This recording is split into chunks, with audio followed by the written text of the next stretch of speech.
What am I telling you? It's due to poverty, because these politicians, they have their children abroad. They will not be involved in the election violence. So National Election Agency will try as much as possible to enlighten the public about how to go about it in a normal way without being violent.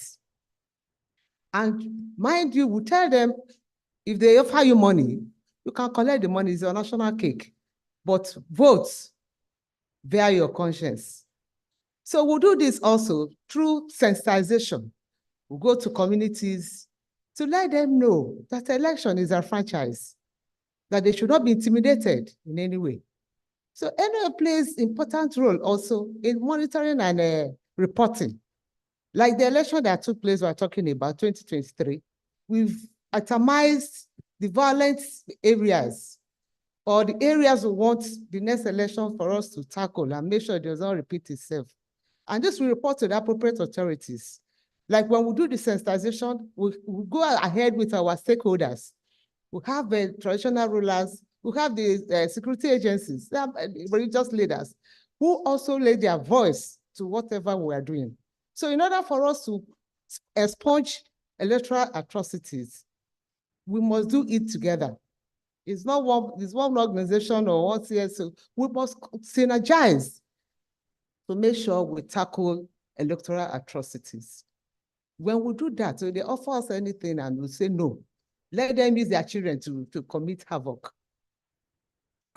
Violence and bloodshed during the election is our youths that mostly are involved, not the big men that will sit in their comfort zone and command our youth to go there and get killed. So we must address all these issues and let them know that we know that what they are doing, they cannot extend it to their children. And our youths will learn from it. And also, there are areas we can help our youths, not only leaving it to the government, because if they're well equipped, maybe they're educated, they are employed, you understand, they have means of livelihood. Some of them will jettison this aspect of electoral violence. So in other words, we can do it in such a way that we continue to sensitize them, to enlighten them, because they don't know. It's our duty to enlighten them, to know the right thing and how they can go about it and achieve their goals. Thank you very much.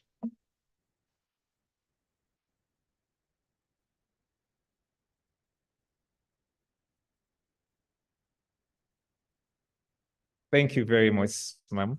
Let me at this time, please bring up here our own Chino Biago as to give a brief remark. Welcome, sir.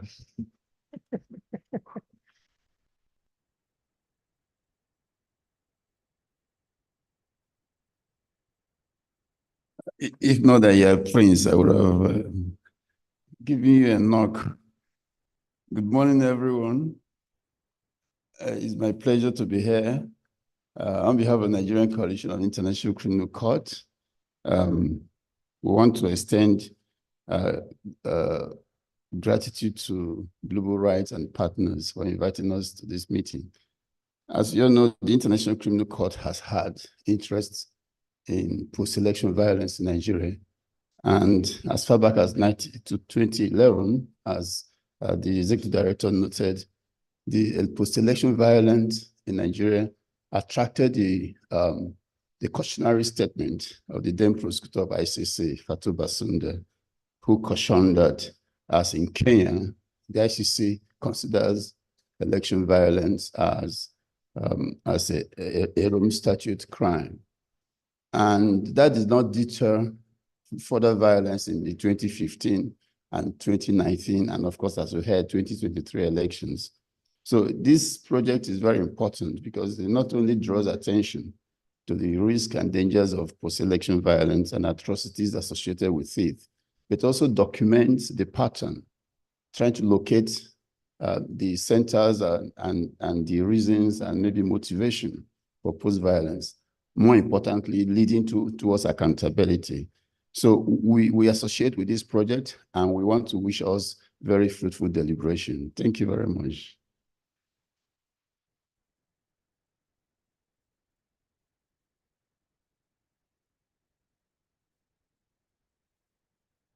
Thank you, Lenesi. Professor Samuel Udo. You're welcome, sir.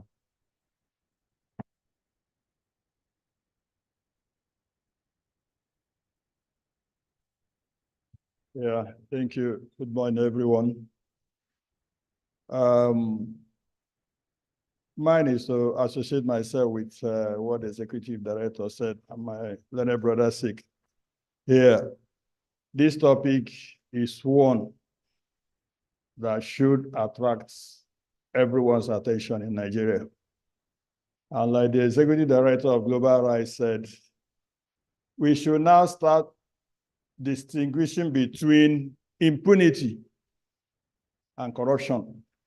I think where we are in Nigeria is a case where you see some people have hijacked the democratic process.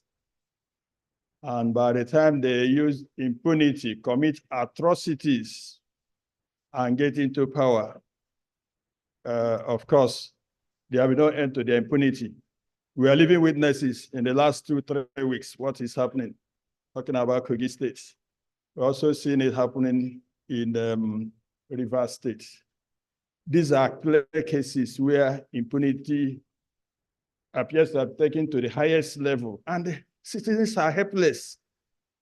So I commend Global Rights and their partners. I commend everyone here. I personally came from Lagos because this is a topic I am personally interested in. This is a topic that if we have to sustain democracy, probably we must tackle the issue of these atrocities. You find out that some of us refuse to go out during election days because you want to be sure that you are alive in the first place. You have to live before you can protest. But my worry, a lot of work has been done in this area. My actual worry is as to what extent our discussions and actions can actually go in solving this problem, because like the executive director said, it looks like the pattern is changing every election season. It appears to be worsening by day. So my position these days is that we, all of us, should start thinking of what can we do as citizens, as individuals, to check this, the excesses and this impunity, because it looks like we are helpless. If you take a case like Rivers State now, you see that the citizens are helpless. And it's a case of showing us that truly people who come into power using violence, they now maximize it to the extent that they will be looking at your faces and asking you, what will you do? I think that is the situation where we find ourselves in Nigeria. So this is one topic that should interest everyone. That's why I came all the way from here. I've been here for some days waiting to be part of this. And I commend Global Rights and their partners. I commend everyone who have been showing interest in this, because we must discuss this. We must find a way around it. Otherwise, this democracy will not last. I'm sure some people are beginning to ask questions whether we actually have democracy. Because except the fact, for me personally, except the fact that these days you find that people from my community or local government, you find them, some of them in Abuja making noise. And we know how they win this election, except that we'll find them, you can say, okay, somebody is representing you there. Except that I don't see any difference between them and the military, because it's the same. Thank you very much. Thank you.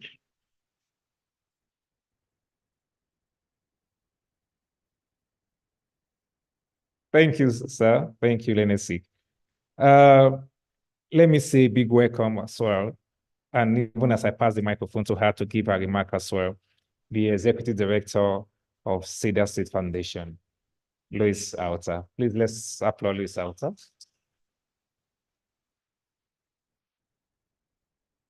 Give me sound on this. Multimedia. Give me sound on this.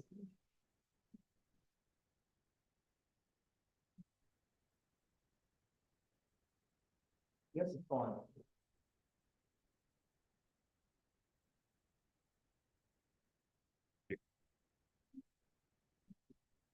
Morning, everyone. My name is Lois, and I'm glad to be here. Thank you, Global Rights, for extending the chance.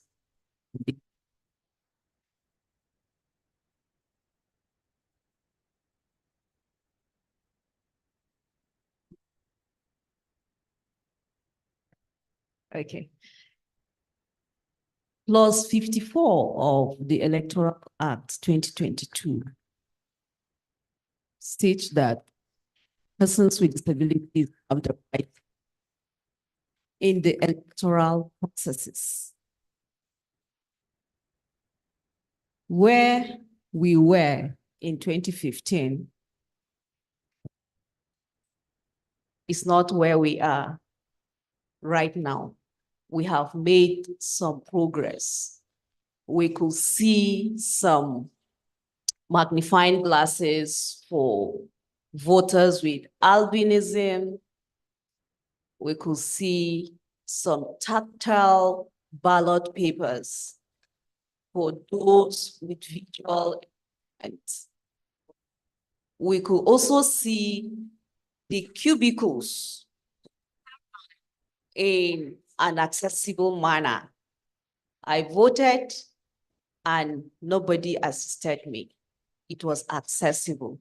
I'm not saying we have reached where we want to be, but we have recorded some milestones as community of persons with disabilities. So I'm also calling on INEC and all the duty bearers to ensure that we have 90% of inclusion of voters with disabilities in everything we are doing around electoral processes. I wish us all a fruitful meeting. Thank you very much. Thank you. Thank you very much. When the Incident Center for Election Atrocities was established in December 2022, under the auspices of the Community of Practice to monitor and document incidences of hate speech and other forms of election atrocities running up to the elections. The Secretariat of the SCA, as we come to call it, Incident Center for Election Atrocities, actually work closely with the Anambra State, yeah, that's the word, Anambra State Truth, Justice, and Peace Commission in that regard. And so the chairman of the, not chairman, sorry, the secretary, right? Or the head of the secretariat, thank you, the head of the secretariat of the Truth, Justice, and Peace Commission of Anambra State, who today is the Prime Secretary, Anambra State Government House, is here with us, and I want to welcome him to the microphone, Dr. Owanpo. Please, let's welcome him.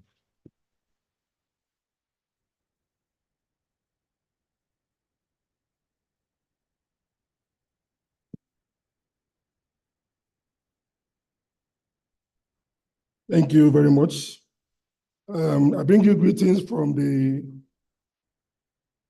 commission, the Truth, Justice, and Peace Commission, set up by the Anambra State government to identify reasons for agitations, deaths, and so on and so forth. We worked for 2 years, and in the course of our work, we partnered with the global rights. And incidentally, part of the mandate of that commission was to document atrocities, brutality, and incarcerations, and also to identify all those groups or persons who perpetrated those atrocities. Why am I saying this? Anything you do without proper documentation is just an exercise in futility. So part of the reasons why the Global Rights and the SCA is working with the Truth Commission is that we need to identify this and put it in proper perspectives, and also record. We're recording it for reference purposes and also for future references. So I thank you, the Global Rights, for inviting us as partners in this. I'm going to assure you that we'll continue to partner with you. Thank you for all you do. Thank you so much. Thank you very much. Lastly, for this section, before we come back to this, I want to bring up somebody. So just give a remark talking about the dimensions of, let's say, psychiatric dimension to the whole conversation. Somebody told me earlier on that these people that commit these atrocities, that they are actually, there is need to check their head. So let me bring up somebody here to come talk, an associate professor of psychiatry and the medical director and CEO of Federal Neuropsychiatric Hospital, Kaduna, Professor Aishatu Amiao. Let's welcome her.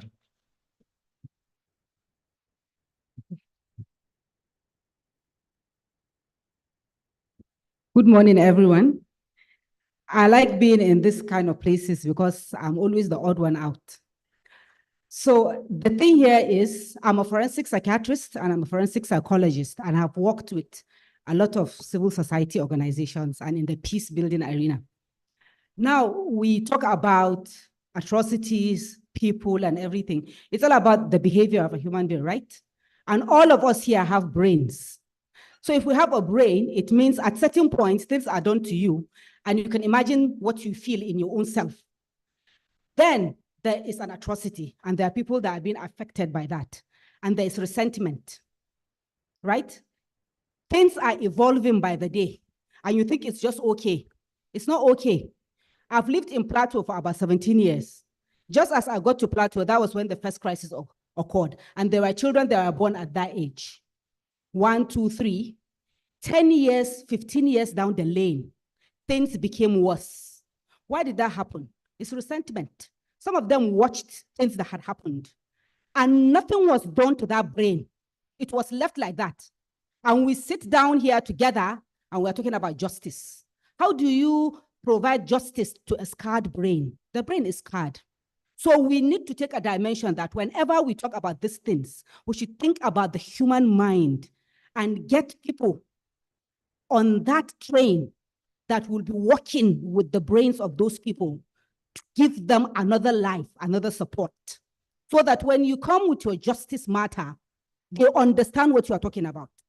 But when you are talking about justice and there's resentment and the people's brain is not functioning the way you think, even ourselves here, some of us have watched things happen and we develop post-traumatic stress disorder secondary to what we see.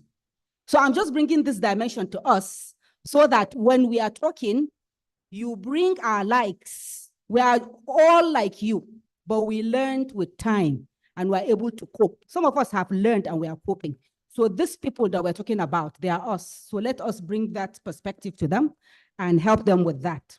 So as we do whatever we need to do and to bring in our inputs into people, we should always remember that there is a scar in the brains of some of them, including us. So thank you very much, and I wish you well. There is a scar in the brain of some of them, including us. Okay.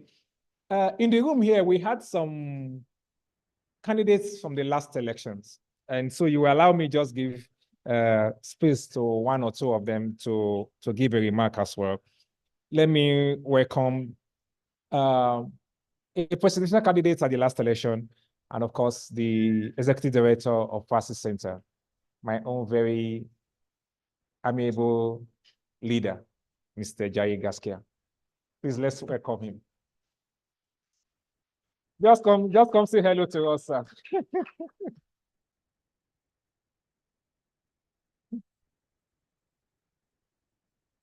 Please let me do a disclaimer. After listening to him, if you go and carry placard outside, it's at your own risk. Okay, yeah. So, good morning. And this is most definitely an ambush. That's why I told you when I came in earlier that I would have loved to sit at the back where I can actually also sneak out. But I just think that we are doing this at the appropriate time. I want to, first of all, commend Global Rights for the role that it has played in leading this conversation and activities around atrocities in Nigeria over the years and getting us to where we are now, that we are actually, I mean, we started documenting mass atrocities for years now.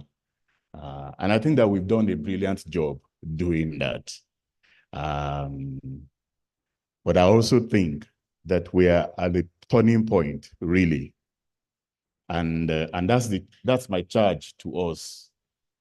My charge to us is that we are at a point where we have to start thinking very creatively and innovatively and assertively about what are we going to do and be doing with our reports beyond advocacy. If we know people who have played a role and we have documented it, and those who are responsible are not taking action, what can we do to compel that action is taken? Because I think we've gotten to the point where some form of action has to be taken. Because if it is not taken, then we are going to be in serious trouble. Because what got us to this point?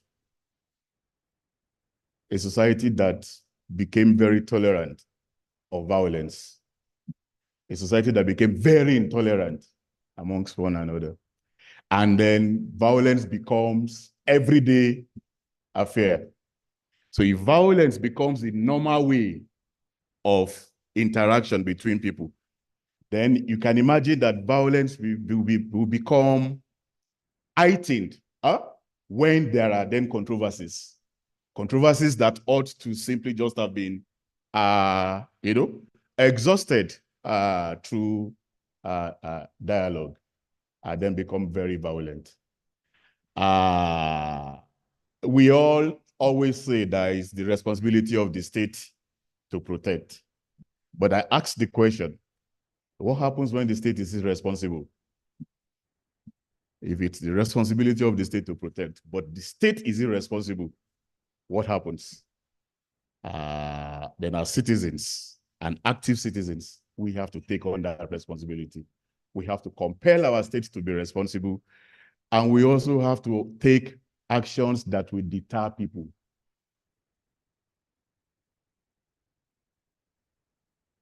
And I will end on this note. Just recent times, these days when I want to reflect, I go to YouTube and just play music.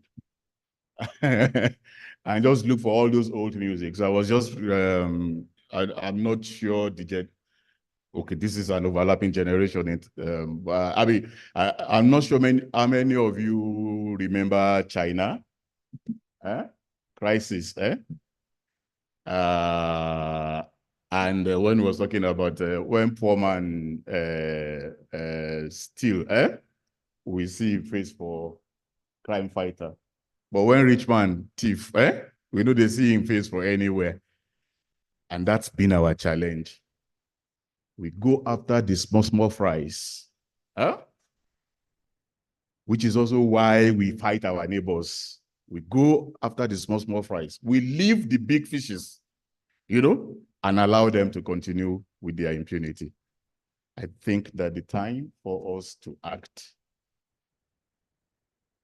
to take further action, is now. Thank you.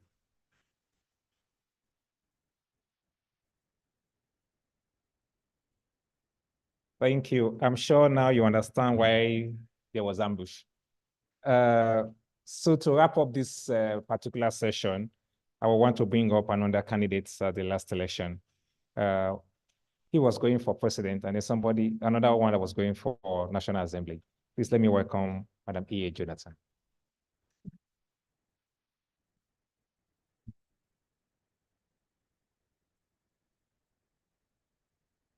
Thank you very much. Good morning. My name is E.A. Jonathan Ichabe, and I ran for House of Reps in the last election.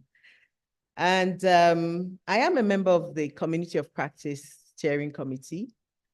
And I would really, really like to commend all and to appreciate global rights and all the various organizations involved in this work. This is not easy work.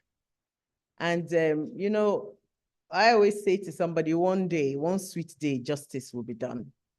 And this is the work that we're out for. Someone just asked me at the back that, are you planning for 2027? I said 2027 is a waste of time if we don't sort out 2023. So people are talking 2027, the press is talking 2027. Let us stop deceiving ourselves, please. Let's be real. Let's face the truth. If we want a nation that endures, we want our children to grow up. And for those of us who are getting to 50, 60, 70, if we want an old age that is in peace, we need to sort out 2023 and the elections that went before. And I absolutely agree with my brother Jai Gaskia. We must hold people to account. And that's what this is all about. I look forward to the day when we will take on some of these big actors who rigged elections, bribed judges, maybe even some of the corrupt or allegedly corrupt judges, and whoever involved in certain processes of buying, selling, rigging, sending children out to kill and maim and do whatever. I look forward to the day when they will be prosecuted. And that day is going to come. Make no doubt about it. What is it Martin Luther said? You know, the arc of history tends what? Towards justice. And we will get our justice. So thank you all for coming. This is just the beginning. So we look forward to the deliberations, and I really look forward to hearing the panels and the next steps. And as my brother said here, ICC, come on, let's sue some people. Let's get some people in the dock. So thank you all very much. Have a wonderful deliberation today. Thanks. Thank you very much. We need to sort out 2023, even as we talk about 2027. And I think that's a very clear message. Thank you. So, ladies and gentlemen, at this time we'll move forward as we'll be moving on. And somebody have said, I think I heard that from Abby, that Nigeria is increasingly a crime scene. And so, ladies and gentlemen, at this time we want to look at the forensic analysis that was done on the documented atrocities from the last election. Now the real conversation wants to start. Abby already alluded to acknowledging Mr. Ken Henshaw for the painstaking work him and his team undertook in producing something that will be launched today. What I have on my hand here, in pursuit of justice. And so, ladies and gentlemen, it's my pleasure to lead us to the next session, where we will have a presentation on the forensic analysis report of the election atrocities, or documented election atrocities from the last election. And it's my very, very singular honor and privilege to unleash to you Mr. Ken Henshaw, the Executive Director with the people.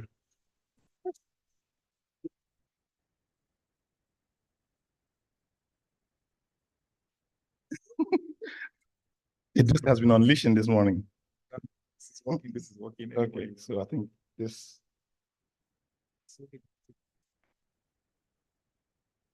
is more fanciful. Good morning, everyone. Distinguished ladies and gentlemen. I can't mention people specifically. I just want to say thank you so much for, and this is to the community of practice and to global rights, for the opportunity to lead the team of researchers that worked on this this very detailed work, and if I may say so. So what I'm going to be speaking on today, do you want to bring this slide up? Yeah, I decided to name this. I mean, it's a different title on the agenda, but I decided to name it differently. I called it "Crimes Happen Here," because after getting the reports from the researchers and studying every single one of them, this is what struck me. That the 2023 general elections in Nigeria, at least in the states I worked on, was a crime scene. Crimes really happened. And yeah, so I'm going to be looking at evidence which we gathered from Nigeria's 2023 elections. So this is better, so I can also see the slide. First and foremost, so what I'm doing here is basically a presentation that covers a summary of the research and the report, which we'll get at the end, maybe a bit later. So the objectives were pretty simple, right? To ascertain the authenticity of reports of various malfeasance around the 2023 elections bordering on hate speech, electoral violence, and other related offenses. The second was to present detailed analysis, detailed narratives, including the context of each of those documented cases. The third is to make, exploratory preliminary suggestions relating to the applicability of laws towards each of those instances. So that's basically the objective. And it's important that, people are going to ask questions like, why did we limit the research to certain states and to certain cases? So it's important to put it in the methodology clearly. So first thing is that we collected this data from the ICEA's reporting framework, which Edosa has already spoken about. It's a group of people interested in monitoring the 2023 elections. A portal was set up and these persons collected and uploaded data into a portal. This data is what was given to researchers to research, based on those particular incidents, right? A total of 29 incidents. Yeah.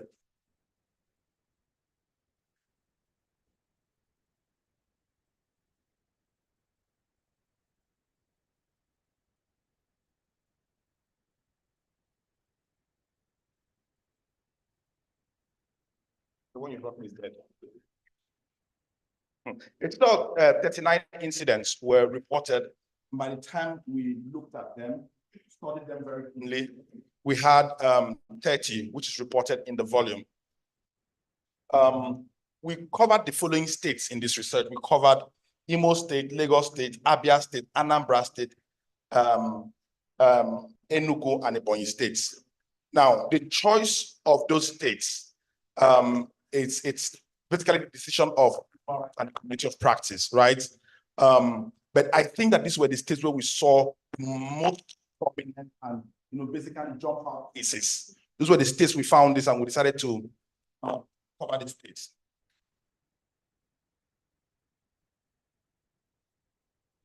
Okay, so next slide, please.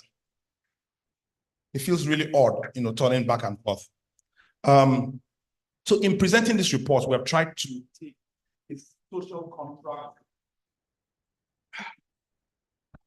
So in presenting this report, we have decided to take a social contract perspective to it. And what's the social contract perspective? It is the perspective that government flows from the people.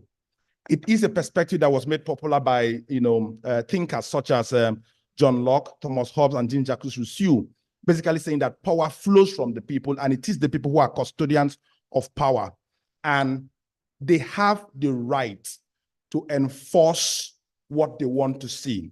It's a simple principle that people come together and hand over a bit of their freedoms to a Leviathan, who in turn protects their interests and their rights. And my father and teacher, Jaye Gaskia, already alluded to the social contract and raised a very critical question here. And the question is,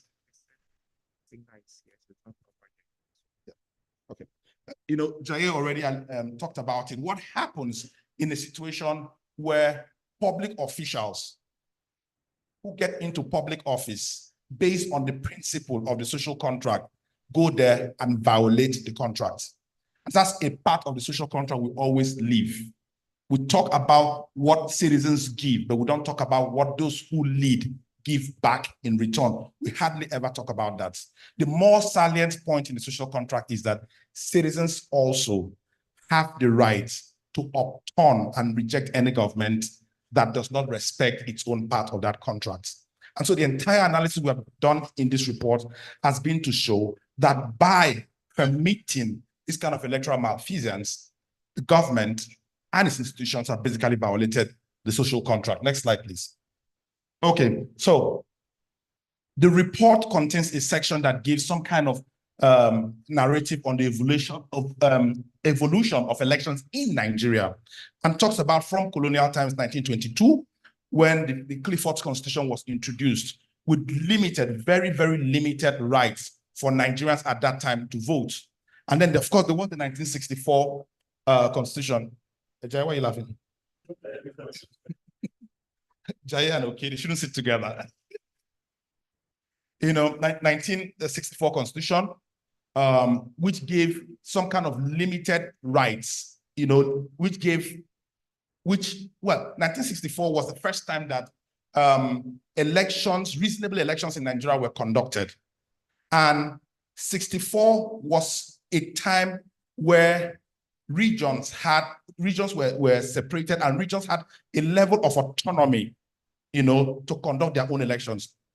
My argument in this section of the report is that at every point in time, especially in independent Nigeria, that we went into elections, we always ended up coming out of those elections with a situation that is worse. With a situation that is worse than when we went into the election. So in 1964, for example, we came out with very deeply flawed elections that led to the military coup of 1966. In 1983, for example, we had very highly flawed elections that led to the military coup of the first coming of General Buhari. In 1992, we had deeply flawed elections that did not result in a civilian presidency, even when it was said to be the freest and fairest. That election was flawed, essentially not in the voting, but essentially in the fact that the full spectrum of an electoral process was not completed. It was truncated at the end. And that basically is what gave us Sani Abacha and his dictatorship. Of course, 1999, we had an election, which we can say arguably brought a democracy in Nigeria that looked almost exactly like the dictatorship we saw previously. And from 2003, in Nigeria, we have seen elections that have been consistently militarized. I live in Port Harcourt and I can tell you about 2003 elections. Prisons were opened and convicts were given guns. Prosecute the election. That's the word I use, prosecute the election. It's a theater of warfare. And we have seen this, this system deteriorate consistently.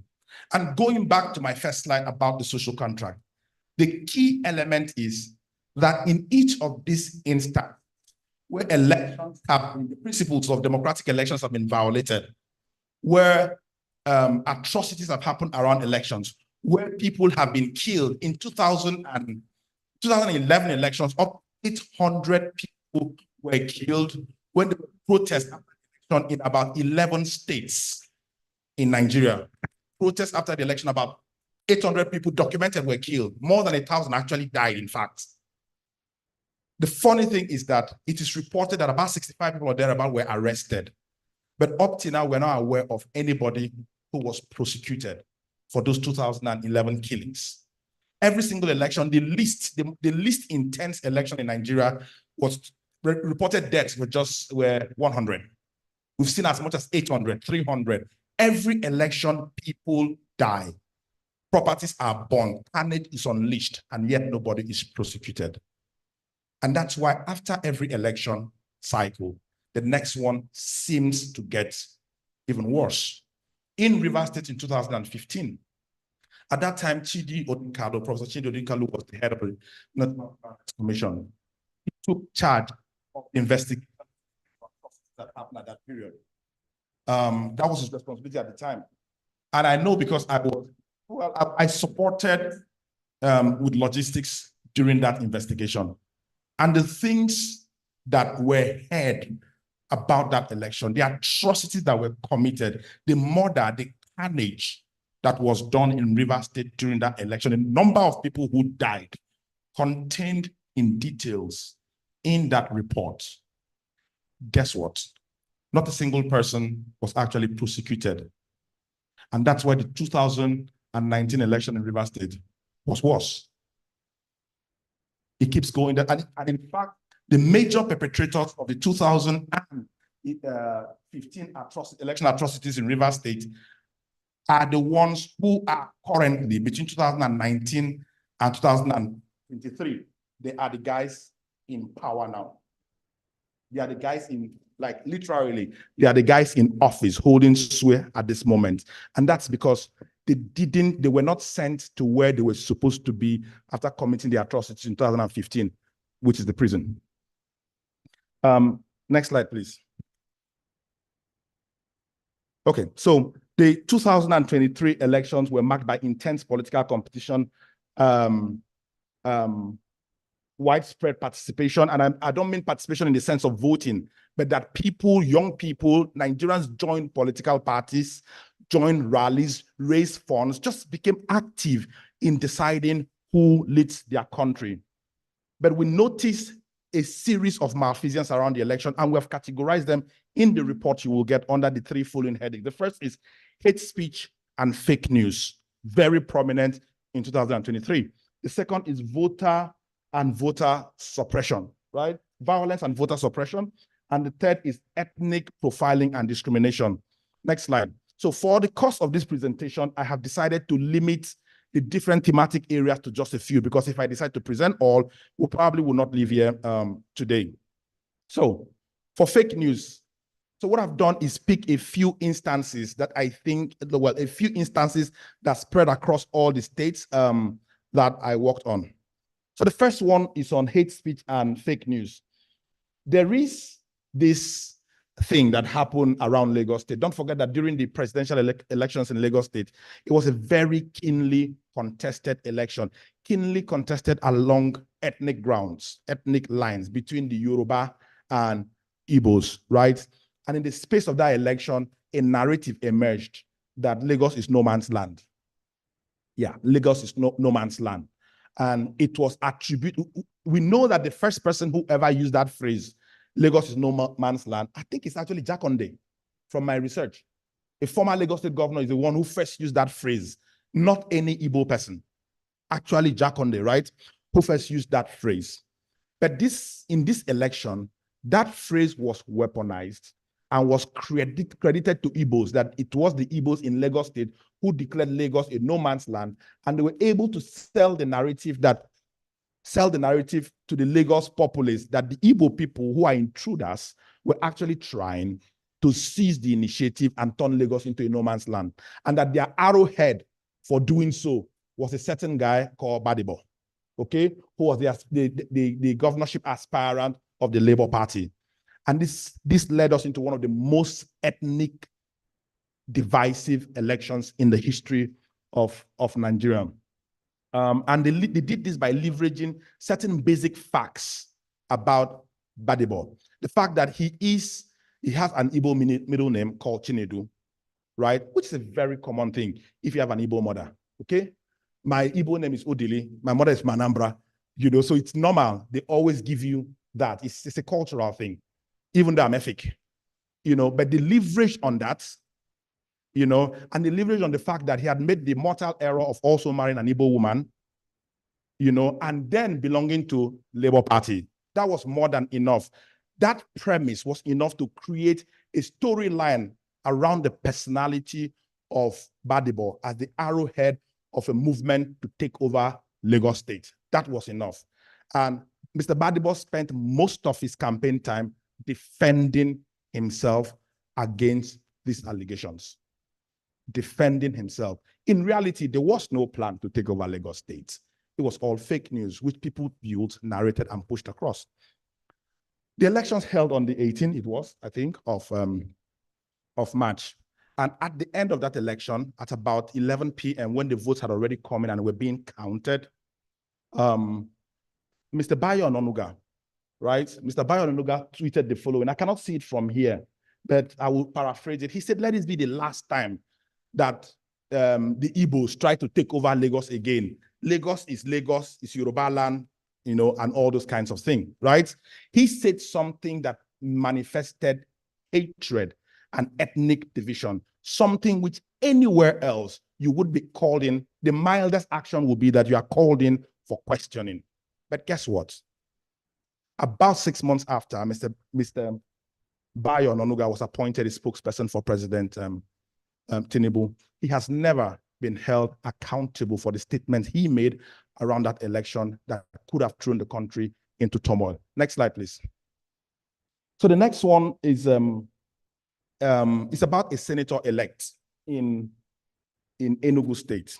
So this guy, this senator-elect called Oke Ezia from representing the Enugu North Senatorial District. He had won his election already, but the governorship election of the state was just coming up.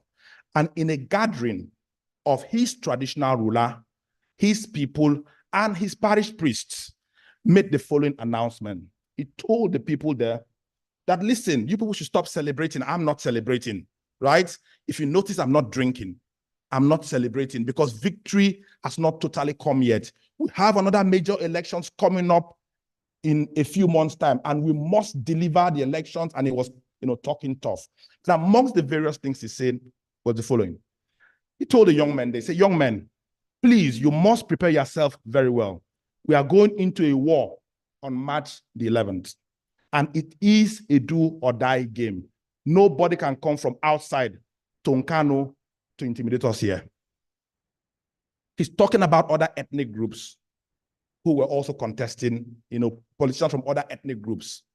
This senator-elect took ethnic divisions in Enugu State, weaponized it, and used it as a charge. It's important to say that the elections in that particular senatorial district, the governorship elections, were very extremely violent and was contested along very, strong ethnic lines. It is possible to say that it was the comments attributed to Oke Ezia that led to that very divisive election in that senatorial district. It's also important to note that up till now, he has never been held to account for what he said or what he did, not even any kind of questioning. Next slide, please. The next case which I took up is that there is actually something like a situation room for mining and distributing misinformation. In the course of my research, I stumbled on a BBC interview released in January 2023. It's an interview, there's a document on it, and there's also a document and a documentary on it. A room or a system that has been perfected where politicians pay a collection of so-called social media influencers money, sometimes as much as 20 million naira. And the idea is to spread deliberate falsehood about the election process and about particular candidates. In that documentary, the BBC was able to get in touch with some particular people who had played a part in it, who had received money and were working for politicians. In fact, they said that sometimes it is politicians who give them what to tweet about people. At other times, they are given a general idea and ask them frame it in your own words, right? And they monitor, the politicians monitor and pay the so-called influencers based on the quality and quantity of hate, disdain they can generate against their opponent. The more hate you are able to generate, the more you get paid. And this was actively deployed, according to BBC and even Al Jazeera, around the 2023 elections. In fact, one of the quotes from one of the whistleblowers said, we've paid an influencer up to 20 million naira for delivering a result. We've also given people gifts. Other people prefer to hear, what do you want to do in government? Be a board member, be a special assistant, to the extent that politicians actually promise offices to influencers who generate and spin hate. And this is documented in a documentary produced by the BBC and corroborated by Al Jazeera. But guess what? This was produced by the BBC as early as 2023 January, at least 17 months after nobody has been held to account. The government has not asked. No investigation has been launched, nothing whatsoever. So next time you see a major influencer ending up in a board somewhere or getting an appointment somewhere, you probably need to go back and think what exactly the influencer did for the politician. Next slide, please. The next category of crimes which we documented is on violence and voter suppression. And this was the largest number of incidents that we documented. So I'm going to try and be fast about it. Some of them I will not take because I was given just about 30 minutes or so. This one happened in a place called Amaisi community in Abia State. Yeah. A letter, the community actually wrote a letter, and we have a copy of the letter, actually wrote a letter, pasted it somewhere, and sent it across to all the families. And it's important to note that in all these instances, my team actually went to each of those communities to corroborate. This is not an online research, right? We went to the communities to corroborate, to find that this really happened. And we went here. And yes, it did happen. We saw a copy of the letter. The secretary of the community signed, the traditional ruler signed and said, don't bring any politician from any political party to campaign here. If you bring anybody to campaign here, we will ostracize you, we'll burn your house, we'll kick you out of that community. And the letter, I reproduced the letter just there on the slide, right? You know, I can't see it from here, but you will read it in the document. And they said, don't bring any politician who is opposed to Dr. Okezie Ikpeazu, the governor of Abia State, he was from the PDP extraction, saying that the PDP had done so much good for them. And what was the good the PDP did? It had cleared the backlog of NEPA bill they were owing, electricity bill they were owing. Therefore, nobody had the right to come there and campaign. And I spoke to members of the opposition political party. The person who gave me this particular statement is of the Young Progressive Party in that place. And he said, we were threatened not to invite any opposition candidate to campaign in the community. The letter went viral and was even announced on radio. They warned that anybody who ran foul of the law would be ostracized and his house burned. All opposition party members in Amaisi were scared, and we never came out on poll day because of the threat. They never came out to vote. And of course, the PDP won in that particular location. But guess what? The secretary and the traditional ruler who endorsed this letter have never even received an invitation from the police for their role in voter suppression around the 2023 elections. Next slide. So every community we went to in the Southeast, we encountered this particular narrative. It was everywhere, right? No election in Biafra land, right? That threat was in almost every community. This is the threat that started with the Finland-based leader of the indigenous people of Biafra, a man called Simon Ekpa. He said in a documentary, which is online, you know, a broadcast, which is online, he said, exiting Nigeria will start from stopping Nigeria elections in Biafra territory. And when they made Biafra territory, they're actually talking about the southeastern states of Nigeria and maybe parts of the south. Yeah. We are going to fight to make sure nobody will vote in Biafra land. It is going to be either the exit of Biafra in peace or Biafra will engage Nigerian state in guerrilla warfare. It's going to last for a while, and we are ready, and we have decided to leave Nigeria.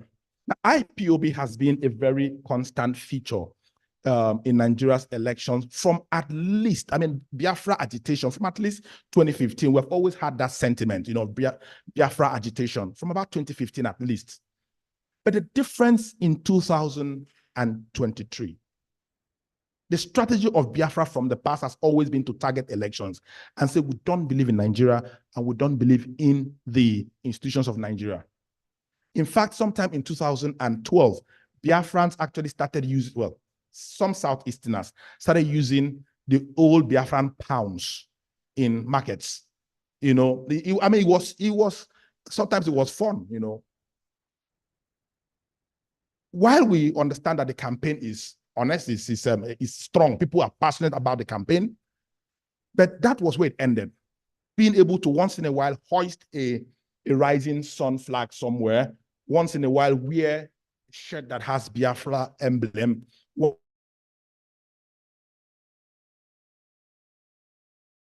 there. But the difference in 2023 was that they were now able to match these threats with action. They demonstrated that they could actually match the threats with action. So when they said no election in Biafra land, they meant no election in Biafra land. They were able to burn scores of INEC offices. They bombed it with improvised explosive devices. They would go with Sienna cars. And by the way, Sienna cars are their stock in trade. That's what they use. I think because Sienna cars open both ways. Yeah. So Sienna, every report I got was about Sienna cars, Toyota Sienna vehicles in use. They had the capacity to manufacture improvised explosive devices, petrol bomb, and they actually were able to, attack INEC offices and burn them. Right? You heard about that case where if a hunter found PVCs belonging to voters in Anambra State in a bush. Yeah, in the report, you will see, we also investigated this case, right? Investigated it. It turns out that INEC claims that those PVCs were actually PVCs that unknown gunmen stole when they stormed the different INEC offices in Anambra State and may have dumped it in the bush. But like, that incident actually existed because we went as far as talking to the reporter of Authority FM who received the PVC from the hunter. And the man said, the only thing I can tell you is that, yes, it was me. Yes, I received it. No, I'll never speak about it again because they have threatened my family. Yeah. He got that. He said, we'll never speak about this matter again. And I was the last person he was talking to about that matter.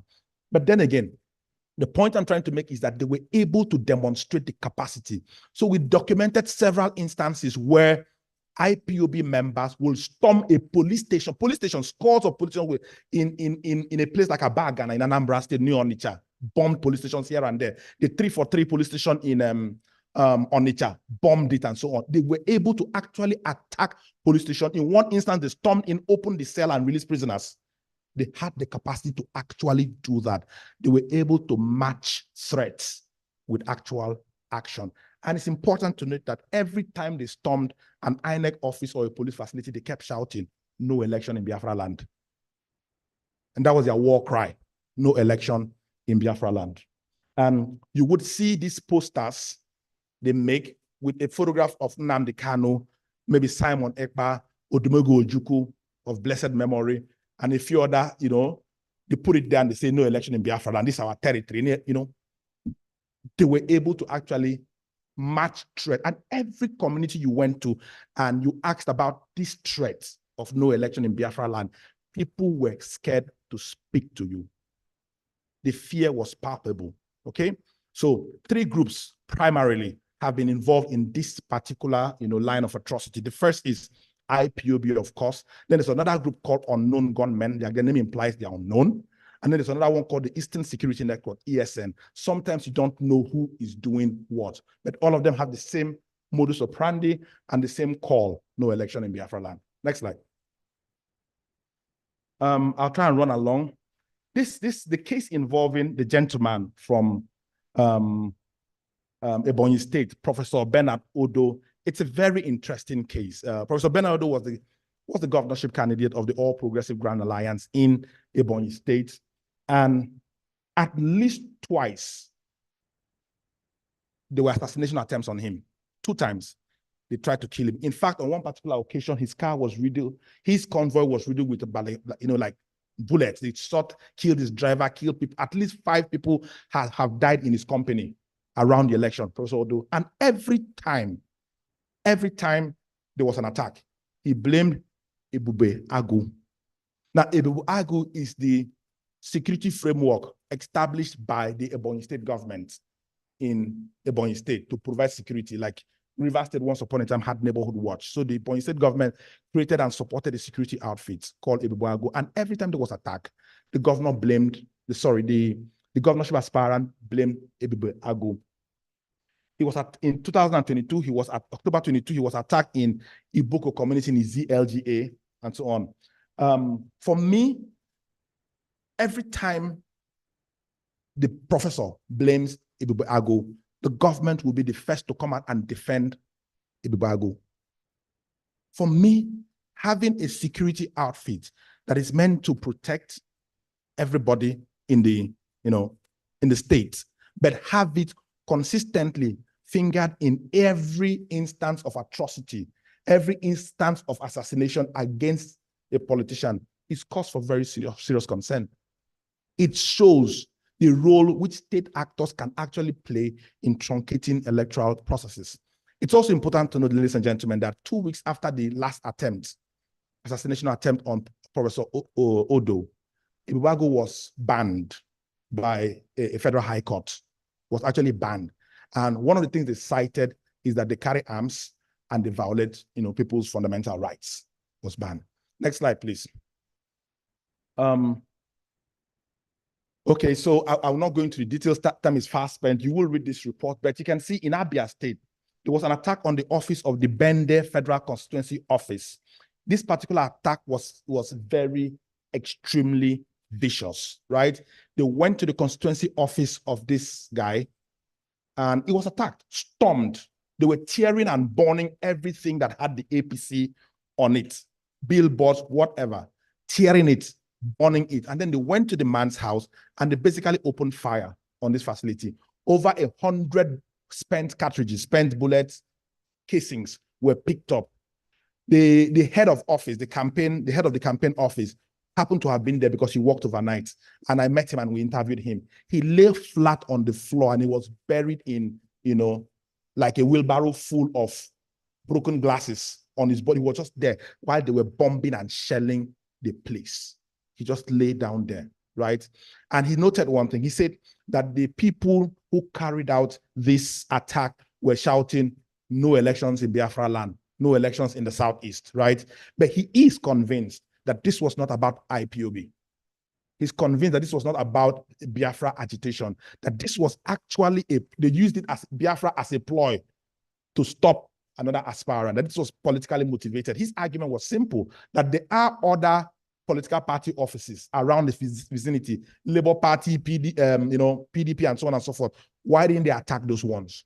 Why was it his own only that they attacked and they were saying no elections in Biafra land? And I can tell you authoritatively that we spoke to the police. The police says that the investigation is still ongoing. It's been over a year since it was ongoing. Nobody has been held to account for that incident. Next slide. Okay. This is exciting, yeah? A clash between PDP and APC talks in Ayetoro in Surulere, Lagos State. So you may be aware of this. A video surfaced online basically showing this clash. In the video, it's an amateur video which somebody squatting in a shop used a mobile phone to film, and it was massive carnage. In the video, you could see people closing their shops, you could see vehicles turning around and running away. And it's important to note that in every instance of this research where we got a video, we got forensics expert to determine the validity of that video, the originality of that video, because we did not want to start working on a video that was fake. Every video we worked on was certified that it is an original copy, it wasn't faked, right? And we went beyond that and actually went to the various communities where those incidents happened, spoke to people who gave us dates and time that yes, it did happen here. And so that's what we saw on video. We saw clearly a Sienna vehicle, branded Sienna vehicle of the People's Democratic Party in that carnage, playing a role that was not so clear in that carnage. You could see a picture of the movie actress and then Jandon, the governorship aspirant of the PDP, playing a role. People were bringing out guns from the, just a very nasty role. We went to the community and, to basically get additional context of what was going on there. It turns out that Surulere is a very highly, Ayetoro is actually a bus stop. Surulere is a very highly contested territory in Lagos State between the two big political parties, whether it is APC or PDP, very highly contested territory. And what we saw in the video was actually retaliatory attack against the APC, okay? So against the APC. So the APC had earlier attacked members of PDP in Ayetoro, right? And shot at them and all that. And then the PDP went, mobilized, and came back to attack the APC.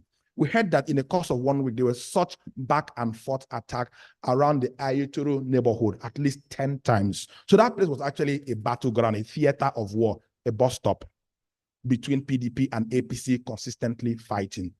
When we reached to the commissioner of police, the incident was confirmed by the police, but unfortunately, nobody had been arrested. The investigation was still ongoing at the time. Next slide. This instance was one of the most touching because when we're speaking with the family members, people were still crying from this, okay? This happened in a Zar North local government area where PDP chairman was basically beaten to death. So people came to the polling station, unknown gunmen as the case may be, came to the polling station and picked the PDP chairman and beat him up. They had guns, they didn't shoot him. They decided to beat him up thoroughly for several minutes and then left him for dead. He was rushed to the hospital where he was finally declared dead. So that I do not go into more details, they also destroyed polling equipment around the area before they left. The people we spoke to feels that it is unknown gunmen, because right now, if any crime happens without any, imprint of any particular political group, you say it's unknown gunmen, right? And in fact, politicians will be the first to say it's unknown gunmen. But I feel from the interviews we conducted that the allocating this incident to unknown gunmen is just a ploy to disguise this incident, which was clearly, for me, politically motivated. It was a polling station. There were other party chairmen there and other party faithfuls. Nobody was picked, but just the chairman of, the PDP was picked, beaten, and eventually killed. Up till the time we were on the field researching this, nobody had been held to account. Next slide. Okay, so the next cases that we dealt with in the course of this research, and by the way, we have over 30 cases that were analyzed and treated in the report. I just picked a few of them to talk about here. And I think this is the final one, which I'm going to be talking about. This happened in Bara, Eti Osa community in Lagos State, where they threatened people. Okay, so around February 2023, an 11-minute and 34-second audio recording made it into the public space where two men speaking in tongues to an audience of what seemed like non-indigens of Bara community, urging them and threatening them to vote the APC or the Leave Bara Etiosa community. So they were basically saying, if you don't vote the APC, you go. You have been coming here, you have been doing business, we don't disturb you, we've never asked you to do this before, but this time around, if you don't vote the APC, you go back to your place. And it was a crowd of about 60 people, from what they said in the recording, yeah? They basically threatened the people. These two men spoke in tongues. The first speaker is heard saying, the people that will be friends, and listen very carefully, the people that will be friends with us are those with PVCs, and the people that will be doing business and making a profit here will only be the people that have their PVC and are willing to vote for our party, APC. Nothing short of that. If you have any other party in mind, as a Nigerian, I'm not holding you. Make sure that you are far away from here. Just give a gap from Bara. You want to vote Labour Party, you want to vote PDP, it will not be here. End quote. The second speaker is heard saying, as you have been benefiting from us, we also want to benefit from you. And that is the only thing that can cause problems for us. We have been mandated to talk to you. I'm sure most of you heard that audio recording. It was a very, very terrible audio recording for any political watcher to listen to. It was terrible. They were talking to Bara community is a Lagos community, but has a lot of so-called non-indigens, not just unlike what people think, because this thing was also weaponized. It was weaponized, right, by all political groups. The Labour Party weaponized this, the PDP weaponized this, right? The fact is that the audience, so the impression that was given about this audio was that he was speaking to an audience of Igbo traders. That's what was in the market, right? But it wasn't correct. He was talking to an audience of different people. Bara community has a large population of people from Togo, artisans from Togo, Benin Republic, who have stayed there, people from the South, people from the other states in the Southwest, okay? And a few Igbo people there. But the Igbo people, the Labour Party took that narrative, weaponized it, turned it to, they were attacking Igbo people, but that's not actually correct, right? So this is what actually happened. As criminal as it is, this is exactly what happened. But for me, listening to the recording and talking to people, what struck me is the fact that both speakers said, so first, the first speaker is the Baale of Bara, Baale Bankole. Baale, okay. B-A-A-L-E, yeah? Okay, yes, I got that wrong. Of a Bara, a Etiosa community, yeah? And he's the first speaker. The second speaker is the secretary to the Etiosa Local Government Council. So what we did was, in our forensic analysis, what we did was that we looked for the audio, the voice of the man. We went online, scouted, and found an audio of him presenting, speaking to a reporter on a TV show, on a radio show. We took that audio plus this audio, put them together, and sent it to a forensic analyst who did a voice matching and came up with a 100% match that, yes, indeed, it was the secretary of the Tusa local government area making this threat. Unfortunately, we couldn't get the audio of, we couldn't get the voice of the Baale. We couldn't get that particular voice to match. But when we went to the community and played the audio, everybody confirmed that, yes, this was the man. So we have 100% match that these were the people who made these threats. And indeed, the police confirmed that these were the people who made these threats. The police said that they were going to open an investigation and invite them for questioning. People's Gazette goes ahead and reports that they were actually invited, both people, the king and the SSG, were actually invited twice to the police station. And on both occasions, they turned down the invitation and they didn't attend. The man is still the secretary of the Tusa Local Government Council, and Mr. Bankole is still the king of Bara community up till today. They have never been held to account for the audio they produced threatening people from other ethnic extractions. Next slide. So, distinguished ladies and gentlemen, when you have time to look at the report, you will see the full spectrum of cases. And for us, we have put together a lot of recommendations, which you may agree with, you may disagree with, which is food for thought. We're only researchers, right? In this context, we're only researchers. But these are recommendations that you should look at, talk about, and see which ones can form our advocacy thrust. But it's important to know that we think that there needs to be a system for continuously monitoring the electoral space against malfeasance such as this, because we are convinced that when you allow this kind of divisive statements, when you allow this kind of voter suppression, when you allow the democratic process to become unfair and unjust, you produce leaders that will perpetually drag the country down. And it's important that we keep documenting, we keep capturing these processes. And we also recommend that it is very, very important for us to push for the prosecution of electoral offenses. We have specialized in the culture of letting bygones be bygone. After every election cycle,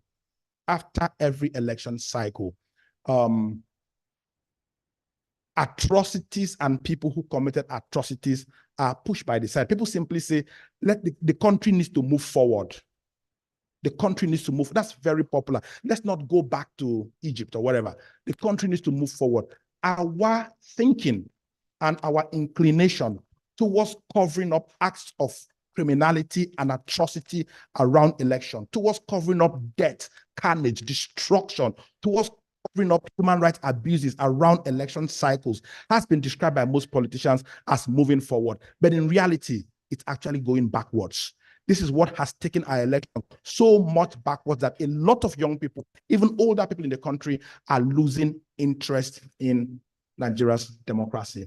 Most of them are packing up and they are leaving. To the extent, it now has a name, they call it Jakba.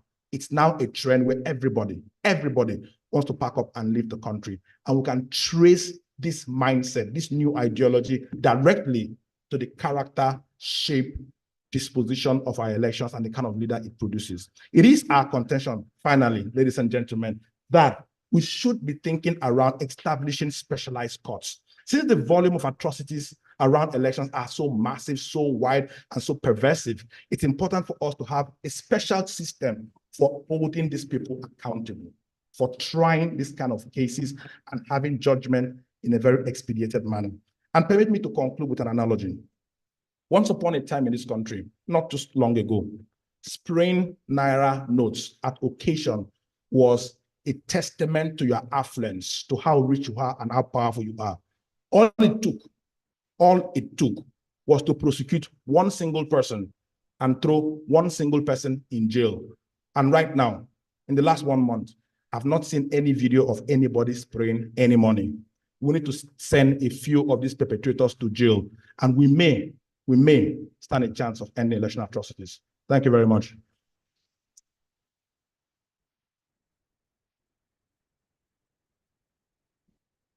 Thank you very much, Mr. Henschel. Thank you very much, sir. Thank you. Okay, today is for conversation and dialogue. It's a dialogue, and we'll have time to interact. But just before we do the public presentation of the reports, I would like to, in the next 5 minutes or thereabouts, give room to 1 or 2 persons that may want to reflect based on what Mr. Henschel has presented. Okay, I see one hand there. I see Shema, I see Ibrahim. Okay. Who is there to help me pass this around? Where is Dami? AJ, please come help me pass the mic. Thank you. All right, let's start with Shema. Our hand was up first. I'll come to you, sir. Please pass the mic to Shema.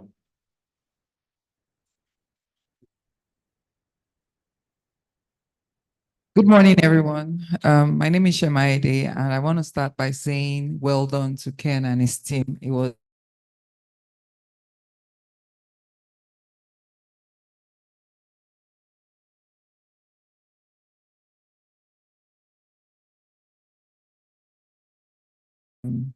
these things happen. I know that violence has become a norm in this country, and I agree with him on taking accountability. But I think there's something I'm concerned about, and Ken can correct me if I'm wrong, and the team can correct me if I'm wrong. But things like we saw a PDP vehicle, and it is said that PDP were the ones who initiated these controversies, or we saw an APC vehicle, APC started the attacks. I'm a bit iffy about that, and I would like for him to clarify, because I have also seen situations where other parties incite violence in the name of another party.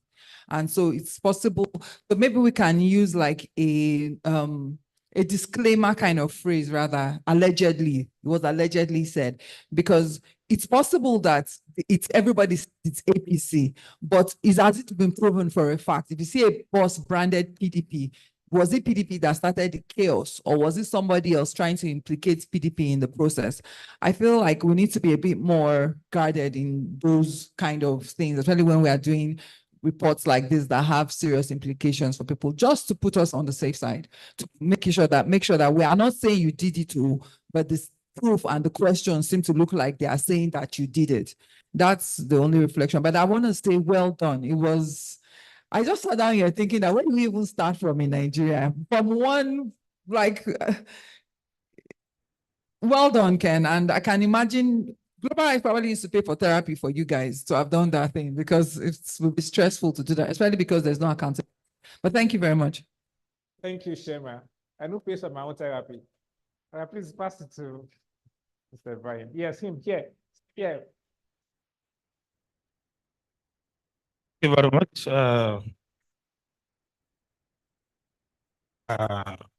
Let me start by commending Mr. Ken for the research work. Is quite really wonderful. But one of the concerns. Please, let me use the one that is. But one of the concerns I have, I don't know why. I want to ask is why the research was so concentrated only in the southern part of the country. I don't know what really actually came to the mind of those that actually decided to conduct the research. Was it that maybe they did not think there were cases of violence in the north, that they decided only the research to concentrate in the south? One. Two, this is actually one of the tasks that we have in the civil society. And we in the northern part of the country, especially where I come from, Kano, we've been facing a lot of challenges around issues to do with political, and that has been a very serious issue of concern. We've been observing elections, and we've been documenting a lot of things that have been happening. And some of the prominent incidents that we recorded in Kano, which actually involved a high-placed personality in the person of the House Leader of the House of Reps. in the last ninth assembly, which actually laid some talks to an extent that they burnt down houses, they burnt down some secretariat of the party, and also they burnt down some people alive. We started agitating for justice to be done, and we insisted on that justice must be done. But I think our effort did not really go in vain, because we were able to achieve one milestone, in the sense that the current governor we have in Kano, as soon as he came on board, even before his inauguration, we started advocating to him that he really need to look into the issue seriously with a view to curtailing future happenings. I'm happy to inform the House that Kano State has already taken a lead in this direction, because the Kano State governor has already established a commission of inquiry, which is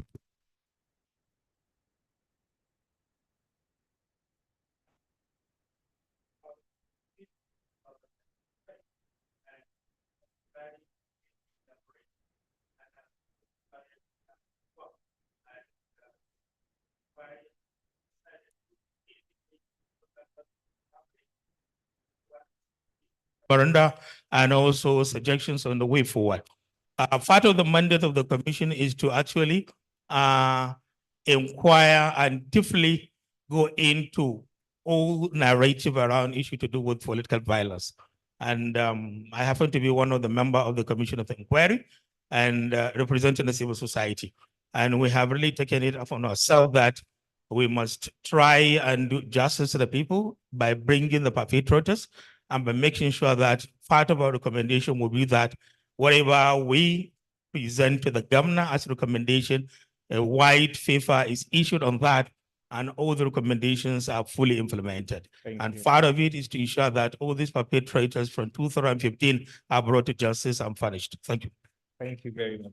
Okay, so the question has come up. I know Ken mentioned at the beginning that global rights, he wouldn't know the actual reason why global rights zero in on guarding data from the southeastern Lagos.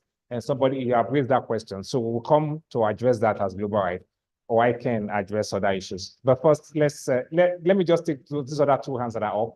I will come to you, Ken. Yeah, please bring it to Dr. KZ here. I see you, Dr. Yes, I'll come back to you, sir. Let's take the positive question. Thank you, Global Rights. Dr. Kelechi Okezie is my name. And thank you, Ken, for doing a wonderful job. I'm from Ebonyi State, and I affirm the necessity of your report and findings. Less than 2 weeks ago, one of the traditional appeal 2 days to the election was buried. No doubt, it's one of the flashpoints of electoral violence. I've not gone through the report to know the extent, but a lot of atrocities do happen. Going through your report, sir, you had conversation with us, with a lot of persons. Would have loved to see your recommendations that should follow up from this work. Because like we have identified, every electoral season comes up with more aggravated atrocities. We're able to gather people's view, how we can do this. If not, could also this gathering provide an occasion for co-creating solutions to these electoral atrocities in our system? So these are little questions I want to ask Ken. Were you able to profile what's the way forward so that we can really begin to, reduce incidents of electoral atrocities? And not only that, governors, do not even provide a level playground for opponents to express themselves. In Ebonyi State, we witnessed a case, it's only the governor's poster that is allowed in the state. No other candidate has that right. Such things came up. And this issue, unless we begin to address it, it will continue to perpetuate itself. Thank you very much. Thank you. Lastly, for this session, I'm coming to Kwaja. I see Dr. Nwokolo's hand was up next year. I saw the recent reports you published. I think they call it battlefields and ballots. Yes, Dr. Wang. Thank you. Ken, this is a wonderful work. So I think the report from Global Right and the work we did is just coming at the heels of the work our report that we released last week. But my question would have been this, and I think it's key because each time we hear about electoral violence, election atrocity, our mind goes to as if it's a standalone thing. So my question would have been, or the recommendation I will be making, because of course, our politicians are already preparing for 2027. Let's know that already. How did the other violent issues in the country influence the elections or the election violence or election atrocity? Because they are key. For instance, when you look at the Southeast, one could say, oh, I heard unknown gunmen, IPOB doing this. But there were pre-existing violence in the place, which now keyed in on what was happening and then it kind of influenced the entire thing. So part of what I'm thinking is that for us to actually start solving electoral atrocities, we need to start solving most of our violence, the existing violence before this, because the state is already a weak state. So, you know, if you try to single out the elections, the question you'll be asking yourself is this: didn't we know that what will happen in Lagos State will happen? We knew about that. At least I remember September 2023 or 2022 before the election. I was among the people who spoke to INEC about what will happen. I drew the map, and when it was happening, I was not surprised because everybody knew it, you know? So the earlier we start resolving most of the issues, the better we can resolve electoral violence, because they're like 5 and 6. They are the same. So once we don't solve these other ones, it will key in on the, okay, for instance, let's look at banditry.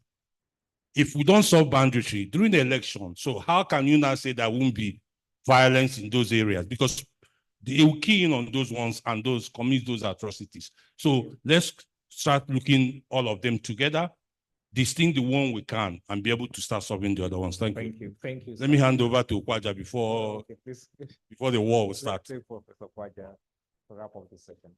Which of the war? The war between me and you. Yeah, thank you very much. And well done, Ken, for that very interesting presentation. And I think for me, atrocities in Nigeria don't come as a surprise. The inability or failure of the state to respond or address atrocity itself is not surprising. Our ability to mobilize and recount the ordeals of individuals and communities is also not surprising, because we do this year in, year out.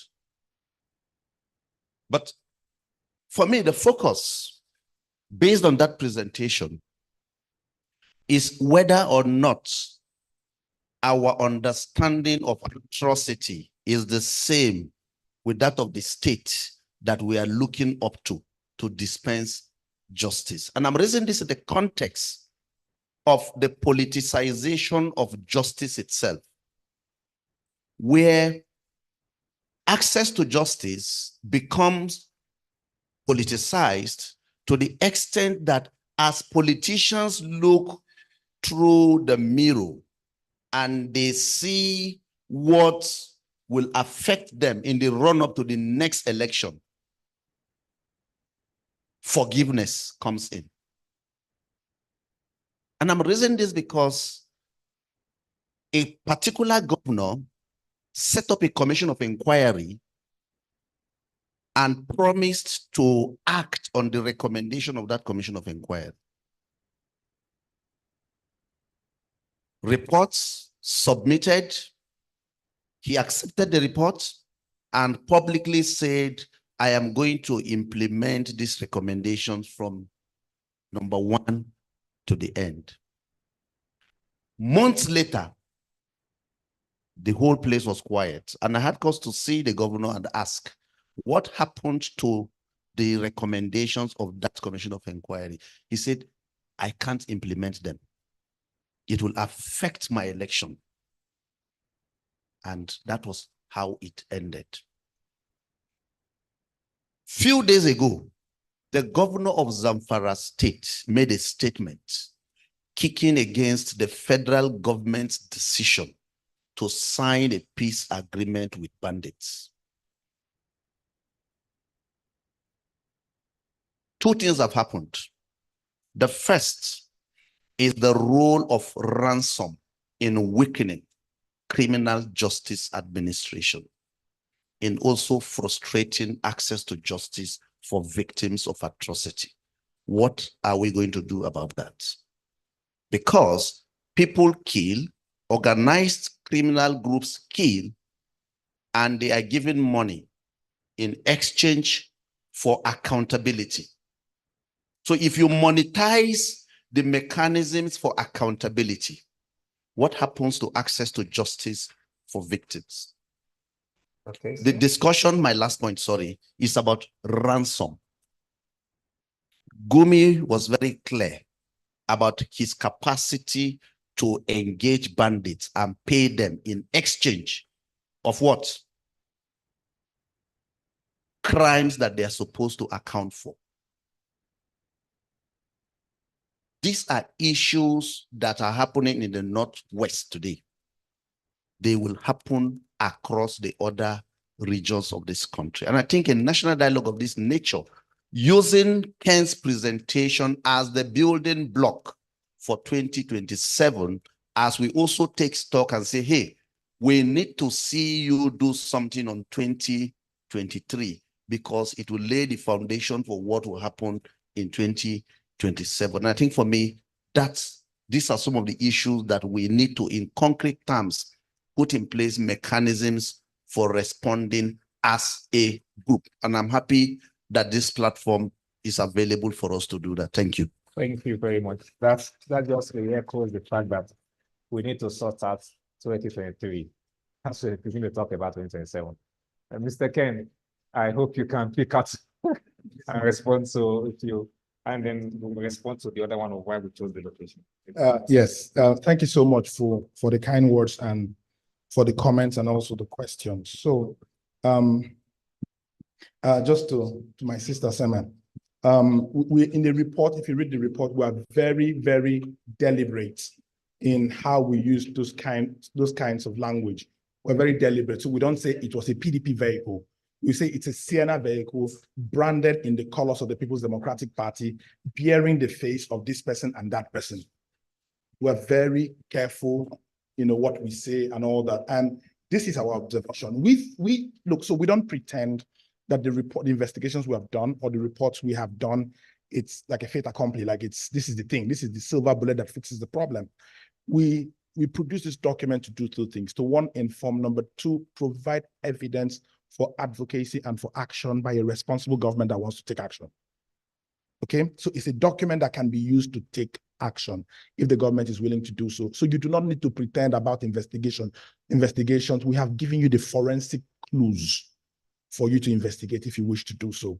And then to the next question, okay, why the southern part of the country? Those are probably, because I asked the same question. Why did we choose these locations? Those will probably answer that. And I'm really excited to hear that Kano State has created a commission of inquiry to look into atrocities, election atrocities and so on. It's good.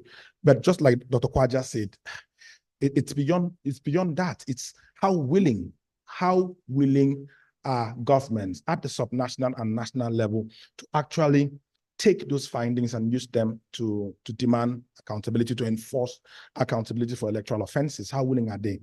So while I was making my presentation, I made reference to two to at least one previous one, 2015.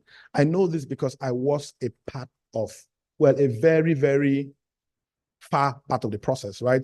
Because of my familiarity with with Professor Odinkalo, he had me talk to a couple of people and invite them to the hearings, provide some phone numbers and all that. And I know that as chairman of the National Human Rights Commission at that time, that process was a very, very robust process. I'm also aware that the document that came out of it was equally robust, tight. I had a sneak preview of what was contained in that report.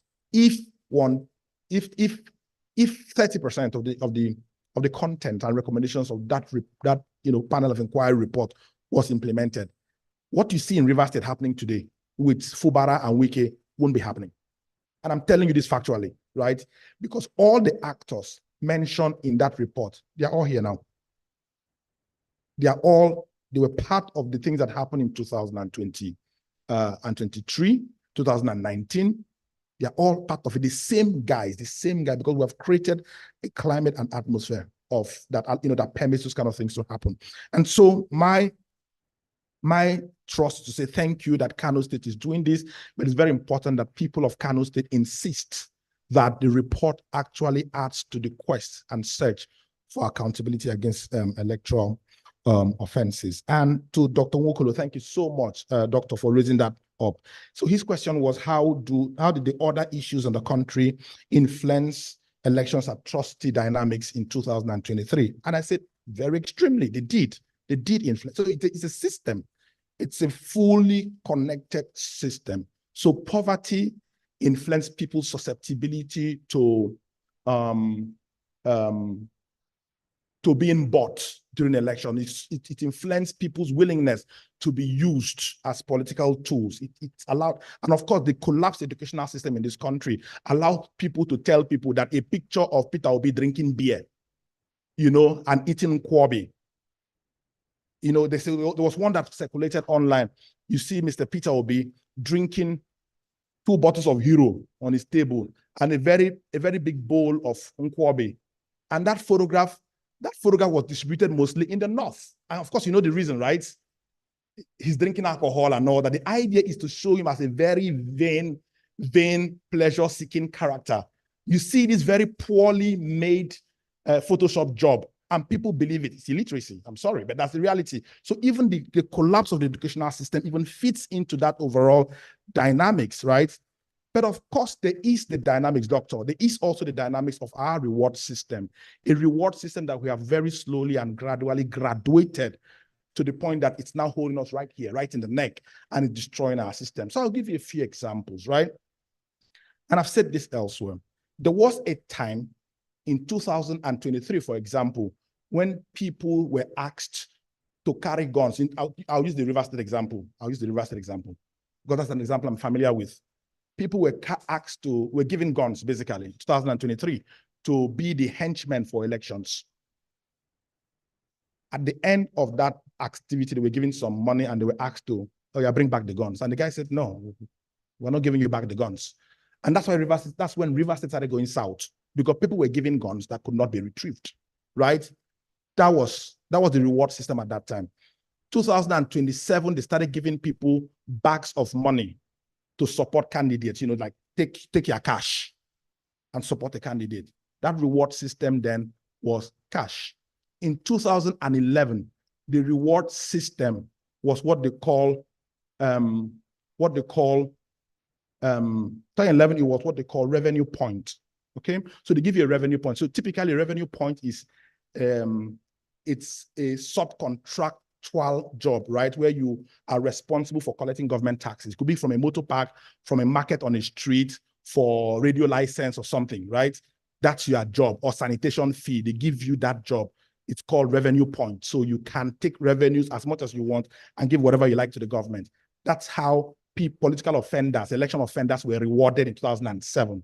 In 2011, in 2015, they were rewarded with appointment into boards, special advisor on this, special advisor on that, right?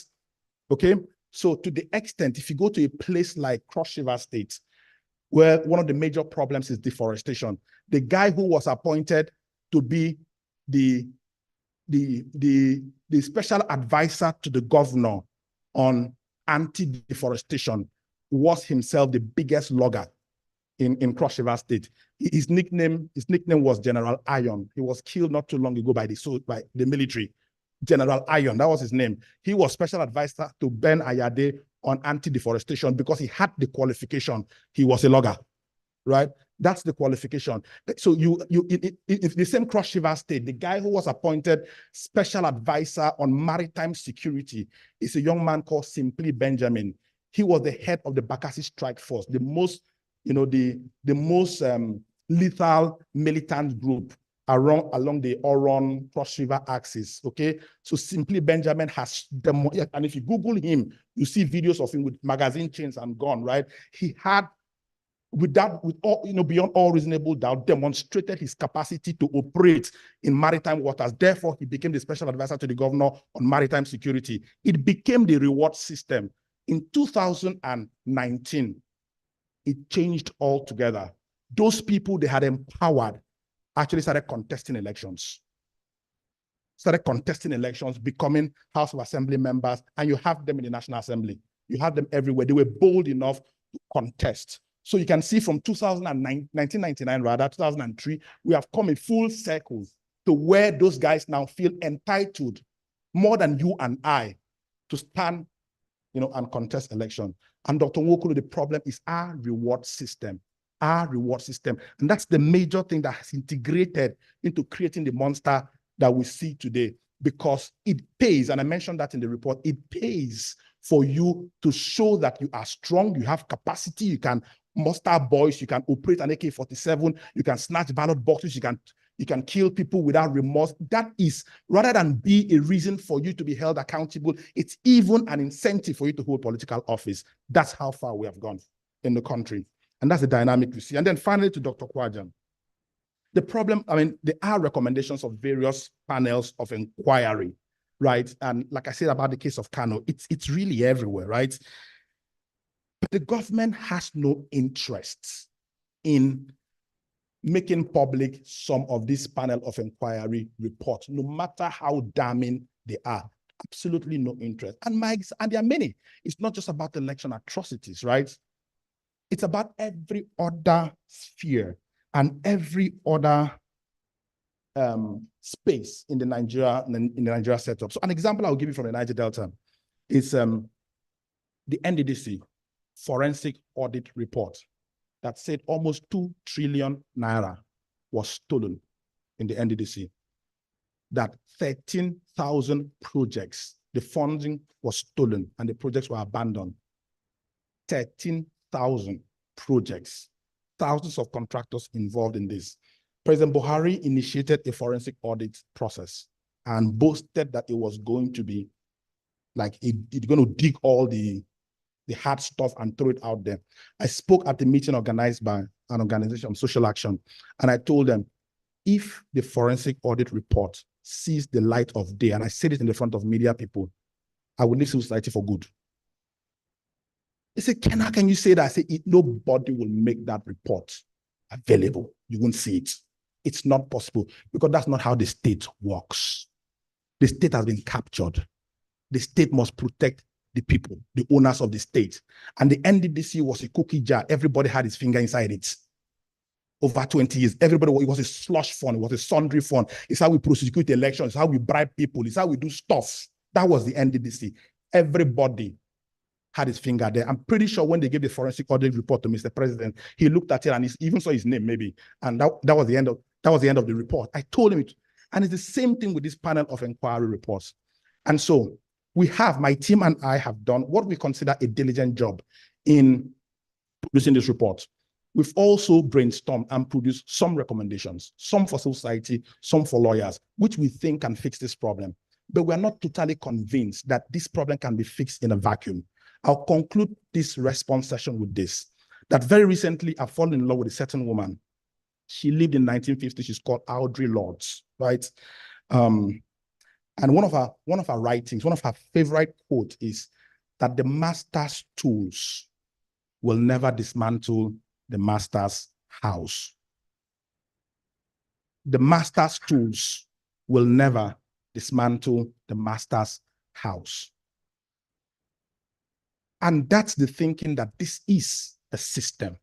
And for you to stay in the system and fight the system and reform the system is almost impossible.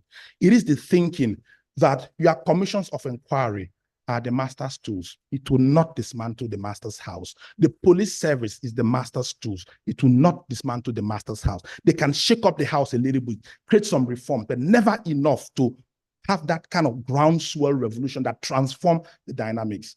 And what needs to change? In my very honest, sincere opinion, as Ken Henshaw, what needs to change is the people. We need to go back to the rudiments of extracting our social contract from those we entrusted it to. We must start behaving as citizens and not subjects.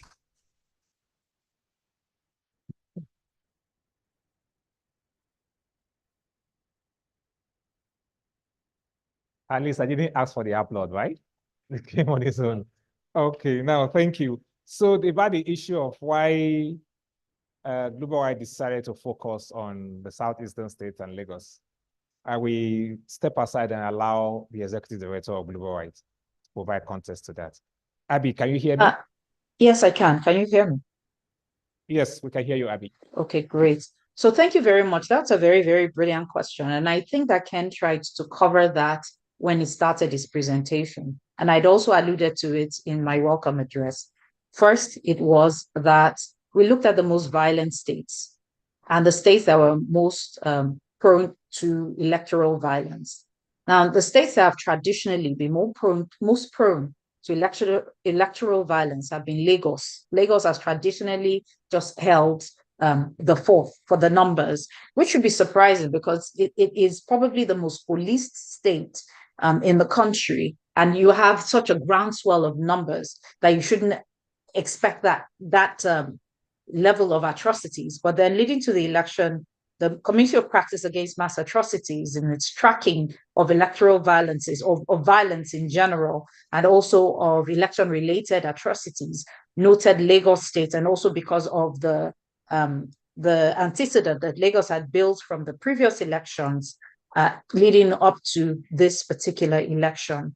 The second reason, the reason why the Southeast states were also chosen, because you would think that we would then go to the second highest state, which would be River State, is that River State has been very well documented. The atrocities in River State, particularly for the 2015 elections, have been very well articulated. The players are still the same. The type of atrocities were tending towards the same direction. That itself meant that it was covered. Given the very little resource that we then had to choose states that were prone to it. Now, leading up to elections, there was such an influx of arms into the southeastern state. There were also the narratives that were also festering, hate speech, and a lot of fake news going on in the southeast. The southeast, there were a lot of elements that were not just about IPOB and ESN that were trying to block elections in the southeast, but realizing the various actors were then turned the southeast into a theater for holding grounds over the 2023 elections. We decided to focus on the southeast states and on Lagos. But you would find that we did not end in the southeast and in Lagos, that we went to other states as well and covered them in parts as much as we could.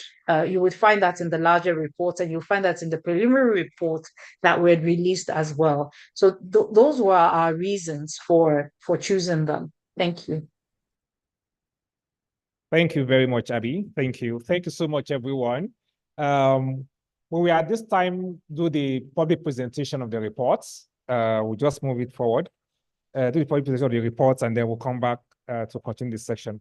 So please allow me welcome or invite the two learners sick, Mr. Chino, please.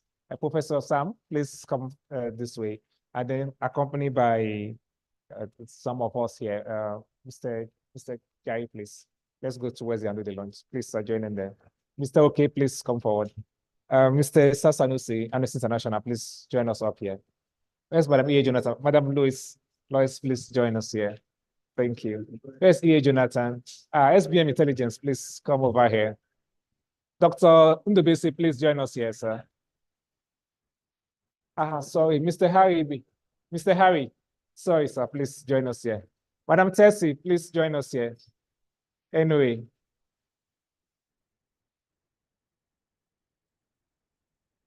Mr. Amara, please join us to do the presentation of the report. Madam Ophelia, please join us here. Thank you. You know, I will call you. You don't need to look aside. It's you. It's you, Annie. Please join us here.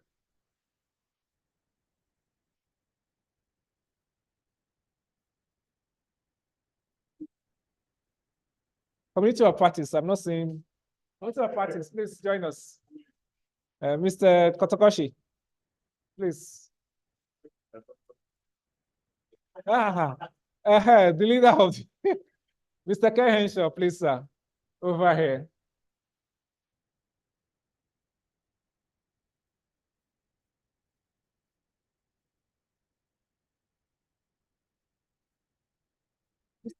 Going to our parties, Mr. Rezi, please, sir.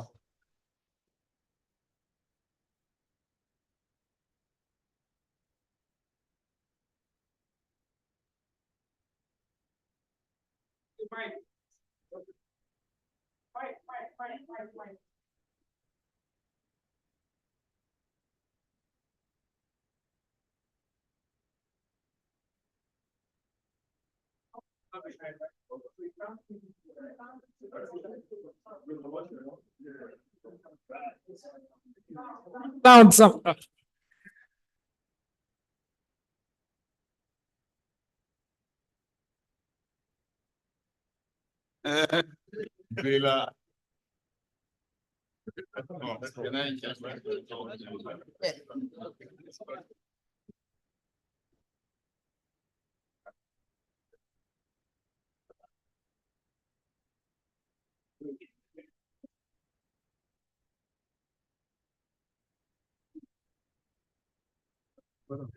Okay, so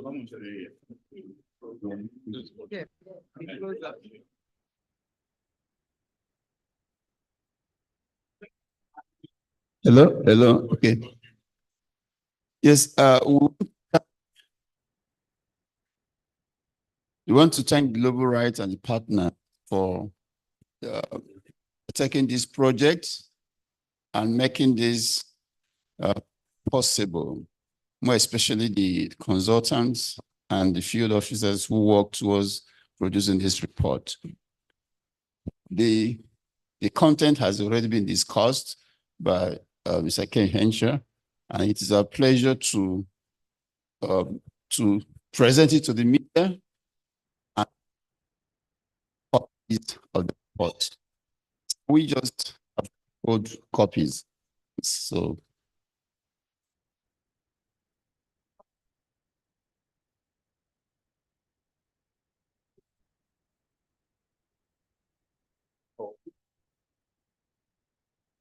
the report is titled In Pursuit of Justice, Forensic Insight into Nigeria's 2023 Election Atrocities. And it is prepared by Global Rights and its partners.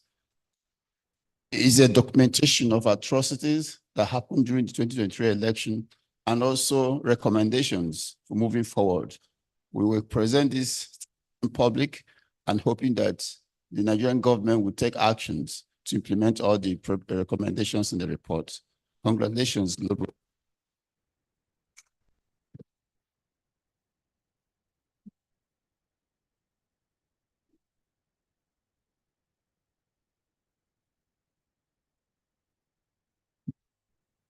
Thank you very much. Thank you, man.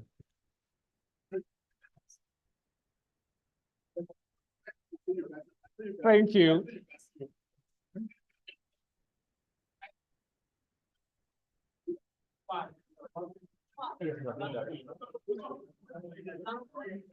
Okay, so ladies and gentlemen, if you can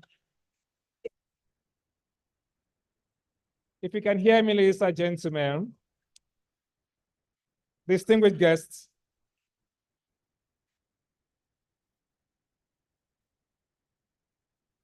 distinguished guests, may I crave your indulgence and then to announce. Hello. Thank you. So just to announce that we have a little, is it tweak now? Yeah, tweak on the agenda. So we're taking the panel session before we come to the presentation on seeking reconciliation. We'll be taking the panel session on hate speech and fake news as drivers of election atrocities. But just before, just as we begin to prepare the stage for the panel session, we'll take a quick 15 minutes break. 15 minutes break for us to quickly grab tea and snacks that I'm told is getting cold at the back. So the panel session will start the next 15 minutes. So I will ask that we quickly grab water and little refreshment for 15 minutes, and then we'll come back for the panel conversations. Thank you very much.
actually kidnapped when huge ransoms were paid. There was a surge in Boko Haram activity shortly after.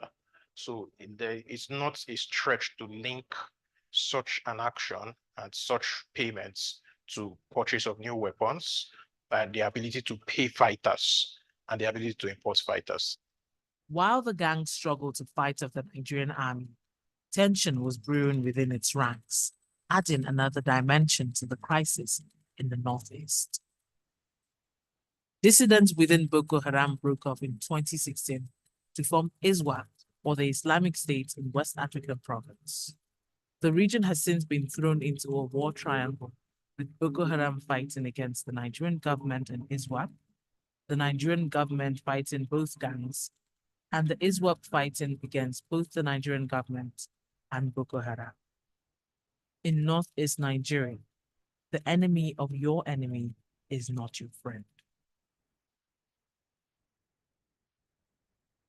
Since the Boko Haram insurgency began, every year, thousands of Nigerians are displaced across the country.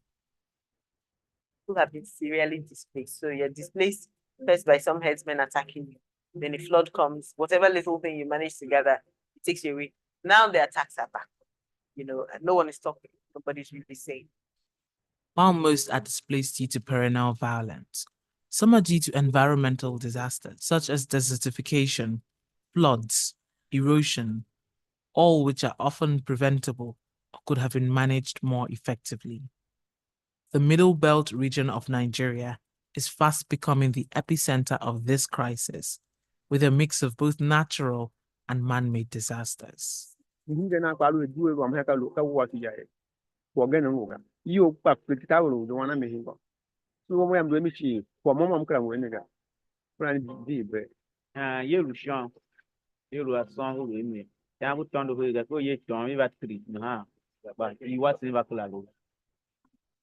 is a general misconception that the crisis in Nigeria's Middle Belt is a new phenomenon. However, nothing could be further from the truth. Amnesty International describes the crisis in the Middle Belt as a stark manifestation of decades of lack of good governance and opacity within the security forces, on top of underlying climate and human challenges. The key word here being decades.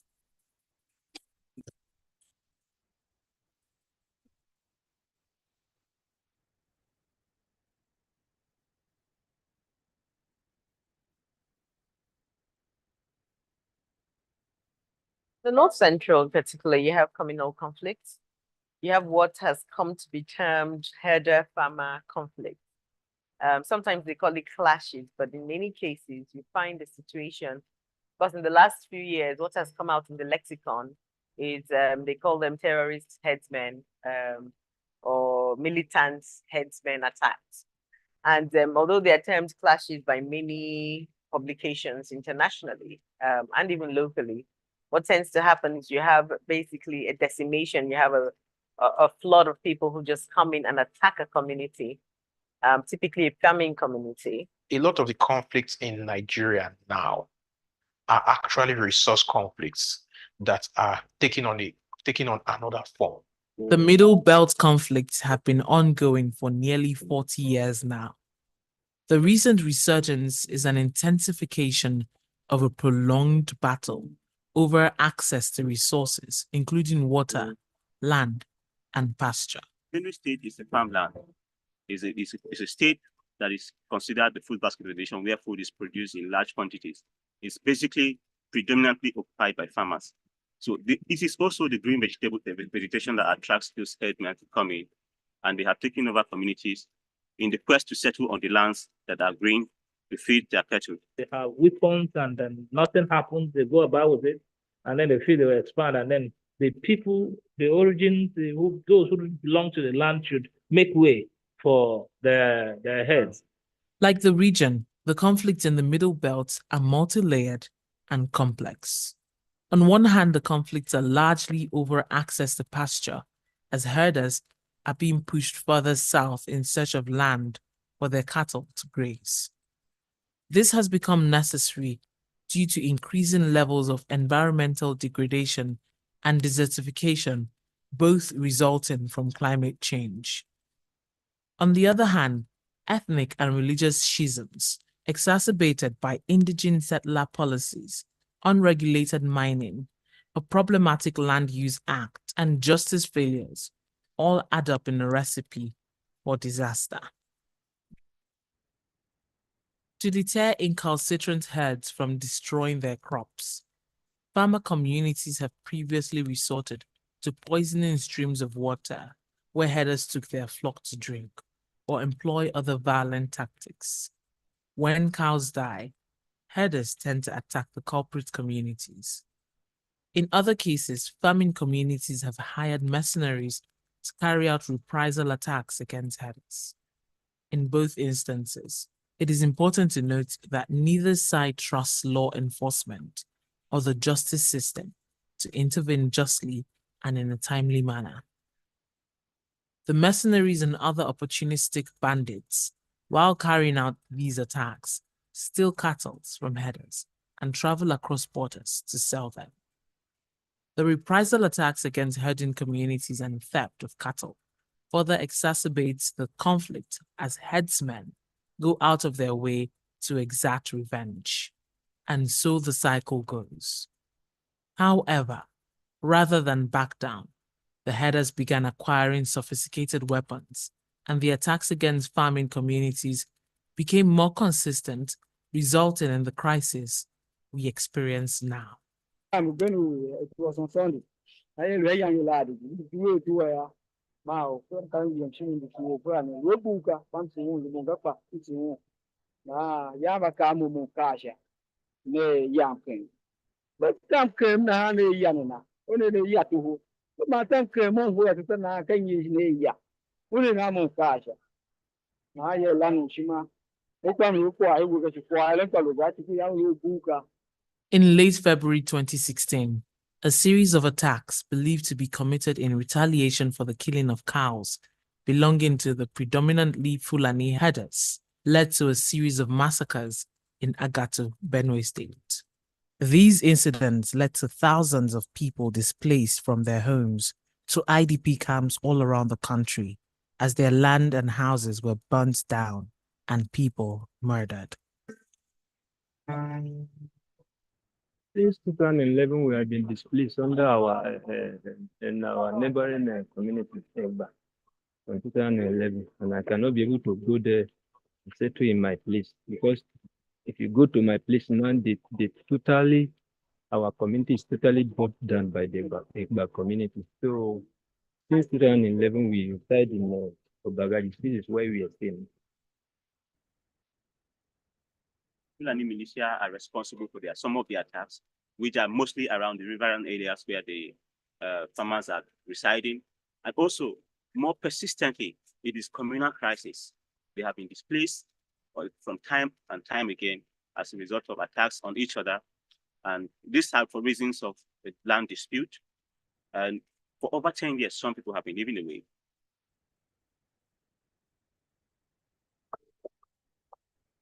That is a very remote location. It's not an easy place to get to. So when the attack happened, first to even get information was not very easy. You know, we didn't really know. So the communities, people who worked in the space, NGO workers, said there was this number of people killed. Then next thing you know, the authorities come out and say, no, it was only, and debunk. So again, we're not keeping track. We don't have data. And then we play these games with numbers, So if there's one person dead, the authorities should not say only one person died. One person dead is one person too many. While people have tensions, which is bound to come up in any society, they've been exacerbated because of the failure of the authorities to actually ensure that there is accountability when any sort of violence takes place.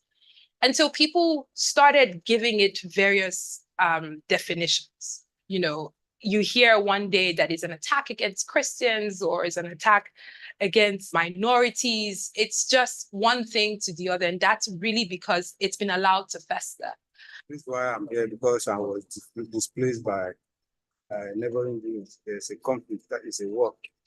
And I left that place since about 5 years back. Since when I came here, I have no means of living. I have 3 wives and 17 children. My children are not able to go to school because even to feed is, I find it very difficult. How can I talk about feeding my children? The Aguilar community is filled up with almost about 15,000 IDPs who have been displaced. Thank you. Let's 11 begin to settle down now. And the situation doesn't seem to be improving. The Agatu situation is sad, but that's the situation across a lot of the. Thank you very much. A lot of the country, where we seem to have just given up, really, and you just hear about these. We killed XYZ bandits and so places. All right, killing them. How come? ladies and gentlemen, the indigent settler clash distinguished guests, adds another dimension to the conflict. as has been already alluded to, this speech local government and the proliferation of fake news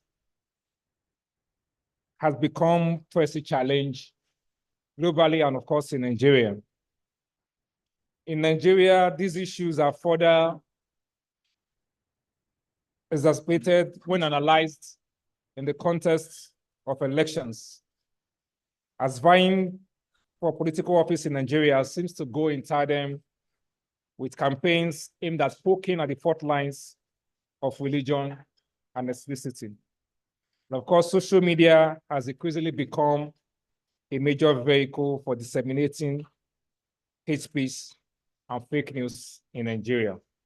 So on this premise, I want to welcome our panelists as we go into the next panel session to discuss hate speech and fake news as drivers of election atrocities in Nigeria.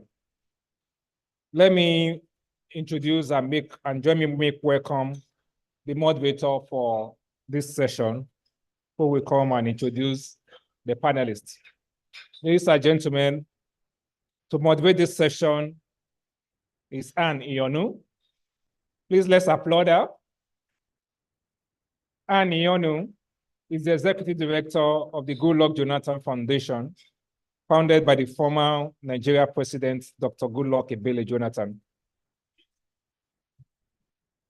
At the heart of the foundation's mandate is the protection of democratic integrity and prevention of violent conflicts and the promotion of peaceful resolution of disputes across Africa. Anne is also the coordinator of the West African Elders Forum, an initiative of the foundation that draws on the experience and standing of its members to provide advice with good question, mediation, and conflict resolution support service to political leaders by bringing useful and non-partisan insight and skills for diffusing tension and reconciling positions for the sake of the sustenance and advancement of democracy in West Africa. Over the past decades, Anne has worked on various democracy promotion, peace and security, and governance initiatives in the sub-region. Prior to joining the foundation, Anne was with the Institute for War and Peace Reporting, where she played a pivotal role in designing and supporting initiatives aimed at countering extremist violence in Nigeria.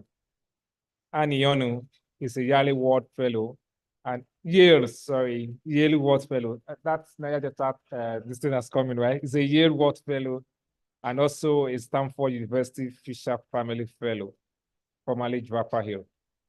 Ladies and gentlemen, I present to you Anne Ionu. Anyway, you are the moderator.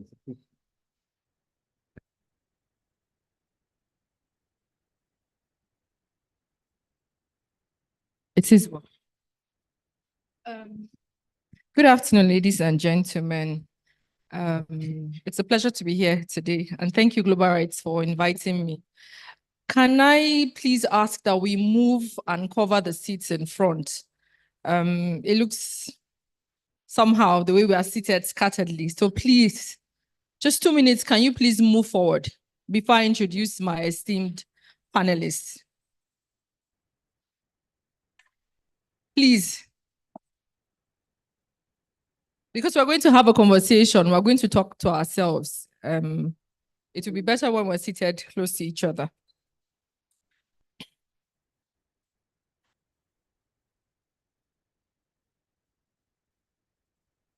Thank you.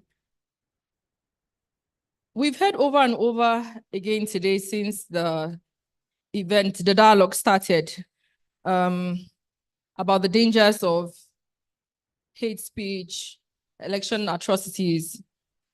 You and I know that elections have been described as one of the salient elements of democratic governance. And the critical components of elections are choice and consent, participation, accountability, rule of law, and human rights. According to Article 21 of the Universal Declaration of Human Rights, everybody has the right to take part in the government of his choice, directly or through freely chosen representatives. And so the ultimate guarantor of social peace is robust democratic institutions, such as elections. Elections that give voice to the people are in essence a critical means of social conflict management. But like we heard Ken present the report, unfortunately, Nigeria's electoral cycles have been fraught with violence, even more so since the nation's return to democratic rule in 1999. Election violence in Nigeria is multidimensional and encompasses a wide range of actors, including politicians and their supporters, the government, and sundry groups embedded in the nation's larger context of insecurity, like Dr. Zinwankwo from Next Year alluded to. The 2023 general elections was no different, as hate speech and thuggery was deployed all over the country. The negative impacts of hate speech and fake news are widespread, varying from gaining up fear and hatred that consequently leads to the loss of lives, to ethnic profiling and the destruction of properties. Voters became less willing to engage in the whole electoral process due to fear of violence and due to the fear that would their votes count at the end of the day. And so this afternoon, this session will be focused on analyzing election atrocities in Nigeria within the context of the twin drivers of hate speech and fake news. It will draw on the experience of the panelists as observers of recent elections in Nigeria as they draw a connecting line between the violence and human rights abuse usually witnessed during elections. And this conversation today will be situated on how do we tackle these issues so that they are less impactful, so that they do not affect our future elections. And to do justice to this conversation this afternoon, in no order of preference, but ladies first, I would like to call on the first panelist today, Mufiliat Fijabi, who is the Executive Director of Sustainable Gender Action Initiative and the CEO of Capacity Impacts Nigeria Limited. She's a gender and development specialist with more than 2 decades of experience in gender equality and women's empowerment. As the Executive Officer of the Nigerian Women Trust Fund, she convened the National Gender and Elections Watchroom for the 2019 and 2023 elections. She's a graduate of the University of Ibadan. She also holds an MPhil in Gender Studies, as well as 2 master's degrees in Public Policy and Management and English. She's an alumnus of the United States International Visitors Leadership Program. You're welcome.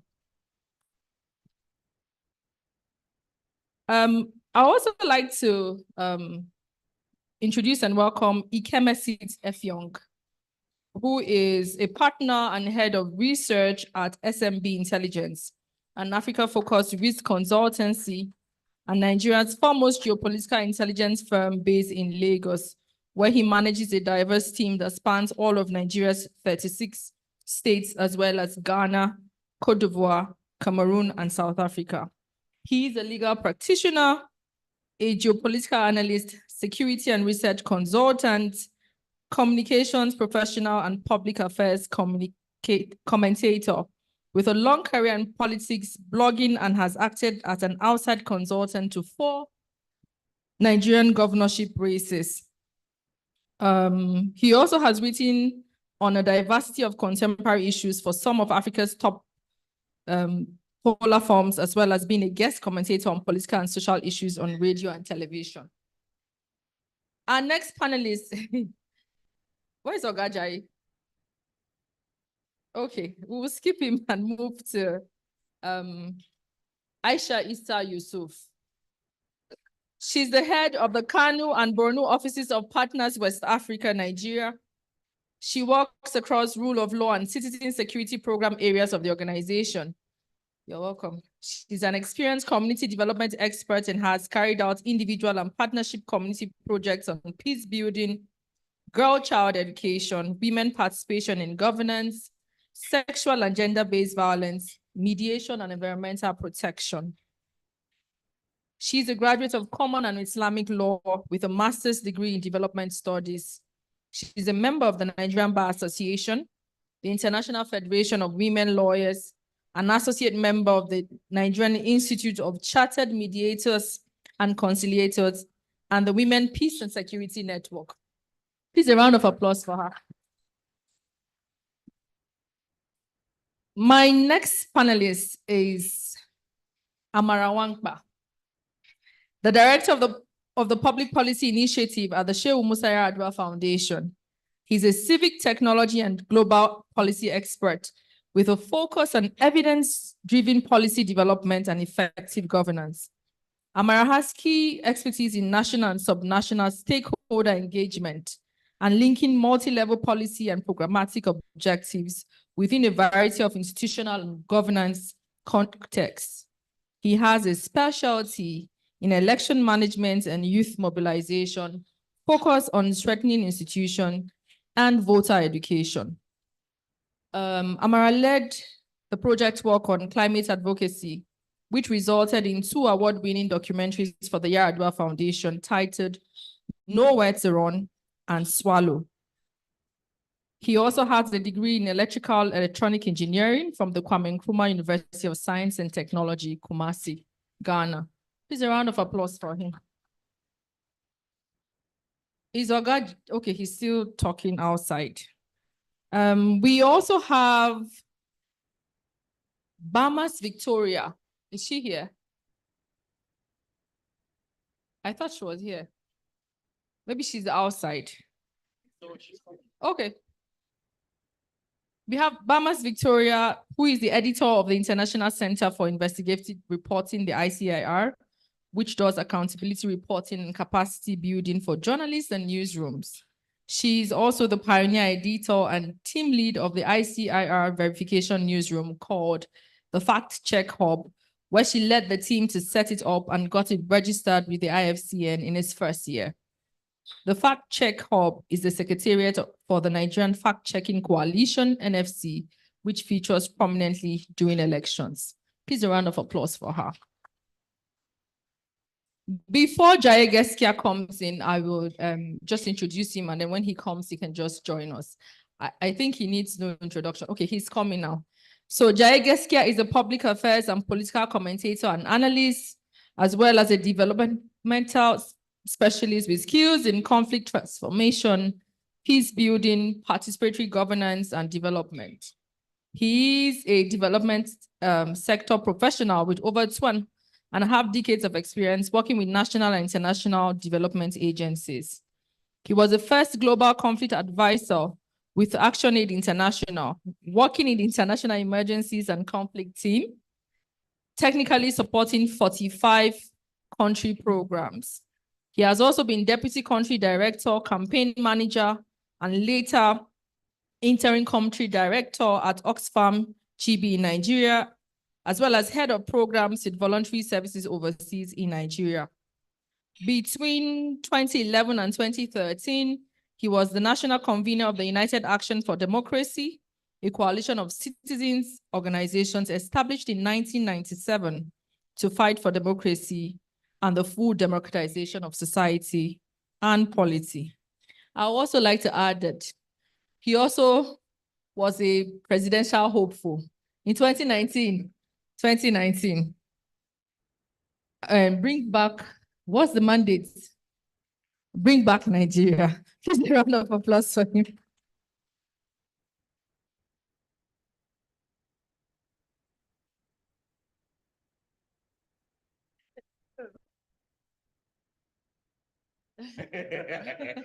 So we have both, we have was attempted contesting in Nigeria, and we also have those of us who have been on the sidelines. So okay, so in common language, hate speech refers to offensive discourse targeting a group or an individual based on inherent characteristics such as race, gender, or religion. And that may threaten social peace. But in order to provide a unified framework for the United Nations to address this issue globally, because it's a global issue, the UN strategy and plan of action on hate speech defines hate speech as any kind of communication in speech, writing, or behavior that attacks or uses pejorative or discriminative language with reference to a person or a group on the basis of who they are. In other words, based on their religion, ethnicity, nationality, color, descent, gender, or identity factor. I would like us to lay a proper foundation for our conversation. And so my question that I would like to pose to Victoria, but before you answer the question, you will give us like an opening remarks before you answer is, how can we effectively differentiate between legitimate political discourse and hate speech or fake news, particularly in the context of election campaigns in Nigeria? How can we, and to lay a proper foundation to our conversation, I'm asking this question, but before you answer, I want you to use 30 seconds to give like an opening remark.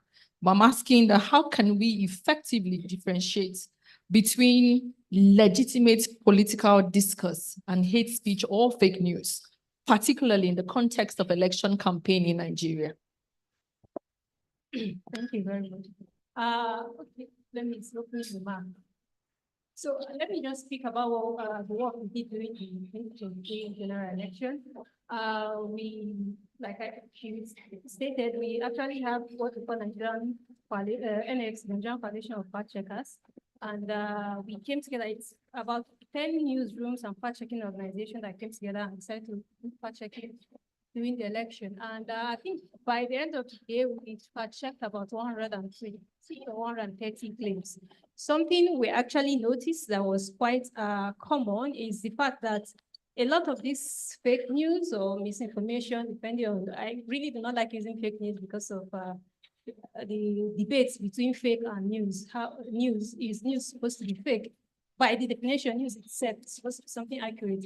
So you now saying a fake is an oxymoron. Anyway, back to what I'm saying is one thing I noticed, we noticed was that the misinformation that was spread during the election, interestingly, was actually being moved by visuals, that's photos and videos and photos. Unlike previous time, there were a lot of text, but this time around there are quite a number of that kind of visuals. And a lot of this conversation, what usually happens, something that probably happened somewhere else, they try to use it to try to push a narrative. It's possible that it's something that happened during the 2019 election, they will bring it as 2023 or even in a different country. And I guess it's because of how the platforms, by the platform now, I mean social media, guys, Facebook, Twitter, how they actually promote content, and content that have visuals are usually giving more exposure. So I guess those people who sell this information as a service know this, and they are trying to take advantage of this. Then how do we differentiate between discourse? and hate speech or fake news, particularly in the context of election campaign in Nigeria? So now the thing is, there is no hard and fast, or will I say, I'm talking from my observation now. There is no really one direct distinction that you're going to use. The reason why I'm saying this is because we found out that even those who are part of the let's say candidates, those who are pushing, are actually also the originators of some of this fake news. So you can't really say, and even media houses, interestingly, have actually been found to actually push fake news, sometimes maybe or without even knowing, because I remember there is this one that a misconception about some policies about INEC rule, that the media house, when they reported it out of without understanding the whole process, and it caused a whole lot of misinformation in the public space. So I can't really tell you for sure this is this, but this is it, because even those people who we believe should be the places where we get the accurate news, accurate information, they actually are bound or can also give out these fake news. But at the end of the day, one of the things we actually try to look at is people who are experts in that particular field. When they talk, organizations who actually specialize in those kind of stuff, and even media houses that have some kind of credibility to protect. So I guess when they have those kind of conversations. Okay, thank you. Ogaje, let me pose the question back to you. Being a one-time politician, maybe you have yes. So how do we differentiate between hate speech and political discourse in our context? How do we legitimately, where do we draw the line? What's the difference? Okay, thank you very much. I'm going to respond to these in two ways, and then I'm also going to say something very quickly. But then to respond to this in those two ways. So the first is this. I like the fact that when you started, you grounded this conversation with a definition. It's also important to understand that just like Victoria said, there is a huge debate globally, particularly also because of the weaponization of the phenomenon of fake news, that even legitimate information is characterized as, fake news, and so on and so forth. So I like the fact at least that consensus from the UK, it's there. So it's easy, or it should be easy.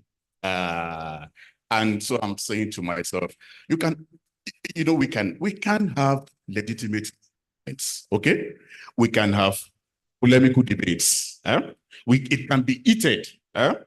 And sometimes in the past, even now, people use swear words, okay? But then it be acceptable etiquette to then use, and people are called out for doing that, okay?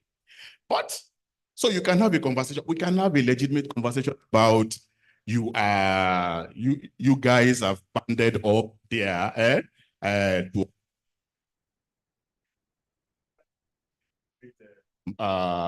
political discourse. Now, where the danger enters and the threat enters is when people are not just banded and missed in that kind of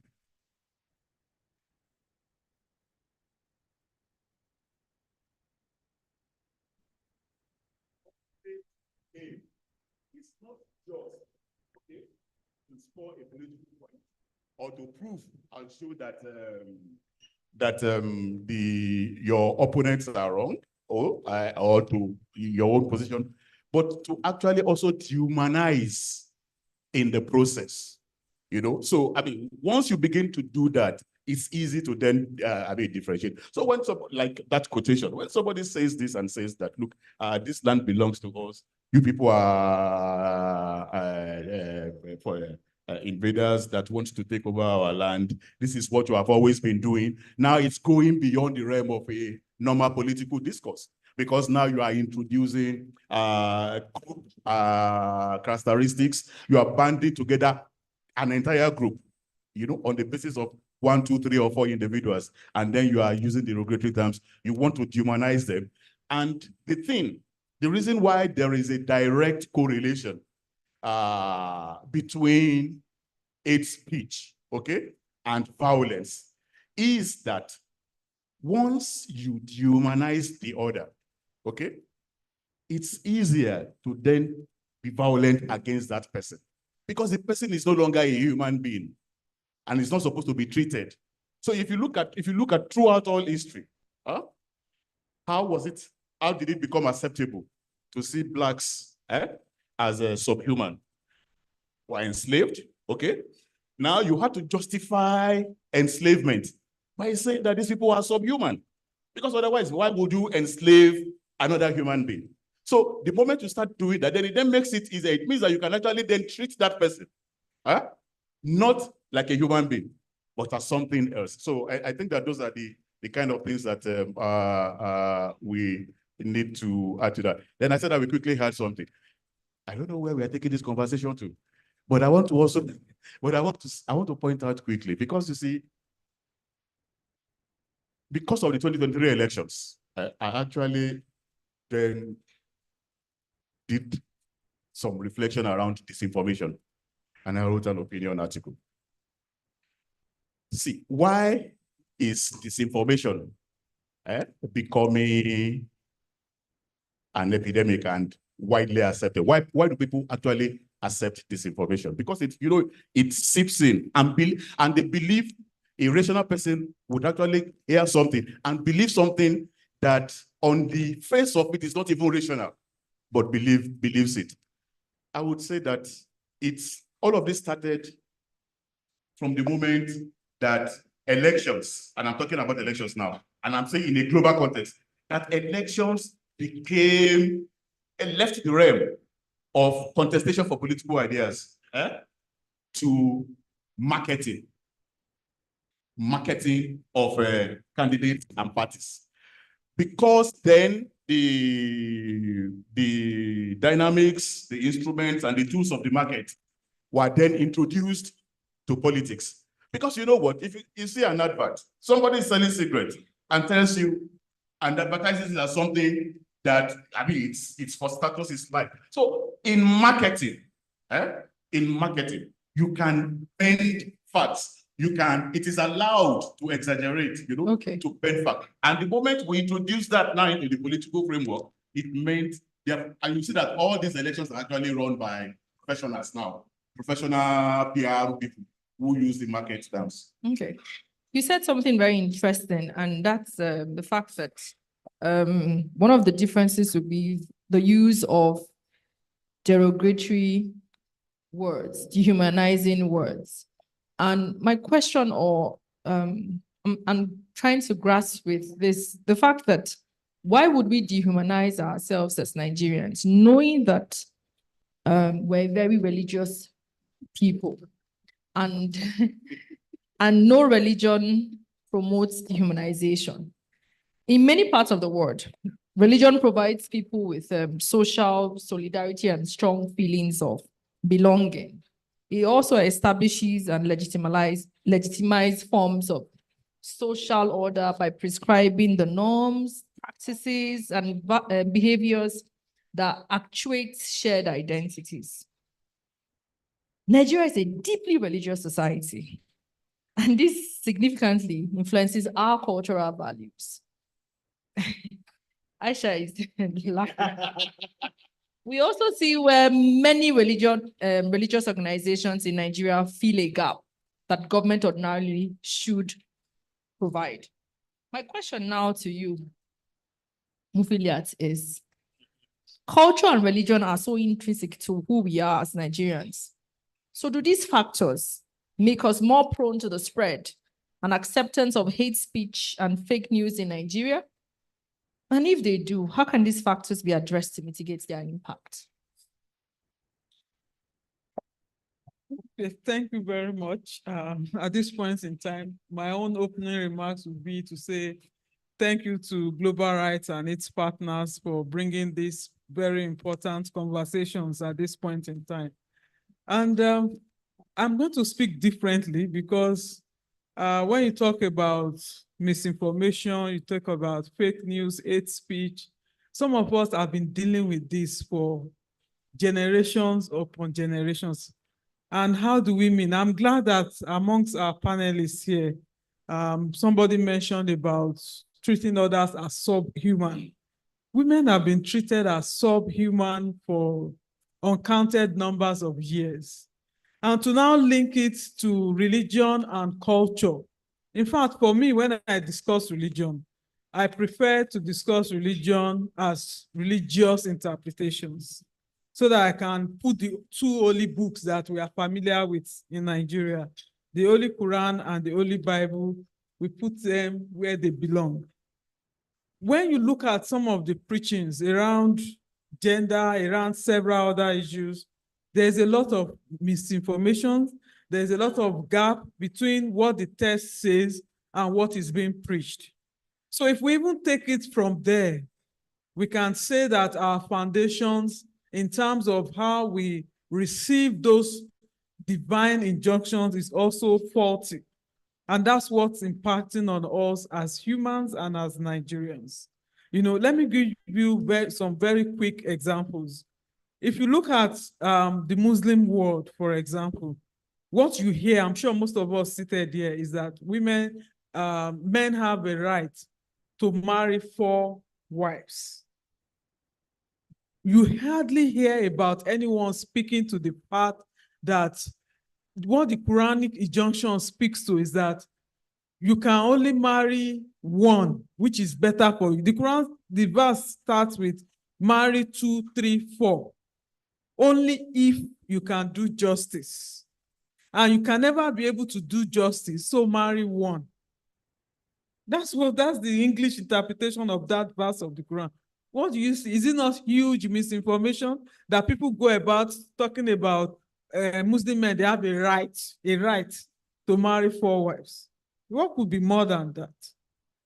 And if you go to the Christian side, biblical interpretations, you find that in most of the preachings in Ephesians, I can't remember the verse now, they speak about women be submissive to your husbands. But they don't read out the other verses or preach about it that speaks to men love their wives the way Christ loved the church. These are biblical verses, not interpretations. But in preaching, the gap between that original divine injunction is quite wide. So what are we talking about? You know, listening to all the presentations this morning, I just think that as a country, we need a lot of value reorientation. We carry so much baggage over the years, and it's true. If we do not resolve these issues, how do we continue to plan and plan and plan elections? And every time we even find that we have to amend constitution, we have to amend the Electoral Act to be able to conduct more better elections. But what about we as a people, whether the governed or the people governing us? We need to think and reflect on our lives. 2023 and the atrocities that have been documented is a pointer to us that we need to do something. We should not continue like this. You know, if I also look back, you know, in my days as a journalist, I witnessed a lot of violence as a reporter following the June 12 crisis. Especially, I was living in Lagos. Every morning there was a protest, there was this. You found that a lot of women and girls have been raped. All those ones who did that, where are they? Have they been punished? If they have not been punished, then they will continue. It has now grown over the years so much that you can go to a conference like this. Maybe you have politicians around. I've sat at a conference like this before, maybe not this one. And then a politician came in that the only way he could establish his presence and authority, a serving National Assembly member, said that he had to announce to the people that he had procured guns and necessary bullets. That was how he announced his presence, to warn all those who may want to misbehave on election day. Look at that. And for those of us in the civil society group, we are very patriotic Nigerians. Some of us would conduct voter education from morning till thy kingdom come. Until they started asking us that, you tell us to go and vote, what protection mechanism do you have for us? You keep telling us to not disenfranchise ourselves. If they start shooting guns and doing all of that, what should we do? And some of us started looking at ourselves, because even ourselves on election day as observers, we've been threatened by police officers who will say, maybe drunk, who will tell us that don't go near that place, don't cross that boundary, you know, telling us all kinds of things. What I'm saying is that we've been victims and survivors of misinformation, hate speech, you know, for years, several years back. But we should not continue like this. I like the fact that this forum called on a professional psychologist to come. Our brains are scared. We cannot continue like this.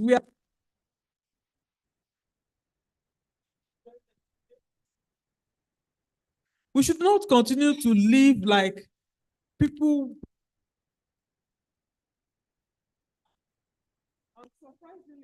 You know, a lot of West African countries look at Nigeria as a standing example. But at times when we meet at election observations across the West African sub-region, and they are like, you Nigerians, you are very strong, you are resilient, and okay. But really, we have a lot to do. That's where I'm going. Thank you. Thank you. You said something about us not continuing like this, that something has to change. And I'm going to, Amara, this question is for you. Unlike previous elections that were mostly two-horse races, the 2023 presidential context featured 3 front runners.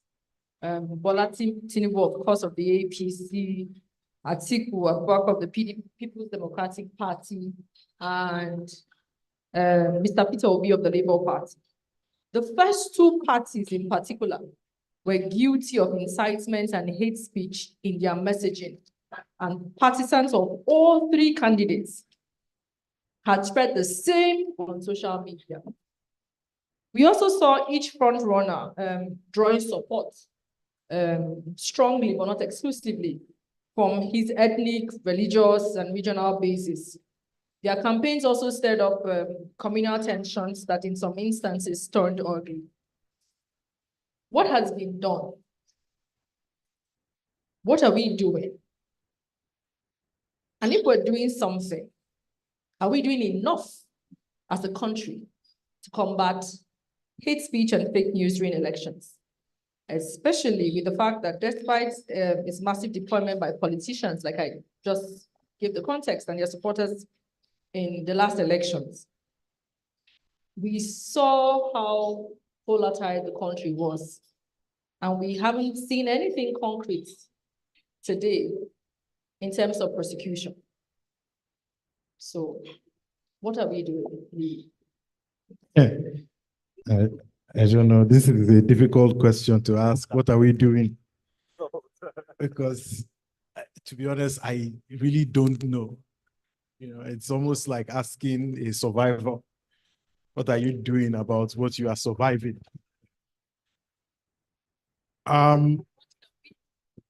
But first of all, you know, my opening remarks, even though you didn't ask me, offer me the opportunity to give opening remarks, just to say that we did something around the 2023 elections. Part of what we did at the Yaradua Foundation was to work with Google to convene civil society and the political parties, 2 separate convenings, to discuss misinformation and disinformation around the elections. Which brings me to 3 things. So the first thing being an anecdote. There is a book by Jonathan Stroud titled, it's a novel. It's titled The Amulet of Samarkand. And it talks about a young magician apprentice who went and summoned a jinn from hell to help him accomplish something, steal an amulet. But then after he had summoned this jinn, and the jinn was helping him, he realized that there was a little bit of a problem. He didn't quite know how to return the jinn back to where this jinn had come from. And he now found himself in a situation akin to riding a tiger, because what you had summoned was far greater than you. And there was no instruction as to how you are going to return to status quo after you have benefited from whatever it is that you had asked the devil to do for you. And the way we summon misinformation, disinformation, and hate speech in Nigeria is akin to that story. In fact, I think somebody, I think it was, who was it that mentioned the fact that some of these politicians, after arming these guys, when they say bring the gun back, they said no. You know, we are not interested in returning back to status quo. Now we are strong men in our own rights, and we have to maintain the situation as it is. I think the same thing happened in the Northeast as well, where groups began to see that, look, we're a political force. And so we haven't learned that lesson as a society, as an elite. Yeah, elite haven't learned that lesson, that these things that you summon, that there is no path back to normalcy after you have opened the Pandora's box. And the consequences can be more than you have bargained for. So that's the first point I would like to make.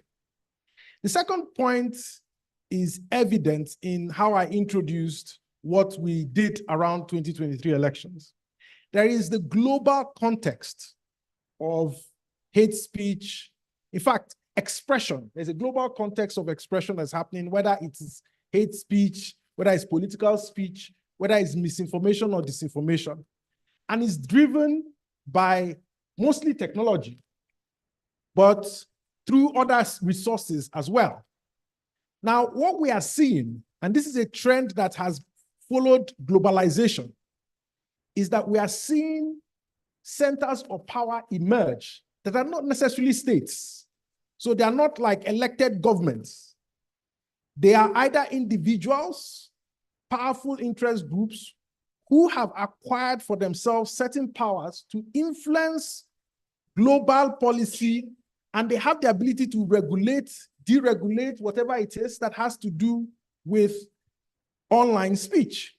So for instance, in our own instance where we engaged with Google and with political parties in Nigeria and with civil society in Nigeria, Google was engaging as a regulator of speech because they manage or they own platforms that we use for dissemination of information, like YouTube, Google Ads and so on. And what they were trying to do was say, give us input, engage with us, help us identify how we can best regulate information that is being spread around the election. Now, we have to be cognizant of this, because a lot of times when we have this conversation, there is this implicit assumption that we are operating in a state model where states have power and where this is hierarchical and there is some sort of state involvement, and there's a limit to what states can do to enforce or to prevent these kinds of things from influencing citizens within their country. And so it's important that we have at the back of our mind when we are talking about hate speech and misinformation, that there are other entities that we need to engage and to address.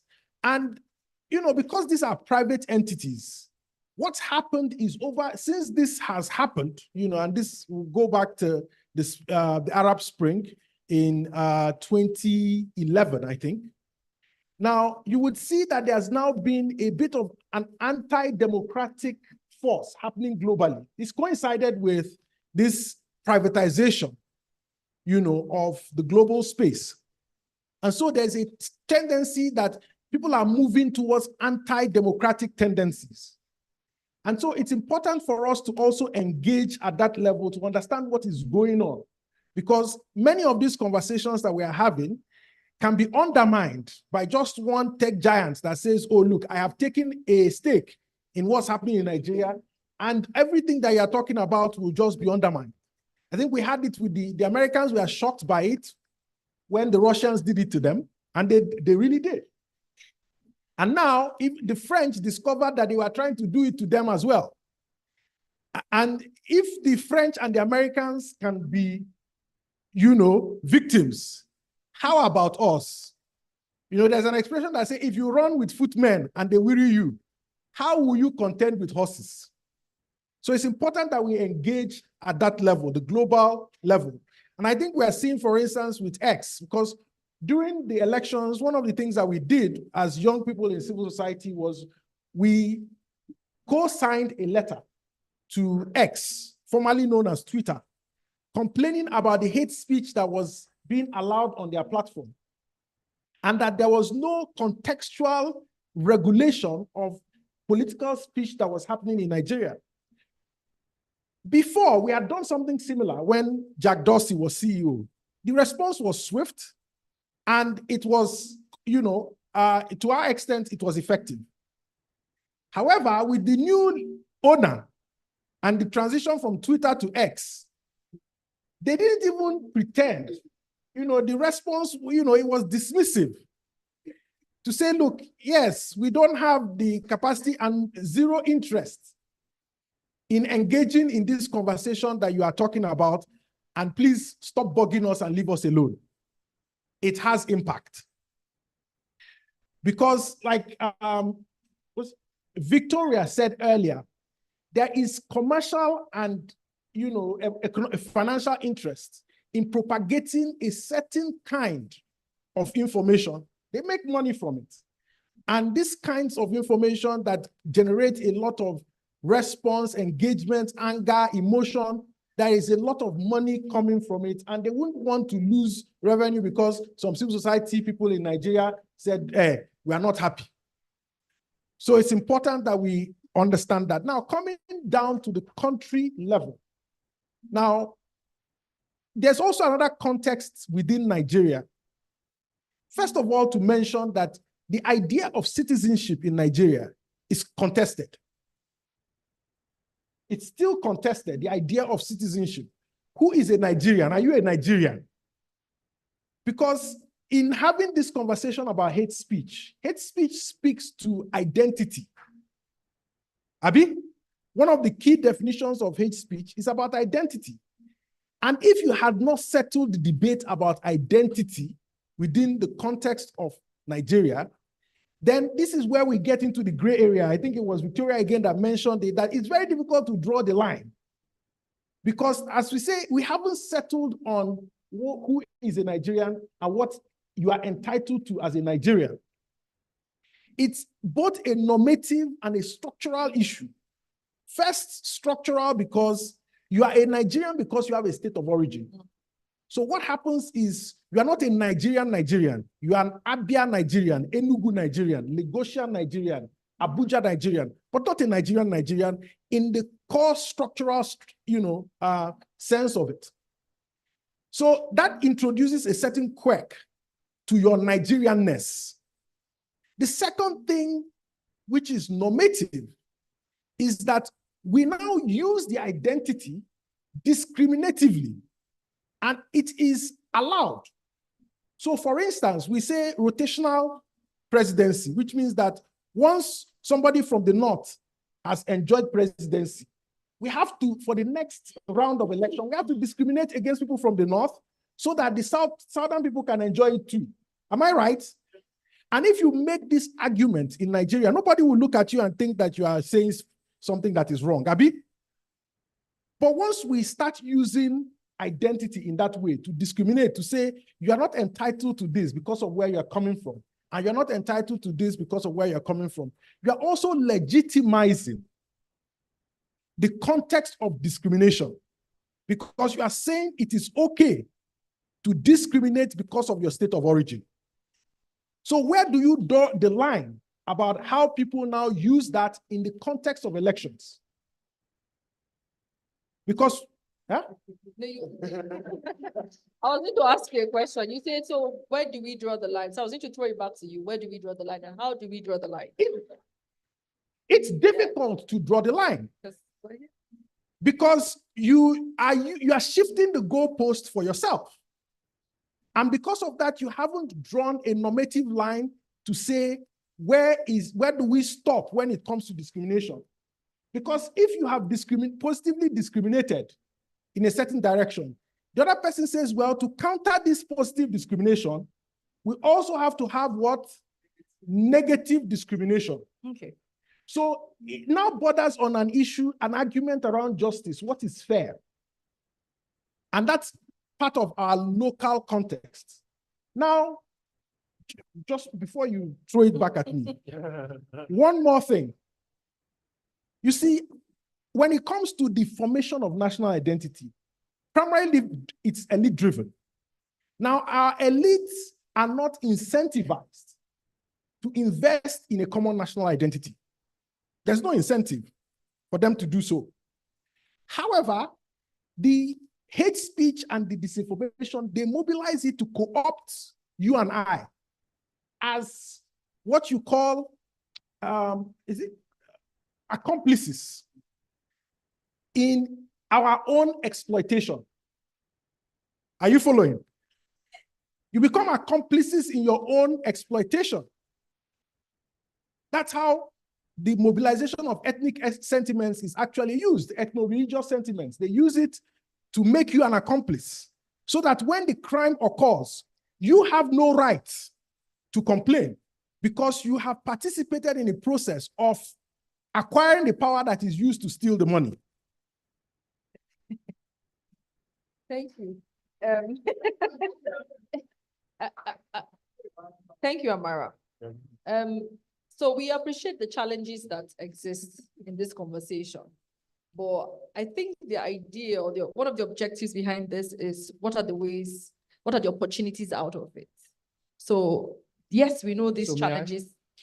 I'll come back to you. I'll come back to you. I want to hear Aisha talk. Riding off what he has just said, the last election was run against the background of disinformation as a tactic for the actors to win.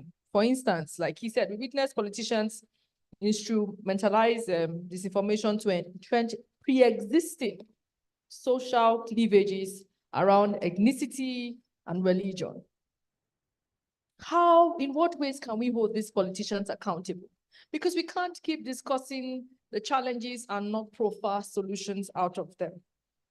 He also said something which I also want to, I hope you would expatiate on, and which is the fact that I think in my opening statement, I alluded to it, that to date, there is no universal definition of hate speech under international human rights law. The concept, like some of you have mentioned, is still under discussion, especially in relation to freedom of opinion, like I think Victoria had mentioned it, and expression, non-discrimination and equality. The legal efforts that have been taken or made to combat this so-called fake news often have the effect of disproportionately restricting speech, often for political reasons, like Amara is saying. Are we aware of any existing framework in Nigeria that handles or combats this? So I've asked you two questions. More than two. So to start with the context of hate speech and fake news, we can all remember the hashtags that have been going around or that went around during the last election. Hashtags like house, Igbophobia, things like how the former president hired 1.5 million people from Chad in order to vote with voters' cards from Nigeria, you know. Reports of elections even before fake results, even before election is concluded, you'll see a fake result on social media of certain word with vivid results on them. From where I came from, which our research unfortunately could not cover, a whole party member, party chairman of a political party was saying during a press conference, inciting that they must win election either with war or violence. Let me say it in Hausa for those that can understand Hausa, quote him the way he used it. He said, siya, they must win. And nothing was done to him till date. Another instance was that of the member of House of Representatives who also insults in public at a press conferences, and then nothing, absolutely nothing is being done. Let's come back to our laws. We have beautiful laws in Nigeria, including electoral laws. Even though they cannot be enough in some contexts, as you said, a law was introduced. Let me give you a short story. A law was introduced, a bill, was introduced, the Independent National Commission for the Prohibition of Speeches Bill, which is the hate speech bill. But guess what? It was shut down due to public outrage in 2019. The bill sought to create a real definition of hate speech, to define it concisely and clearly, and even went ahead to prescribe clear punishment for such offenses and offenders. It's prescribed life imprisonment for those guilty of it, and then death by hanging where such utterances cause death. Guess what happened? It passed the first reading and then attracted serious criticism from the public, from us, for imposing extreme sanctions, including the civil society. Thank you so much for imposing extreme sanctions. The sponsor of that bill had to step back and say that it will undergo some fine touches before it will be brought back. The bill did not see the light of that day. Another bill that was introduced and quashed was the Protection from Intent for Social Media Bill in 2009. It also faced public scrutiny for its harsh sentences and language. They said it will encourage prosecution of peaceful criticism of government. So it scarce the second reading and proceeded to the Senate. However, it is still not, And then other beautiful laws we have is the Cybercrime Act. It imposed messages, especially cyber messages, hate speech using cyber messages. The Constitution in entirety, which is the #1 law of the Federal Republic of Nigeria, it guarantees freedom of expression. Let me come back to your question directly, Section 39. However, the Constitution itself limited that freedom of expression by saying that in Section 45, where it is in the interest of defense or public safety or public health, then that information will be scrutinized. The Supreme Court of Nigeria, case law, in the case of Sauri and Federal Republic of Nigeria, it says the freedom of expression is not without limits. We all know that where your right stops, another person's starts. So it has limitations. We have freedom of expressions, but with certain limitations that should not, lead to public damages. And then also these campaigns, the Constitution, the Electoral Act provides for campaigns, obviously, but what, again, sectional campaigns, it must be done with utmost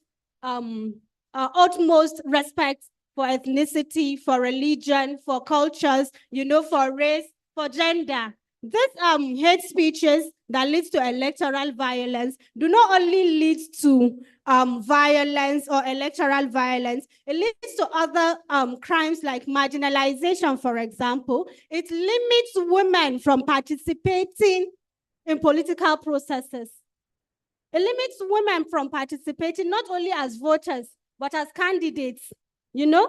In the north, let me say northwest precisely, do you know till date, we have not had a single female member of representative in our House of Representatives. And it is mainly due to this political violence.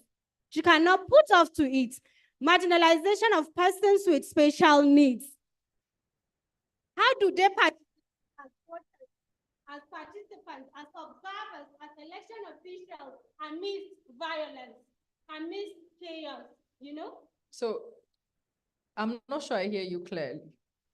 Are you calling for those bills to be passed because they will address the menace of fake news and hate speech? Is that what you're saying? Sure.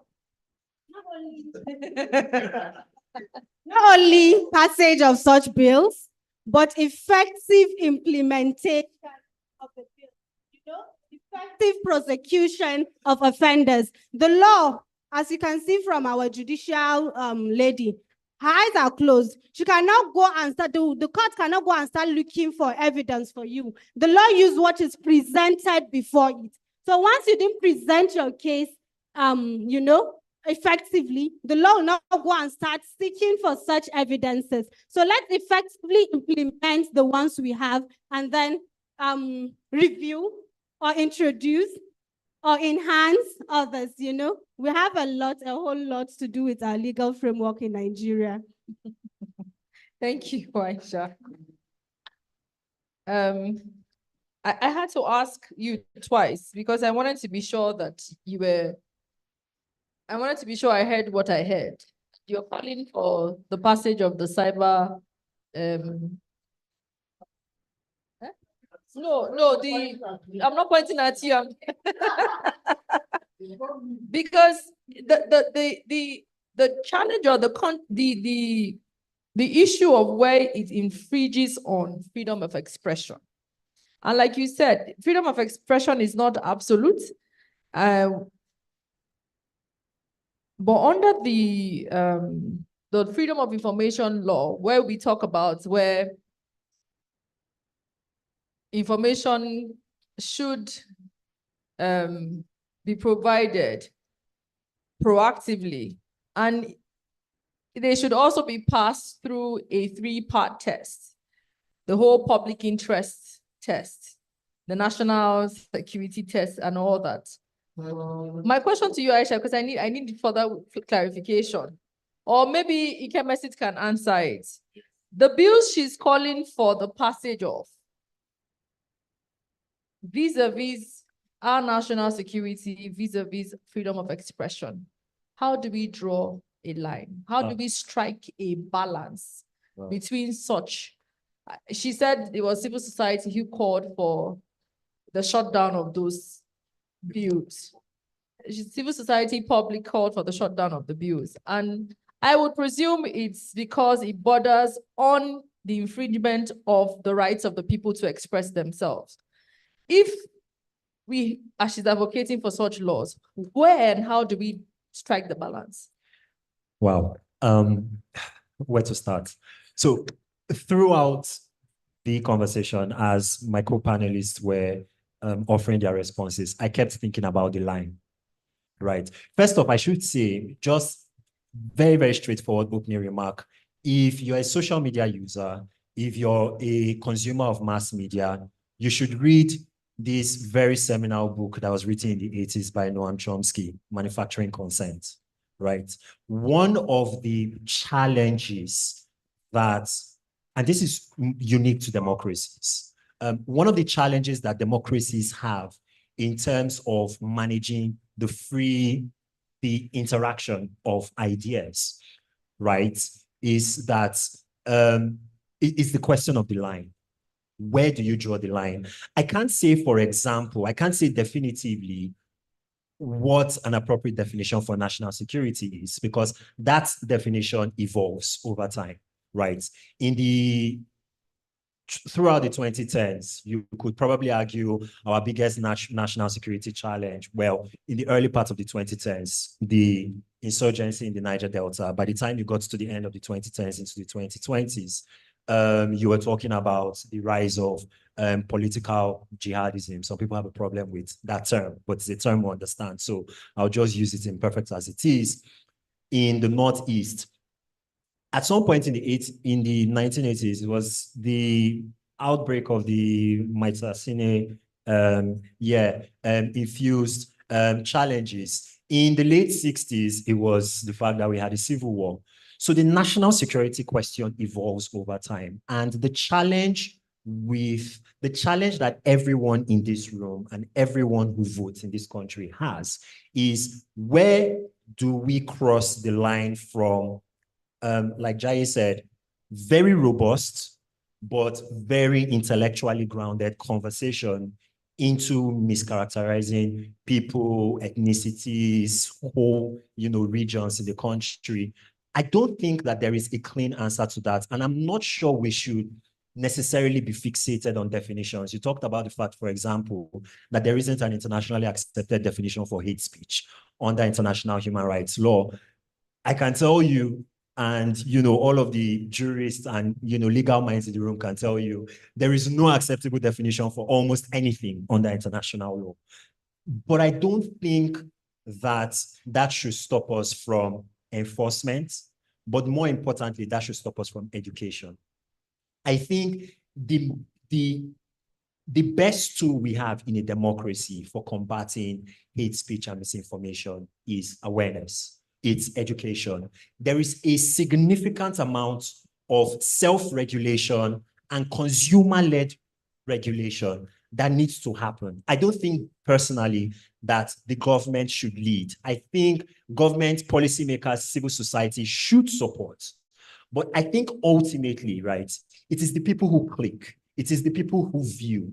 It is the people who open these platforms, right, that should have the primary responsibility for deciphering what is good content to consume and what is harmful content, right, to consume. So we should invest a lot more of our time and our resources in education. Take, for example, in the lead up to the elections, right, SOMSOB, which is this International Identity Fraud Management Agency, put out a report on identity fraud.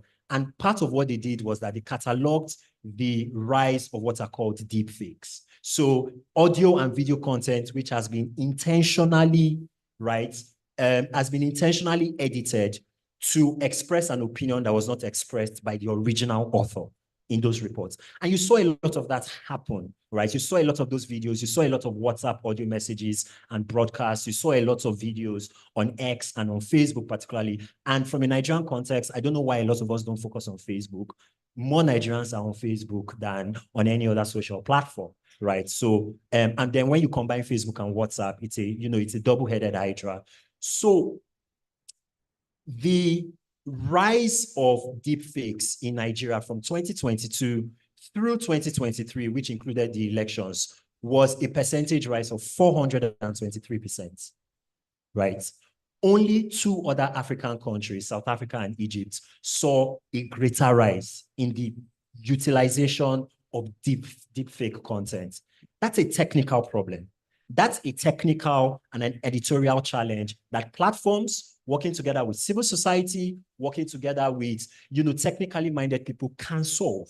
So there are technical challenges that I believe we should spend more time dealing with. And, as a lot of media organizations have been constantly saying this is the year of the elections. More than 60 elections are happening globally. Ghana is going to have an election, for example, December. South Africa is also going to have an election. And you're seeing the same things that happen in Nigeria happen there, right? The 423% problem that I described in Nigeria, in South Africa, it was 1,200%, right? So this is hardly a unique problem to us. But I think having the conversation about definitions, about where the line is a bit obfuscatory. Let's focus on what are the technical challenges that we can solve, and let's focus on educating them, and not educating in the traditional sense of know your rights and all of that. We need to educate our people in terms of things like how to judge bias in media reporting, right? what is the effect of media ownership in the kind of content that we consume and ultimately the kind of decisions that we make. I told a group of journalists this during World Press Freedom Day. 51% of Nigerians live in rural areas. Rural stories are underrepresented in Nigerian media, both on social media and in the traditional media. That's a problem in and of itself. Inflation affects a consumer in Abuja differently from a consumer in easy local government, which was, referenced in the report, for example, right? How are those stories being told? Everyone just assumes if you've covered the Lagos, Abuja, Kano, Port Harcourt perspective, you've covered the country. There's a vast amount of Nigeria that cannot relate to, that cannot engage with the concept of the lived experience of people in Abuja. We need a lot more of those stories, right? So teaching consumers, teaching voters, who are the ultimate people who read and view and click on these things, how to best judge content is probably an area where a lot of funding, a lot of programming, a lot of resourcing, a lot of expertise, and in the end, even things like a lot of, legislation and regulation, and in some cases, litigation is required, you should be channeled to, I think. All right. Thank you. So this will be the final remarks. And I want to start with you, Amara, because I want you to finish what you started. We all know that an open and pluralistic civic space guarantees freedom of expression and opinion, as well as freedom of assembly and association. And that is a prerequisite for making development and peace sustainable. He just said something about education, that we need to educate the populace. You also mentioned the work Yardwa Foundation carried out with Google.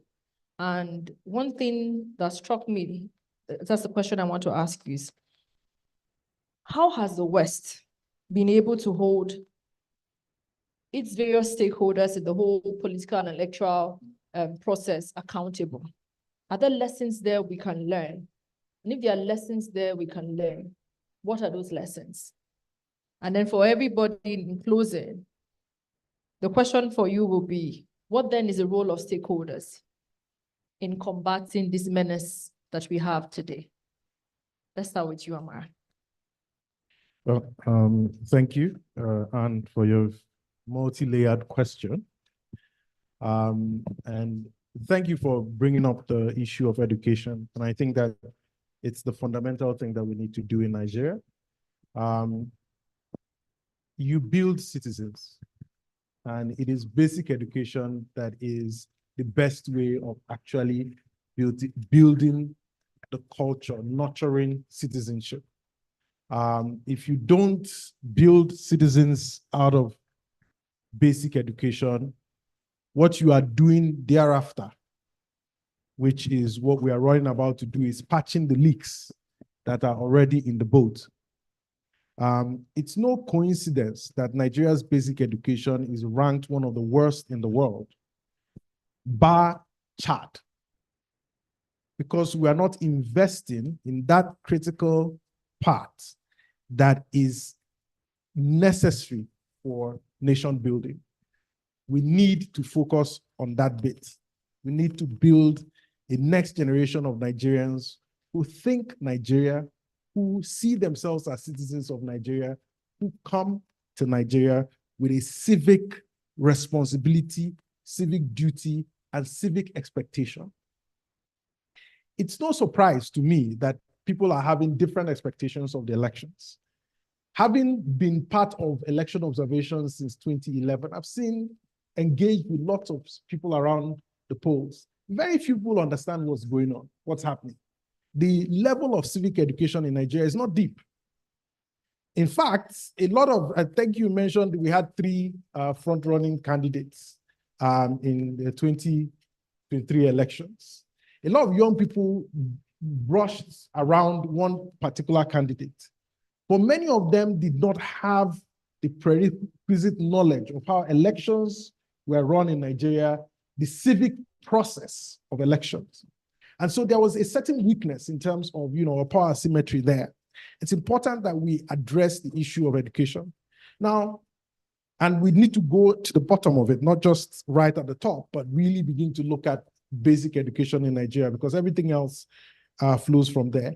Now, comparing us with other parts of the world in terms of how they're addressing these issues, I don't even know how much we can learn from them, because they are really struggling. There is an entire struggle about far-right movements that are taking over Europe and reversing a lot of the gains with democratic and, you know, all these other things as well. There's a lot of privatization that is happening with the public space. And because of that, there's a struggle. They tried to hold Facebook accountable, it didn't work. They are fighting X, you know, it still didn't work. Even the Brazilians in their fight against X, they managed to get some concessions, but in essence, they also made concessions themselves. So these are very strong forces that we have to deal with. Now, coupled with the new dinosaur that is coming into the equation, which is generative AI. And when you add generative AI to deepfakes, misinformation, we are in a different territory altogether. So what we need to do is to evolve our own homegrown methods of how to address this. We need to look at this from our own perspective as Nigerians. What is democracy from our own context? What does it mean? How does it appeal to people? How does it engage people? And if we do that, we can actually strengthen our hands. Now, at the end of the day, it's really about free will. It's about the decisions that people make to advance their own progress. And so we also have to learn how to counter some of these things with the right kind of information. That's why I respect the work that some journalists are doing in terms of, you know, sort of, what's it? What you call fact checking. You know, and it's not just fact checking, because people are debating the idea of facts now, whether it's, you know, factual or anything like that, but providing context for people to be able to judge this information that they are being, you know, confronted with. And that's something that we hope that we can learn, you know, from these situations. Finally. Oh, yeah. And I think even though I've slated X several times, I think that this is one of the things that is a good innovation out of X. They have community notes. So if you put something there, they don't just take it down. There is now contextual notes from the community that kind of puts that information that you've shared in context. And I think that's something we can learn in our space as well. Thank you. Thank you. Victoria. Your question is going forward, right? Yes. Oh, okay. Well, What's the role of stakeholders in curbing these menace? Okay, so that's fine. Let me speak about the roles of fact checkers, journalists in curbing misinformation. I think over time, one thing we found out is the fact that there is need to promote media literacy. That's one of, because initially when we started, generally we just do fact checking. Then we realized it's not enough. The reason is because the way, if it was before, like maybe 50 years ago, the way you just get your information is through maybe radio, TV, and what have you. But now tools for dissemination of information is now democratized. Everybody have access to it. So the problem we're now realizing, because sometimes we keep seeing the same thing coming up, and we see people who are very educated falling for it, is because they do not understand how to navigate this space that we found ourselves. So one thing we're working on, a lot of us in this space, we're working on, is to promote media literacy so that people can understand how to engage with this content and what have you. Another thing that we actually, like during the election, one of the things we tried to do was to do what we call pre-bunking. That's put out those information. We look at all those places that misinformation can thrive, try to get this information in time and give it out there. But something we're still trying to work on is, because we now realize that aside the open spaces, closed spaces like WhatsApp, I think somebody mentioned it, and Telegram, it's actually now like a hive whereby misinformation thrive. So what we came up with some strategy, but it's not been very effective, is how to get into those spaces, because that's where a lot of these guys have now realized that open spaces, they actually get checked, so they move into that. Then finally, for fact checkers, over time, because we check the work we did this election, check the work we did previous election, we realized that we've actually concentrated on content. What we've been checking is content that goes out. But we realized we actually need to go the next step, go the ABC, that's A for actors, B for behavior, C content, D degree and effect. It's not enough for you to check the content. Where is it coming from? You need to check the network. So what we are working towards is bringing down the whole network. Who is funding it? So it's not just, hey, somebody said this. Where did it originate from? So like recently, there's one of these ministers that had some issues recently, and we noticed on the social media, the person's image, there was always this content about how this person did this, how this person did that. So we did a whole lot of network analysis and realized all the key guys pushing that narrative, get some of the person that was funded and stuff like that. So I think going forward, if fact checkers work towards this, it's really going to help.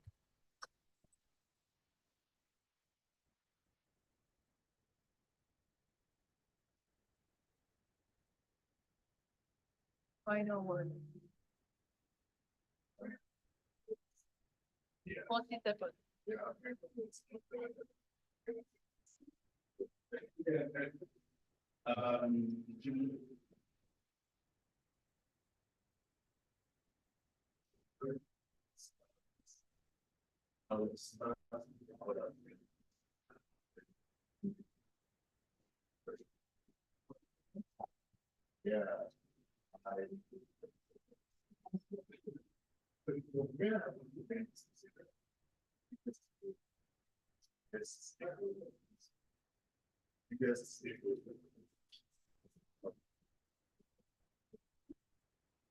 And the biggest role is actually the citizen. It's the ordinary person, is the people, is active citizenship. And I talk about active citizenship. How do we mobilize people to actually take this on effectively? And so active citizenship means that in the context of that mobilization, we should also struggle with the idea of what is our citizenship identity, and then only, be resolved in the context of actually activity and mass activity. They cannot be resolved, theoretically. And because people have mentioned education a lot, part of the challenge with disinformation, I will say this, for every age, for as long as there have been human community, there has been disinformation. For every age. Now, but disinformation is as effective as the technology for disseminating information. Okay, so as technology has increased, it's done why a technology challenge. But we all educated, and it's a global challenge. And this is not about going to school. It's not about the number of degrees that people have. It is really about, are people being educated for the common good and for the common purpose? Or are people being educated for individual and self-elevation and actualization? And once you do that, then the marketplace can then come in, because it's about actually really marketing yourself, and it's about then gaining traction when you are doing that marketing. Thank you. Thank you very much. While we continue to do a lot of research, documentation around hate speech, misinformation, disinformation, and all of that, it's also important to utilize already available laws to do prosecution. We have the Violence Against Persons Prohibition Act that speaks to verbal abuse and all of that. So we should not ignore those acts. Civil society organizations, they did a lot of struggle to have that act in place. So we should make good use of that. We also have the Electoral Act. There are some offenses that have been defined there that nobody is even talking about. We should also utilize that to the maximum. Work with the relevant agencies, the relevant institutions to ensure that they live up to the mandate that has been assigned to them. And of course, a criminal offense is a criminal offense. So why dance around the offenses to start finding it? We should make good use of what we have in existence while we work on other areas that have not been covered. In fact, I know very well that the VAP Act would also be reviewed to cover more areas. So that's my own takeaway. Thank you. Thank you. Ikemesi, 30 seconds. Okay, so just a couple of things, but I want to ask a quick question. Is there any media in the room? Oh, okay. All right. So just a couple of things. First off, from a media education standpoint, we need to teach people that institutions build democracies. The democracy that we've practiced of personalities, of cult figures, just won't cut it, right? So we found, right, that yes, I know. We found during the election that almost everyone that we surveyed was following the presidential election. When it came to the governorship elections, only 27% of likely voters said they were following that. For the National Assembly, it was less than 10%. But in a democracy, the National Assembly is probably the single most important institution out there, because all of the other arms of government sort of build out of that. For civil society, I think we do a lot of good work, we do a lot of engagement, but there is one thing that civil society needs to do. You need to permit yourself to go viral. What we are competing against, the misinformation flows, the hate speech flows that you're competing against can go around Nigeria and come back in under 2 hours, right? So the fact that you did very good research and you published on all of those platforms does not mean you've been visible. You need to figure out a way of going viral. The final point I would make, I had a couple more, but the final point I wanted to make is we need more explanatory journalism, using data, using historical perspectives, or whatever it is. The press release, the event-based sort of media reporting is clearly not providing as much public education as it would for voters. We need to explain why certain institutions are in place, why certain personalities are important, why certain behaviors are either good to have or terrible and we should disincentivize. Those would be the top ones for me. Thank you. Aisha, 30 seconds. Also, role of stakeholders in this, I feel is effective collaboration rather than game of interest and competition, you know?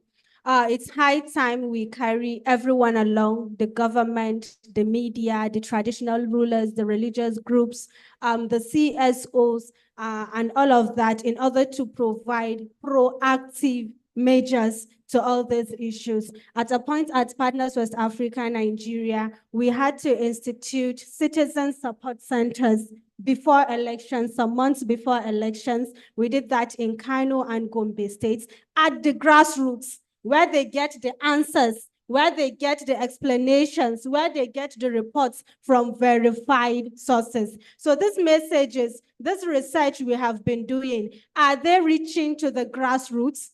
Who are involved in this violence? Who and who starts this violence? So are we doing it the right way? Is the message is going to the right people or not? Thank you. Thank you so much. Because we've taken so much time today, the Q&A will not take it.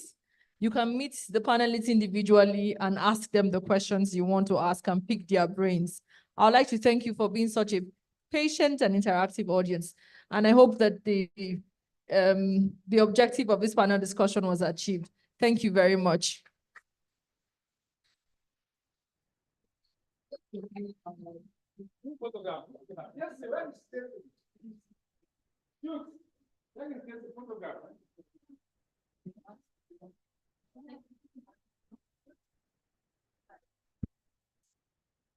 We were supposed to have audience interaction, but because of time factor, we'll just take the next session and then we'll have all the interaction together.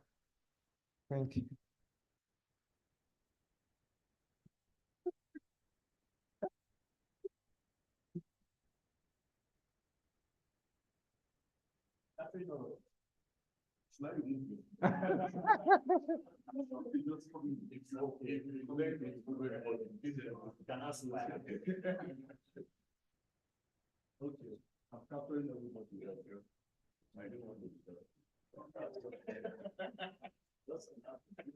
Thank you very much.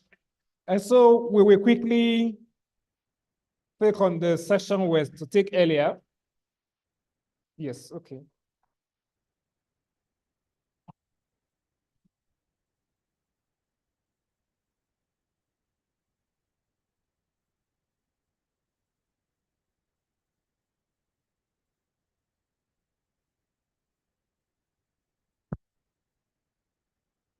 Thank you, ladies and gentlemen. We are hoping to leave here in the next 40 minutes. So let's quickly go through this. So for the next 20 minutes, I will want to invite the Executive Director of Rule of Law and Accountability Advocacy Center, RULAC, Mr. Okechukwu Oaguma, as he speaks on seeking reconciliation, justice, and peace in the Southeast, looking at the work of the Truth, Justice, and Peace Commission, and then just giving an appraiser. Thank you, sir. Thank you very much. I will let you when 20 minutes expires. Let me thank Global Rights and these partners for organizing this timely event and for inviting me to speak on the topic seeking reconciliation, justice, and peace in the Southeast. Incidentally, I was asked to talk about the work of the Anambra Commission, but I'm not a member of that commission. I actually appeared before that commission and gave testimonies about insecurity and human rights violations in the Southeast. I'm aware that the report of the commission had been submitted to the governor. It has been made public. So there is really little I can say about this, especially when the man who is the head of the someone came from Anambra who spoke about, but I will just talk, generally about justice, reconciliation, justice, and peace in the Southeast. I want to start with a brief recount of some incidents that happened recently in the Southeast. And on Saturday, May, I'm sure those who followed the news read about the Ega community in Ozowane, local government area of Enugu State, which came under attack by personnel of the Nigerian Army and Nigerian Police Force. Reports indicated that the invading security force shot indiscriminately, killing community members and burning several houses and other properties. Premium Times reported that incident and said that a resident identified as Richard Okoye, a 70-year-old man, died during that invasion. The police spokesperson, in providing an explanation, said that, and I quote him, criminal members of the community on Friday murdered 2 police operatives and 3 members of a neighborhood watch group in the area. So this was actually a reprisal attack. And I'm sure you've been following similar cases across where communities come under attack after security agencies were either attacked or killed. Prior to the Ega community attack on April 28th, the community, a community in Nimbo, community of Nimbo in Uzowane, the same Uzowane,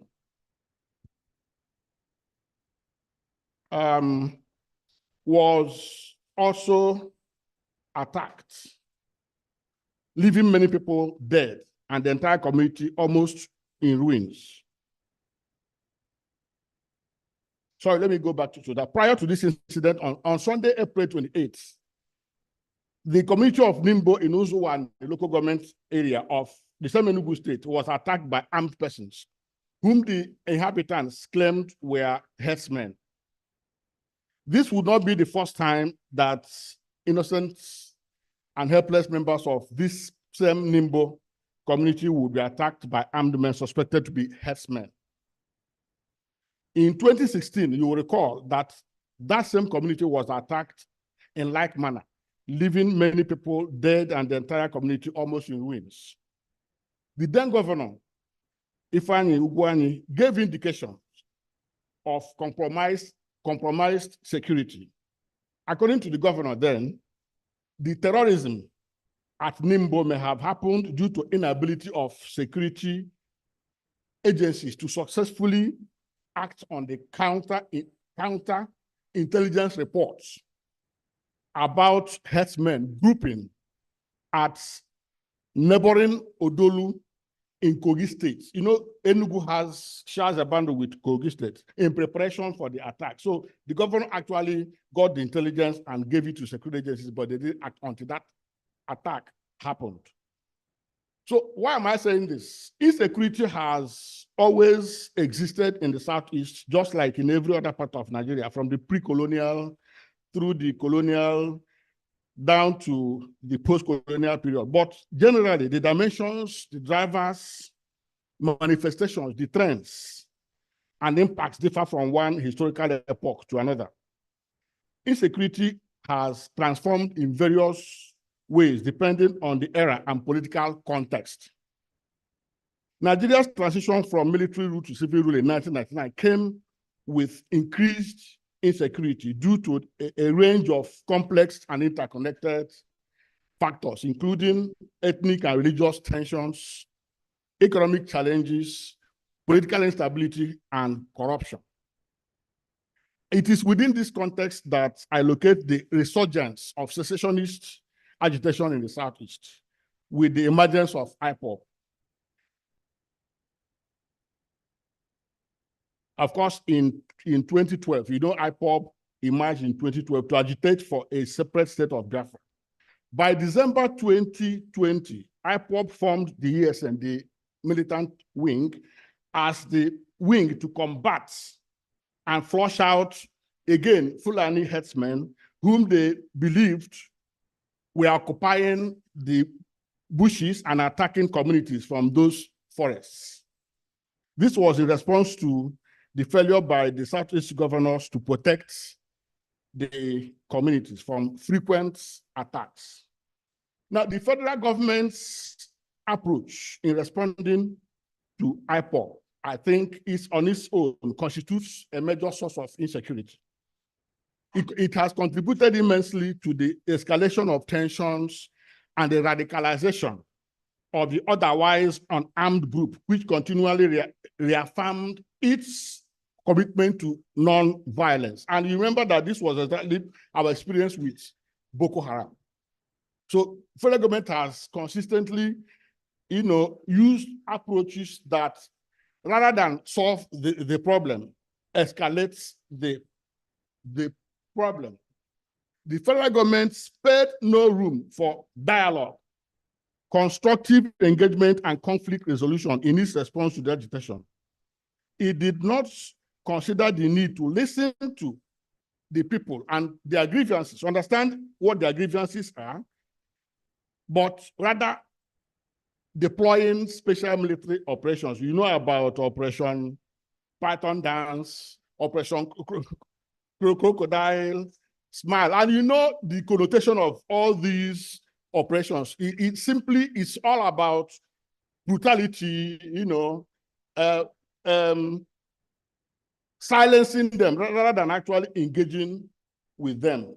You know that the invasion of Nnamdi Kanu's family compound and his escape from capture was followed by the designation of IPOB as a terrorist organization and its proscription. As at that time, there was no evidence that IPOB had actually killed anybody as at the time this happened.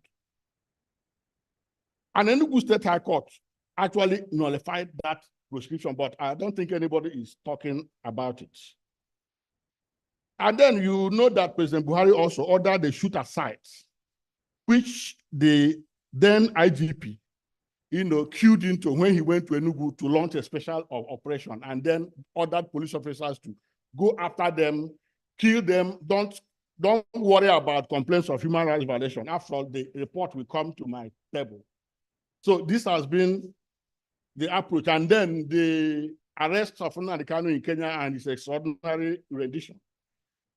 On all calls for dialogue for his release, because that is the suggestion that his release will help to de-escalate tension in the Southeast. But the federal government does not seem to. It looks like they prefer to have the situation as it is. When the president went to attend the inauguration of Hope Uzodinma in Imo State, he said insecurity has ended in Imo State. And that was a time when 2 traditional rulers had been killed, police officers had been killed the week before.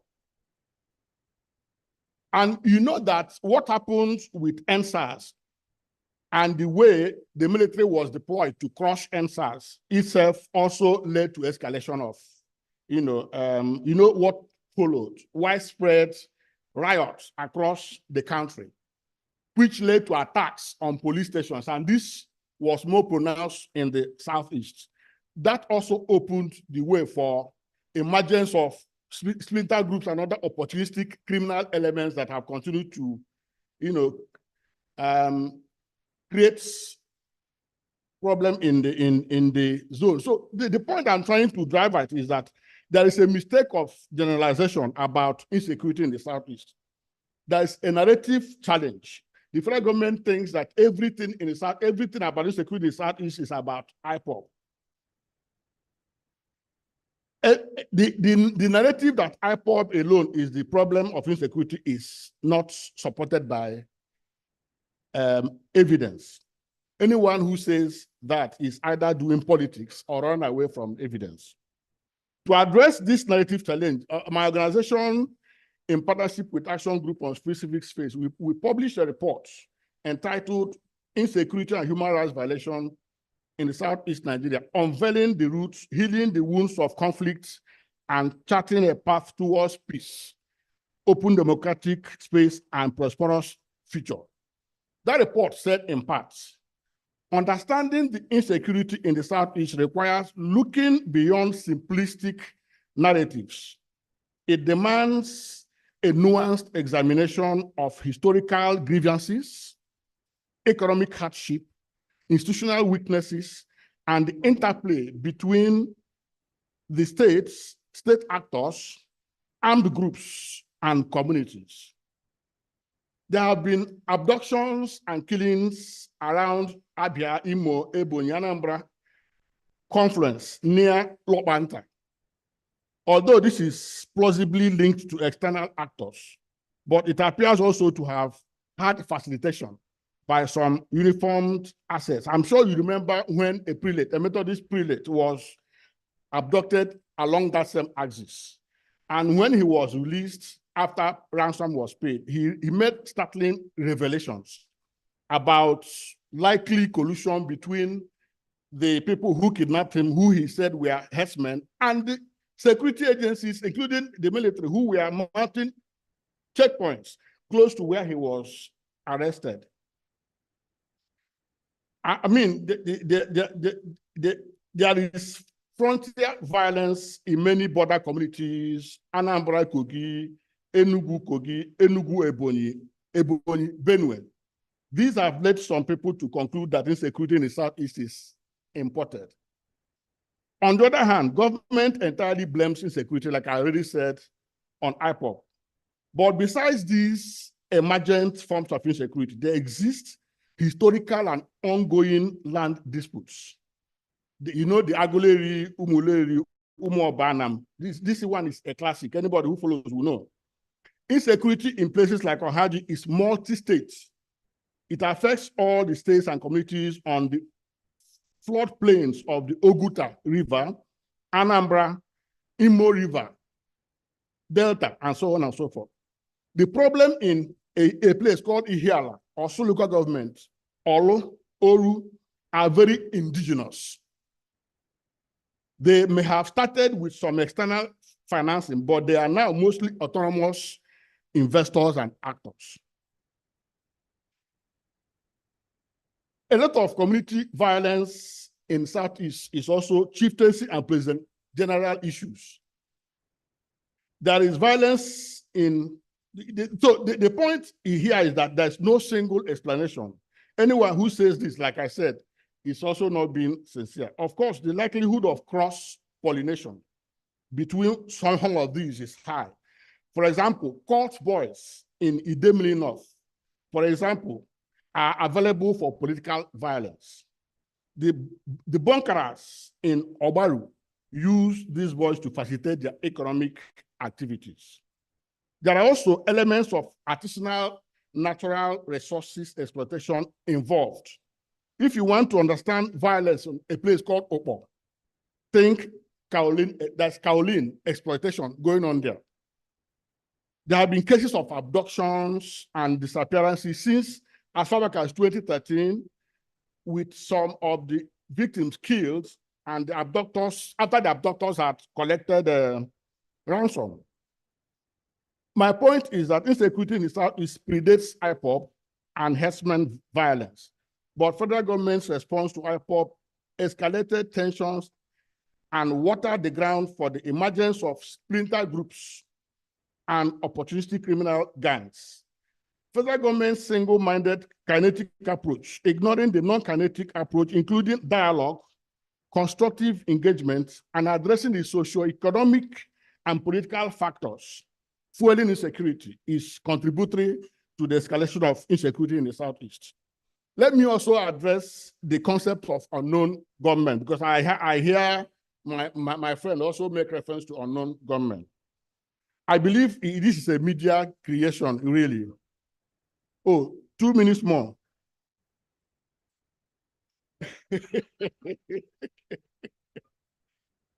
Okay, so you know what? The thing is, it's an attempt to cloak crime and criminals, to shroud them in secrecy, really, because with all the resources, deployed to security agencies for intelligence and operations, and you still say unknown government. So it means that they will remain unknown because it is convenient. For example, in Imo State, there are times that the Ebubago, you talked about Ebubago in Ebonyi State. There's also Ebubago in Imo State, and so some of the criminal activities have been linked to Ebubago, and then they will say it's unknown government. So I really don't know, because like I said, the report of the work that the commission that the governor set up in Anambra, I think is something that is commendable. And I think that other state governors in the Southeast need to take a cue from that, and there's need for them to also work together to create, to come up with a Southeast security, strategy. Because what the governor of Anambra State has done is actually to investigate the root cause of insecurity. And Anambra alone cannot do it in isolation of the other, because this is, like I said, cross-border. So there's need for collaboration, concerted effort among these governors in the Southeast. And I'm happy that he has promised that he's going to implement fully the report of that commission. So let me conclude, since I have only two minutes. The roots of insecurity in the Southeast run deep, intertwined with the complex challenges of governance and responsible political leadership in the region. Weak institutions and corruption create an environment conducive to illicit arms production and trafficking. Failure to deliver good governance fuels grievances and fosters distrust in state authorities, leaving communities vulnerable to exploitation by armed groups.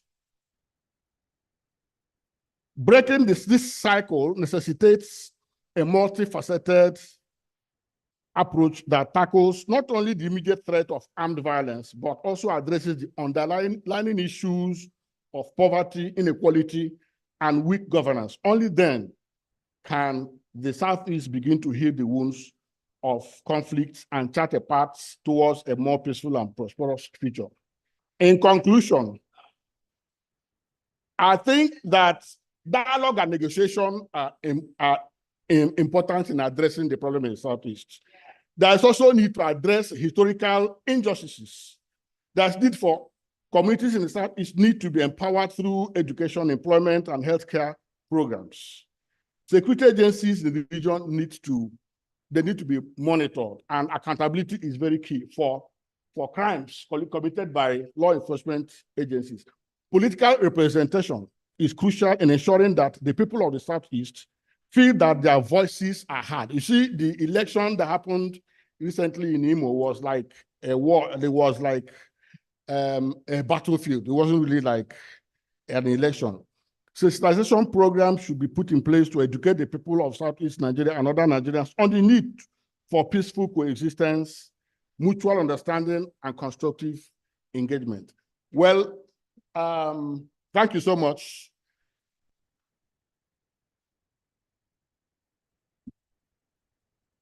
Thank you very much, Mr. Okay. Thank you so very much. I thank you for understanding with why we had to rush it at this time. There was one session we left for the last.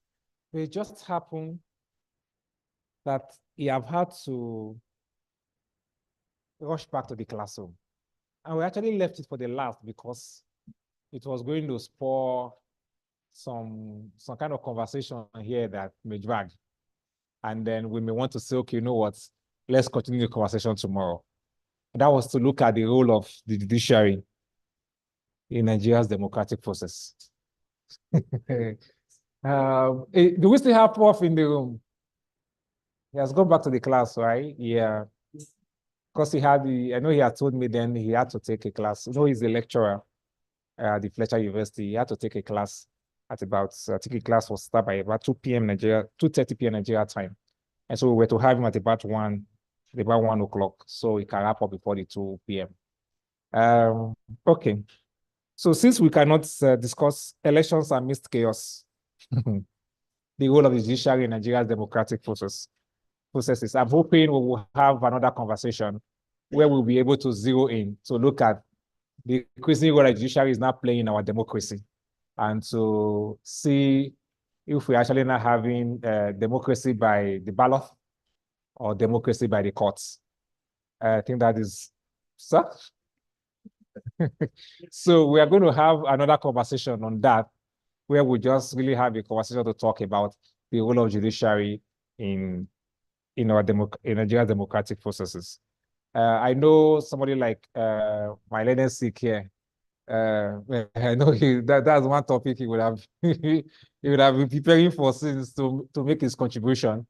But just as we wrap up with the last session of beginning to articulate what do we do next, I would want to give 5 minutes to Mr. Chinobiago SAN, just to reflect again on the role of judiciary in Nigeria's democratic process. Please, let's make welcome. And then after them, we'll take the last section.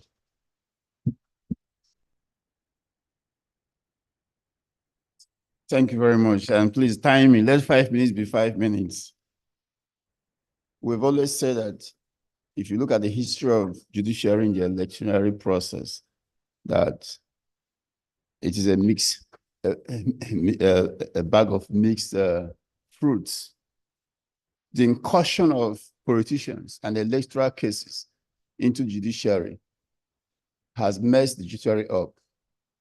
And those of us who practice law are so ashamed that the public image of the judiciary goes down every election cycle. And we have said that this Nigerian society continue to blame the judiciary without also blaming the factors that cause the misuse of the legal process by political actors. Now, many countries have gotten this right. There's no country that opened their courtroom doors to politicians to adjudicate every dispute in elections. It's not done anywhere, including political party disputes, because there's always a susceptibility of corrupting the actors, because judiciary is handled by human beings. They are Nigerians. So if, as early as 1982, Kayode Esho said in the case of Ashagari and Awolowo, that the court has no business with internal processes and internal governance of political parties. 30 years on, the Electoral Act 2022 gives the court powers to determine even candidates, whether they qualify or not. Where do you do that? And then political party primaries, where do you do that? Nigeria is perhaps the only country where electoral adjudication takes 180 days. Electoral Act put it at 180 days, 6 months. And what you see, I do a lot of election petition. What you see is simply people thinking that once you win the election, then you have your best foot forward. All you need to do is complete it. So it doesn't matter the process of winning. Just let the INEC declare you. And last election, the mantra is what? Go to court. And when they actually go to court, there's no way you can go to court without seeing a willing tool to do your bidding. In every crowd of 12, there is one Judas. Now, but there are also good stories that have not been told. Do you remember that Justice Azinge from Delta State Judiciary was chair of the Electoral Tribunal in Kano State? And the senior advocate of Nigeria came with almost $100,000 US in cash to bribe her. And she recorded it and came to open tribunal and announced it. And said, don't try it. Those stories are not told. Now, that advocate is facing the Privileges Committee inquiry. There are also a lot of justices at the Supreme Court and the Court of Appeal who have resisted attempts to influence them. Those stories are not told. Just last year, the husband of Bokashua, the former president of the Court of Appeal, openly said in the Senate that his wife was aiding politicians to influence electoral result and adjudication. And we called on the police to investigate this. It was not done. So the point I'm making is that Nigerian judiciary is not Congolese judiciary. It is not a Russian judiciary. It is a Nigerian judiciary. And therefore, the rot in the Nigerian society will also affect the judiciary. Now, having said that, it is to learn from other jurisdictions. For instance, in 2005 election in Kenya, we also post-electoral violence. In fact, the Kenyans amended the Constitutional Electoral Act to make sure that electoral disputes do not go to litigation. Use alternative dispute resolution, set up a special process of resolving electoral disputes within 14 days of balloting. Now, in many other countries, similar processes are put in place to ensure that once election is finished and there is dispute that arise balloting, you set up a process, not necessarily lawyers, not necessarily technical people, but common sense people to come and recount the ballots and declare the result. You don't need to go to court. But of course, you know, those of us who make money from the electoral tribunals, we may not want that. Now, but 2012 Electoral Act has provision for that. Remember that section 63 to 65 says that when there is any election is completed and there's a dispute, any candidate disputes the ballot counting, it should, within 7 days, apply to INEC for review.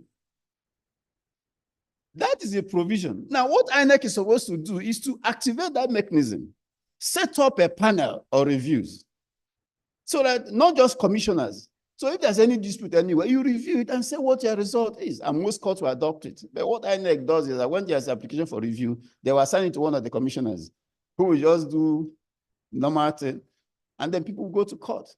The point I'm making is that for us to sanitize judiciary and insulate it from the corruption that electoral adjudication brings, we must set up a separate system for electoral dispute adjudication.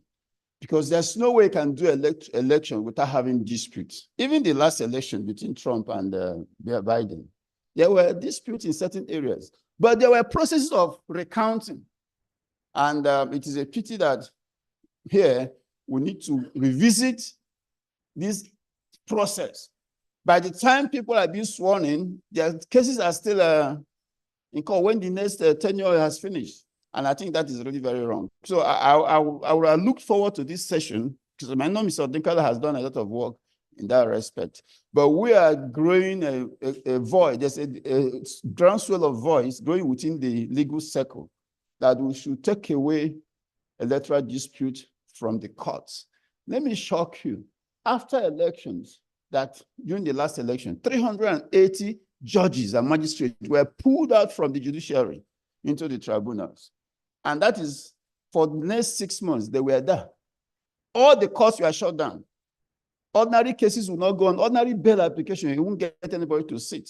Why? Because you just have election. We can't continue that way.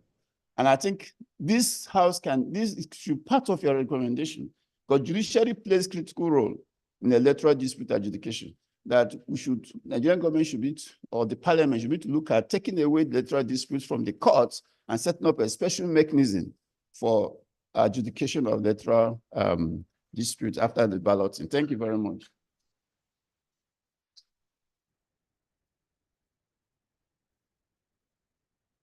See, I wish we had enough time, right? To get us to talk more about these issues.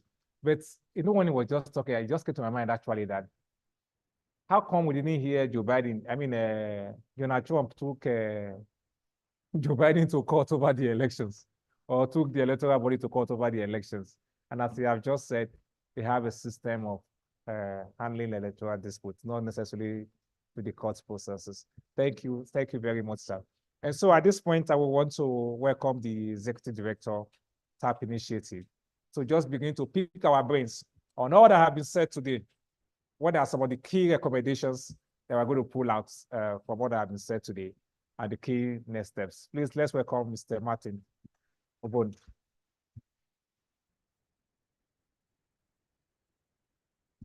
Thank you so much. Good afternoon, everyone. I think we've gotten to the most critical part of this program, where we need to essentially marshal out actions and recommendations as to next steps. And I've heard a lot, and we've definitely shared so much today. And I was taking notes from the opening remarks to the panel, to Mr. Okechukwu's remarks as well, and everybody. And I think we have so much to actually put down. But maybe if you permit me to basically run through some of the conversations that we've had, and then we can then try to summarize them in a few bullet points so that we can have an actionable plan. Agreed? Yes. Okay. So one of the things that I put down while everybody was having, while the conversations was going on, I'm not going to separate them. I'm just going to read them out. One was the criminalization of states of origin and marginalization due to ethnicity as one of the major reasons that bring about, that we can use to bring about accountability in electoral processes in Nigeria. And one of it is also, somebody talked about the political will, the absence of political will to investigate and prosecute offenders of hate speech. And I think if you ask me, I would extend and expand that conversation, not just to hate speech, but to also mass atrocities and electoral violence and what have you. Also, somebody talked about the combating hate speech through education, such that when we have more education, educated people, there will be information, and misinformation would be a thing of the past. And one of the conversations also, one of the things that I picked up was that we should use existing laws, and I can marry that with the political will. Use existing laws and not necessarily wait for the Electoral Offenders Act or the Electoral Offenders Commission that people are looking at to use to prosecute electoral violence and all other forms of mass atrocities that happen during elections. Somebody also mentioned the fact that we need to permit our work to go viral so that we can see how much our good work can subsume the evil work that is being done by bad politicians and political office holders who want to entrench themselves into power by all means necessary. Another person talked about explanatory journalism, which is very, very important, because when the conversation about whether or not news is an oxymoron or news is news or what's news, fake news is, if you use the explanatory form of journalism, I think we can actually have good information going out as opposed to just reporting events. So what happened today? Global Rights and Partners organized events in Bonn Hotel. However, if you put it in an explanatory format, you have that these are the kind of conversations that came out of that particular meeting and event that now helps to enlighten and educate the public better. So there's also the conversation around dialogue and negotiations. And I think that's also because Mr. Okechukwu Nwanguma is coming from the Truth and Reconciliation Committee or Commission by Anambra State. So how, and the lady who also talked about the psychology and mental health conversation also mentioned that as well, because so long as we continue to allow trauma to exist in the minds of people, it will be very difficult for us to reach a point of dialogue or have a national dialogue or even have accountability, because one of the key elements of truth and reconciliation is about accountability. He also talked about negotiations, especially accountability for security agencies and officers, and as well as holding political office holders to account. And most importantly, again, is the fact that there was the conversation about the role of judiciary. And I think this is one of the biggest problems that we have in Nigeria as today. Because if people feel that they can get justice from the judiciary, then people will be much more cautious as to how they perpetrate electoral violence, how they also commit other forms of violence. Because today, I can do anything and I'll tell you nothing will happen. Nigeria is about, somebody told me the other day that if I have 50 million naira in my account, now I can lock you up and throw you away. And it's the reality. And I will lock you up and I will throw the key. And it's the truth. Now, if I have 100 million, I can lock him up and lock his family up. So there's counter-locking of people and jailing as far as we have money. So the judicial system entire judicial system or the justice system needs to be overhauled in such a way that we can allow justice to really, really prevail. And I think these are the conversations we've had, but these are my opinion, or these are the notes that I made out. So let us throw the room open to have one of the things I was told to do here was to say the kind of instruments and the opportunities that we have to ensure that perpetrators are brought to justice. So, yes, ma'am. It's an open conversation. So we want to have that in the next, I don't know how much time is allotted for this. Okay, sir. Yes. I don't know. Maybe generally can give us.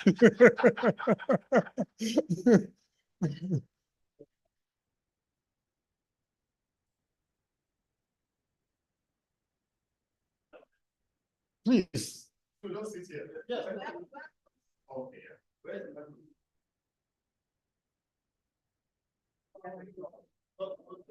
Yeah, I mean, just come to mind in terms.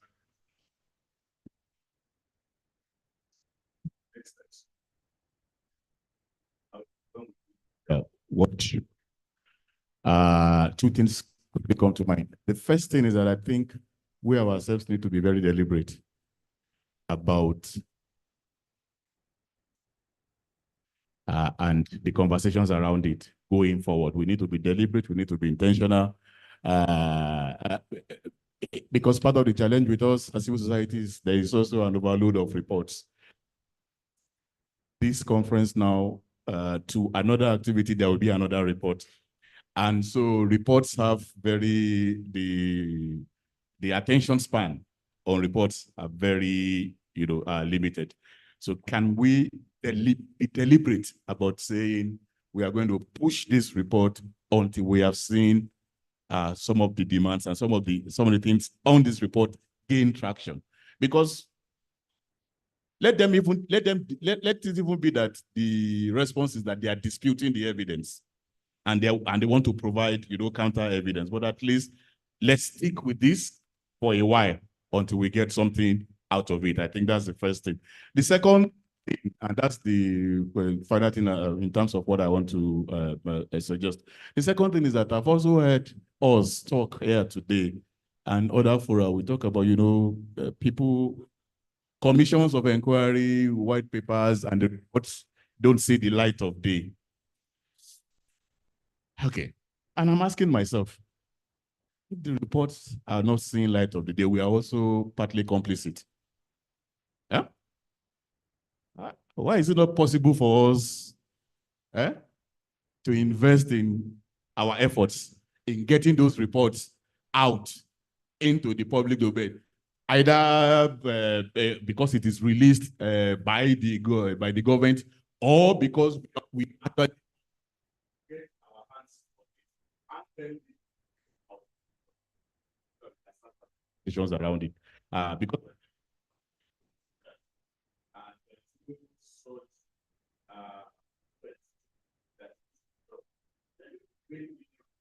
I think let's compel them to even just release some redacted version of that report, and then we can challenge it. Otherwise, let's invest in getting those reports out and getting them into the public domain. Thank you.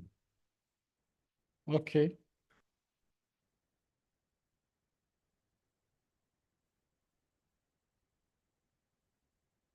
No, I was just waving. I was actually Okay, just waving. Please, there's someone there. Don't worry, I've spoken before. So at least let others have a chance. Thank you. Good afternoon, ladies and gentlemen. I'm Ita Otabo from the African Center for Leadership, Strategy and Development Center, LSD. I don't know, I stepped out just before you concluded your rapport, so I don't know if this was taken in what you actually reeled out. But I've been very keen, especially with the last contribution by the SAN, because sitting in throughout the whole program today, one thing that is so obvious for me, especially concerning the issues of the atrocities that are committed around election issues, is also tangentially linked to what the SAN talked about, the fact that our judiciary is overburdened by election matters and election cases. And I'd like to say to the House that towards the end, or towards the middle part of the 9th Assembly, there was a deliberate effort to try to extricate the judiciary from election cases, and a bill was introduced called the Electoral Offenses Bill. And the reason for that bill, because we're part of the public hearing of that bill, was to try to create a situation where most of election-related cases do not end up in the normal courts. And so the process was to try and set up whatever institutions we're trying to carve out. Is it going to be called a commission, a court, or whatever?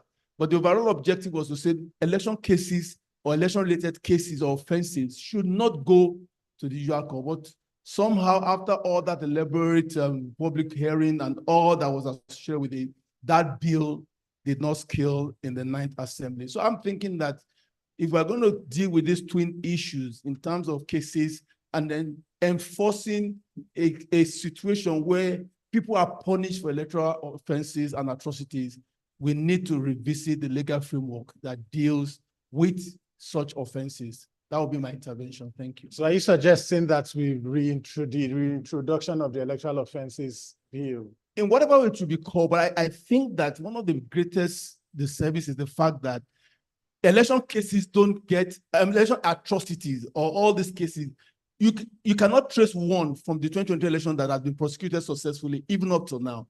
So we need, I don't know whether you're going to call it the commission or election tribunal, election court, but we need to create, or even like what the son was saying about having a process that deals with such issues, but we need it. We need it for obvious reasons. And I think that going forward, we need to address that before we are able to deal with some of these issues very, very head on. Thank you. Thank you so much, sir. Thank you so much. Sorry, there is someone behind before you.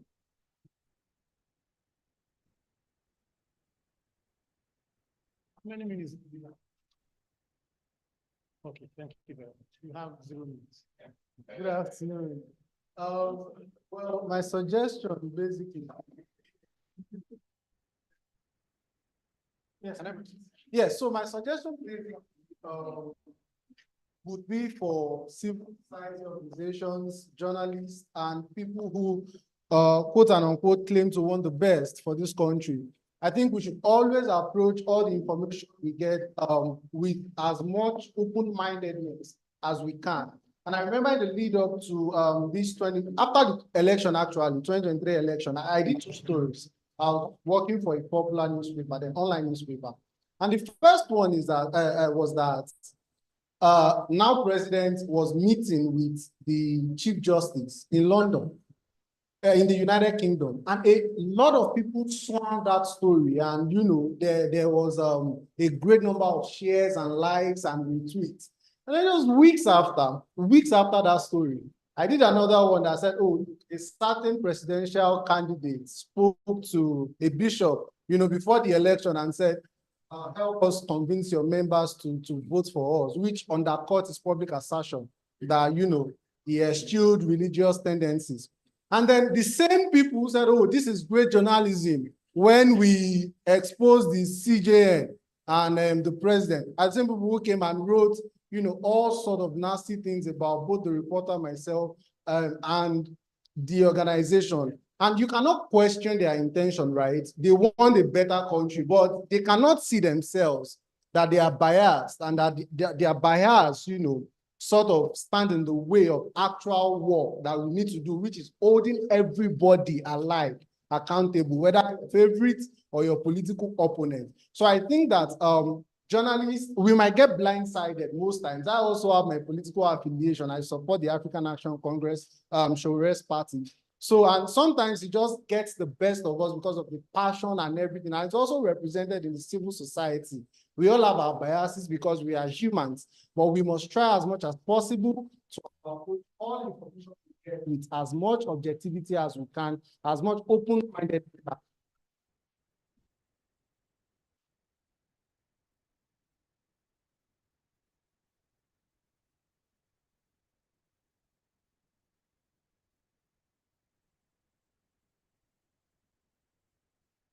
Well, my name is Jiri Bangushi from Justice Development and Peace Commission, Ibadan. I think the issue of also investing more in the citizen was an issue here, which borders on education, like he said, and deliberate strategy to organize citizen groups to constructively or build their capacity to be able to engage in such a way that a positive result will also come out of it. For instance, he was talking, leaking the result, leaking out the outcomes of inquiry could stimulate movement that government will also find it very difficult. So deliberately invest in the people themselves to take their destiny into their hand will have been a very good way to address some of these issues. Thank you very much. I will have to, I had two recommendations, 2 issues to talk to. One is that the International Criminal Court may not have the facility to investigate retail cases, but it's also a deterrence, because if all the reports that are, all the incidents that I've taken here are forwarded to the office of the prosecutor of International Criminal Court, and they ask the Nigerian government to respond to it.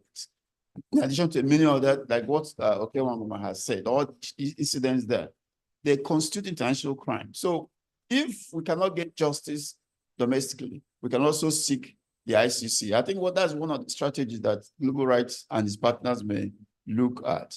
But more importantly is to put this on the table for Global Rights Now we have issued this report, very beautiful report, well written, and also have the last pages recommendations. So what you're going to talk about is what next. So that what my friend said here, that the attention span of reports is very short. Now we're going to another meeting tomorrow where we're going to issue another report on the role of media in the elections. I will recommend that you set up a working group to work with the incident center, expand it to involve other stakeholders. You know, there are different approaches to this type of advocacy. If you want lawyers to, for instance, take up litigation to ask these reports to be published. You know, if you publish reports and put it in public domain, it helps to raise the issues. I remember many years ago when Kayode Shore panel was set up to investigate corruption in the judiciary. The report was published. Kayode Shore's report named about 100 judges, magistrates who were corrupt. And once they hid the report, they didn't publish it until somebody stole the report and put it in public domain. And then it was published. In fact, it was the Investigative Center for Journalism, the one in Lagos. And it was published, and people were seeing their names, judges were seeing their names in print. And they were like, how did this report come out from Ministry of Justice? But somebody took it out and published it. And within a year, almost all the judges named in that report retired on their own because they had to save their face. So I agree with you that these reports, even if the government doesn't want to share it, we can find a way to get it and put it out there. So if you set up an expanded working group to deal with this and get people from different sectors, from the media, from the community mobilizers, from lawyers and social workers, like a lady talked about mental health, which is very important because after post-COVID, we now know that some of these issues are mental health related. So we'll get people from different disciplines to set up a working group to take this forward. Then you can articulate action plans to take so that these reports will be useful for action and who can see a result. And my friend talked about the Electoral Offences Commission Act bill. It's actually one of the recommendations too here, that the Electoral Offences Commission bill should be pursued and be passed. In fact, that bill has been reintroduced in this house because the whole idea is to unbundle INEC. You know, INEC has responsibility to register voters, responsibility to conduct elections, and to prosecute electoral offenders. There's no way INEC can, but INEC doesn't even have a department for electoral prosecution.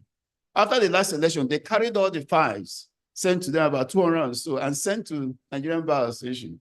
Nigerian Bar Association volunteered to prosecute those offenses. But we cannot run that way.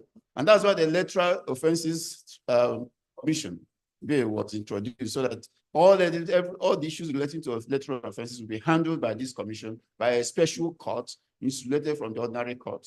So this working group can even pursue a legislative advocacy towards ensuring that that bill is passed. Thank you very much. Thank you.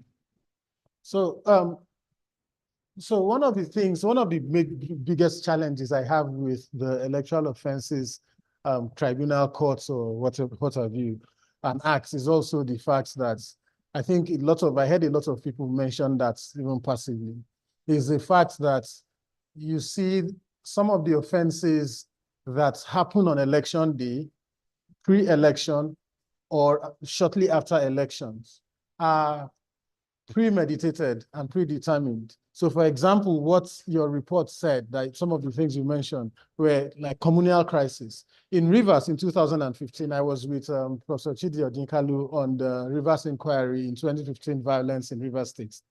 And 60% of the things I heard from that place were either family disputes that were bottled up. And so they were waiting for this person to declare his political party. And then they will bring talks from these political parties to come and deal with this particular person under the guise of politics and elections.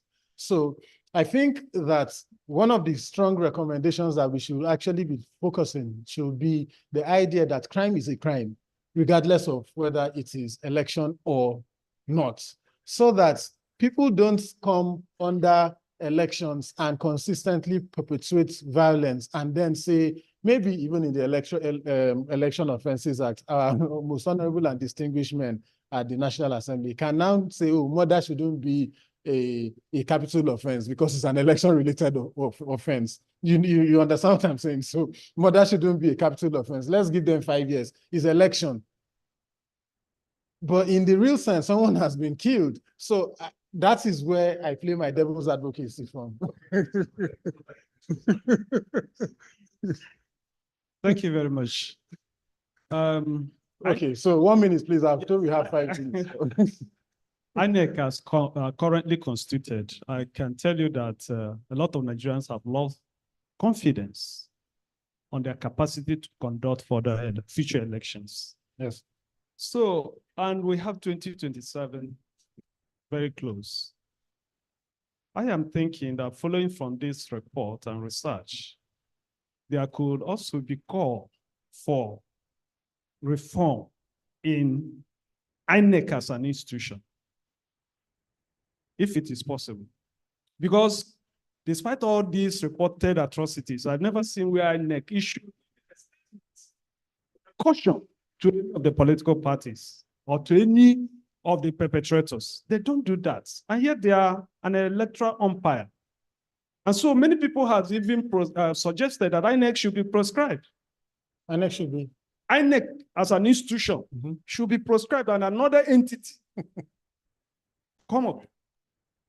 That could have Gaskia as chairman. So we can have that conversation. We need a reform in INEC if the next election should hold. Thank you, sir.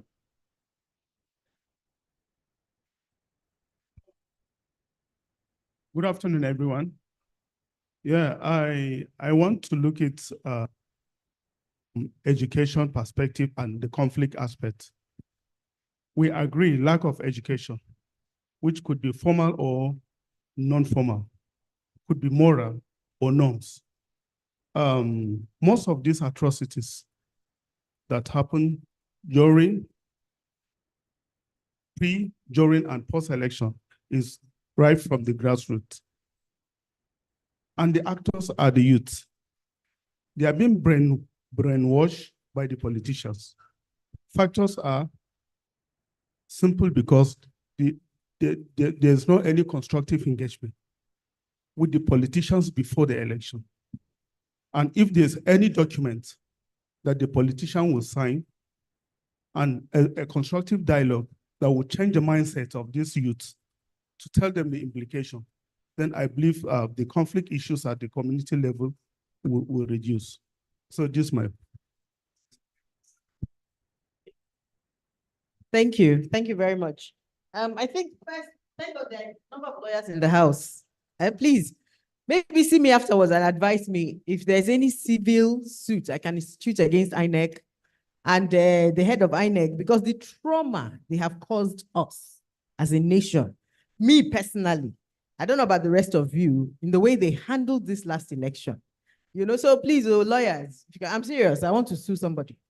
That was the last thing I was going to say. But second, I mean, thank you for this report again.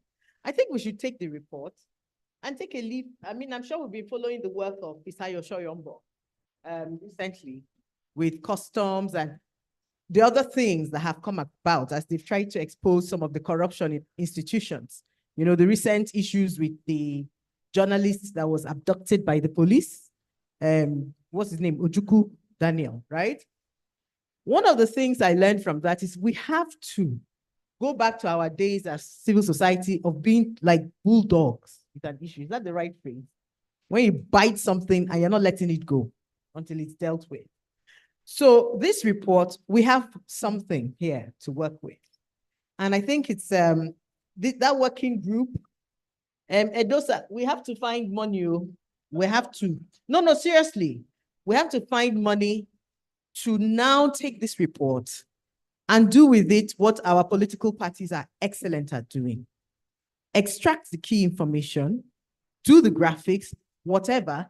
If it is to get, I'm not saying troll farms, please now, but citizen action, where we put this thing on the front burner.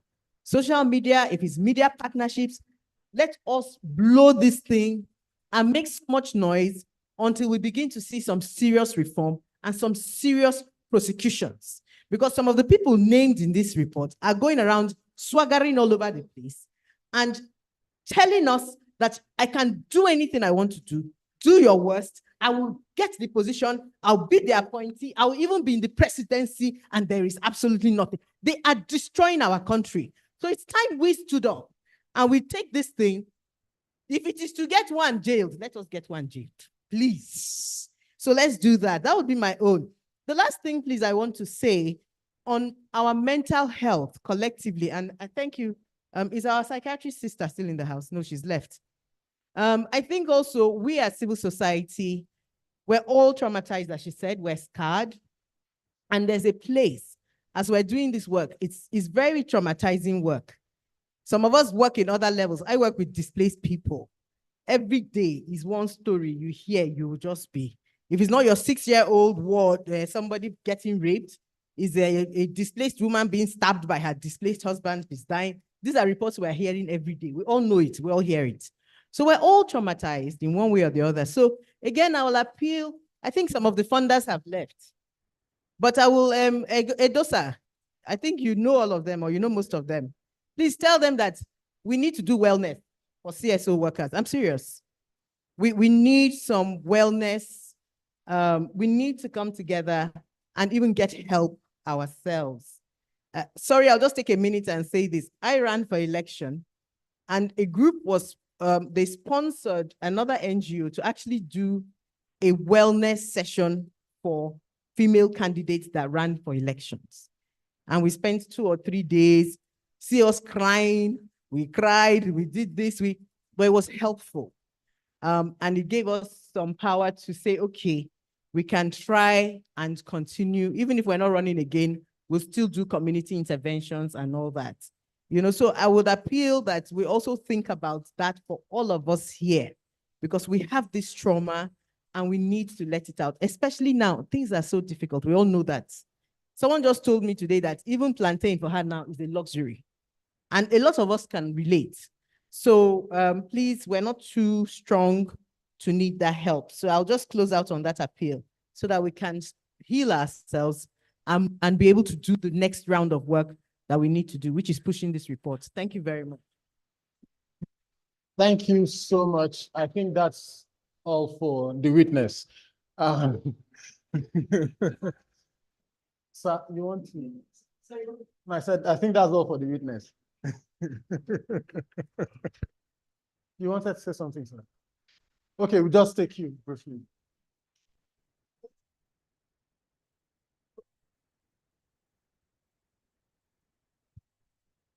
Yes, sir. Okay, just to add to, I think my brother here talked about education. And I know that this morning there was a representative from the National Orientation Agency. It's still around. So I want to stress the civic education perspective further. Because my brother, you know, some of our lawyers, of course, everybody will be pointing to lawyers. And my position now, even if you create, somebody say, disband INEC. Another person is talking about judiciary not working. We are talking about creating a new body altogether to face electoral offenses. But we ask ourselves, are we going to create new Nigerians that will run this?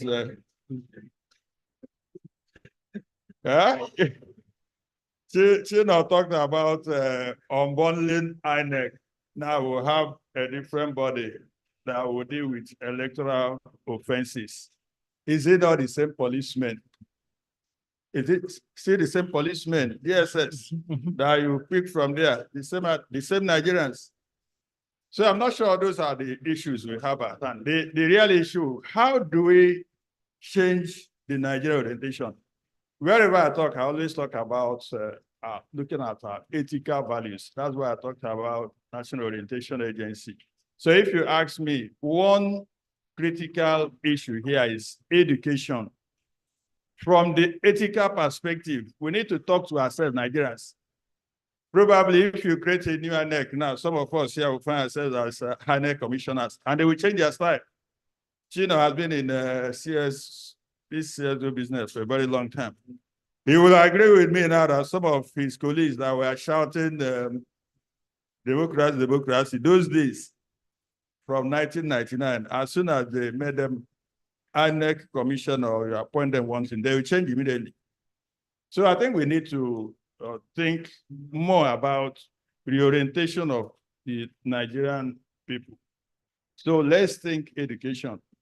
I agree that, yes, this publication, something must be done about it. But I think we should start by pushing the law enforcement agencies to charge these people mentioned here and use it as educational tool, which means that using more of press, probably, as I tell you, you will not get them convicted because, like everybody here, they will say, go to court. If you go to court, the same argument because they have money to change. So let's use it for educational purposes to reorientate Nigerians. I think that value aspect is lacking in Nigeria. I think that's even from top to bottom.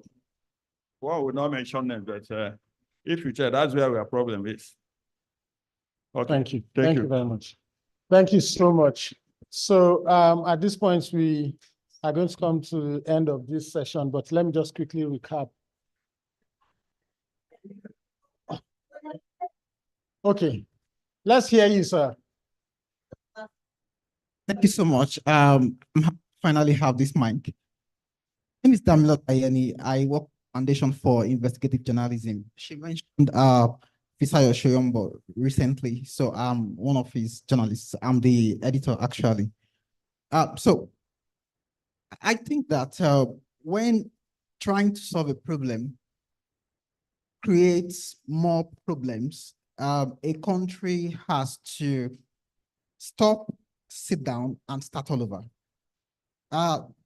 People have conversations, and there have been conversations, but sometimes when we try to, resolve a problem, we create another problem, in the process. As a consumer of information on social media, there are times I think that it should be regulated. There are times I think, especially considering the fact that sharing information on social media is incentivized now. You share to be paid sometimes. So if sharing information is doing business for some people, why can't we regulate it? But when my sister, I cannot remember the name, mentioned the Cybercrime Act, at some point, I almost jumped out of my seat because this same Cybercrime Act was used to put a colleague of mine in jail for 10 days. He's actually still in Abuja now. I think today, he told me it would be at the police station. He was in custody for 10 days because of this same act. So we talk about laws, we talk about legal frameworks, but we do not talk about the people who abuse these laws. So you create laws, there are people standing to abuse the law. But that was by the way. My contribution was going to be to the conversation around, differentiating between political conversations and hate speech. We had this conversation, I think, sometime maybe last year or 2 years ago when Global Rights brought us together. So this is my opinion. Political conversations should be about governance. It should be in the public interest. So the moment what you are saying is not about the public, it's not in the public interest, then it is self-serving, then it is likely hate speech. So that would be my contribution. Thank you. Thank you. So,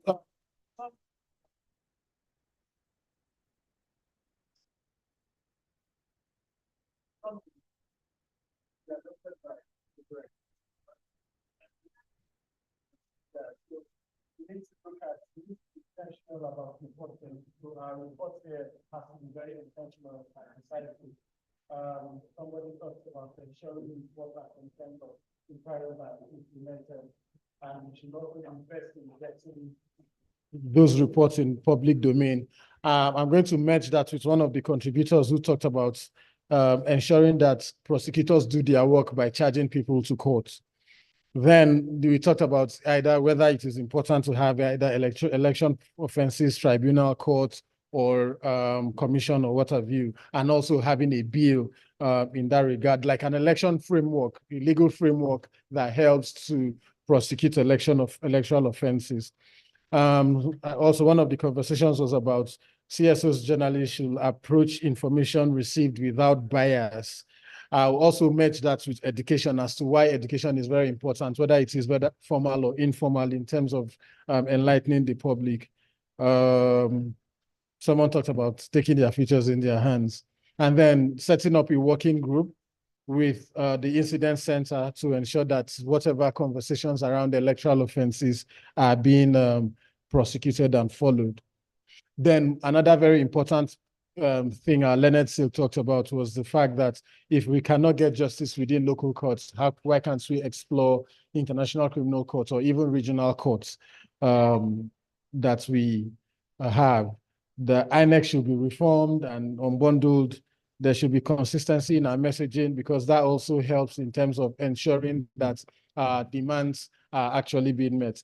Thank you very much. I hope I was able to do justice to some of these conversations, and I wish you the very best. Thank you. Thank you. Thank you very much, Mr. Martin. You want to say something? Okay. I think someone mentioned her name. Now she wants to say something. Before I bring up Abby, let's just hear the National Orientation Agency. Thank you very much.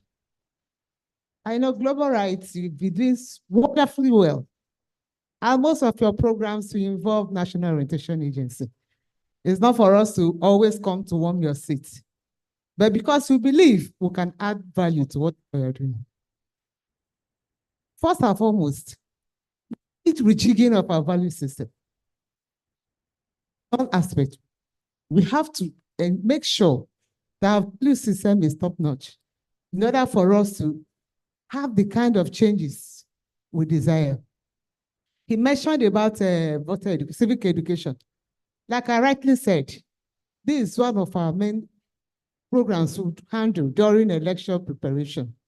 And this we do based on our widest coverage, whereby we are rooted in all the 704 local governments, 36 plus FCT, will ensure that our messages about election is tweeted down to all crannies of the country.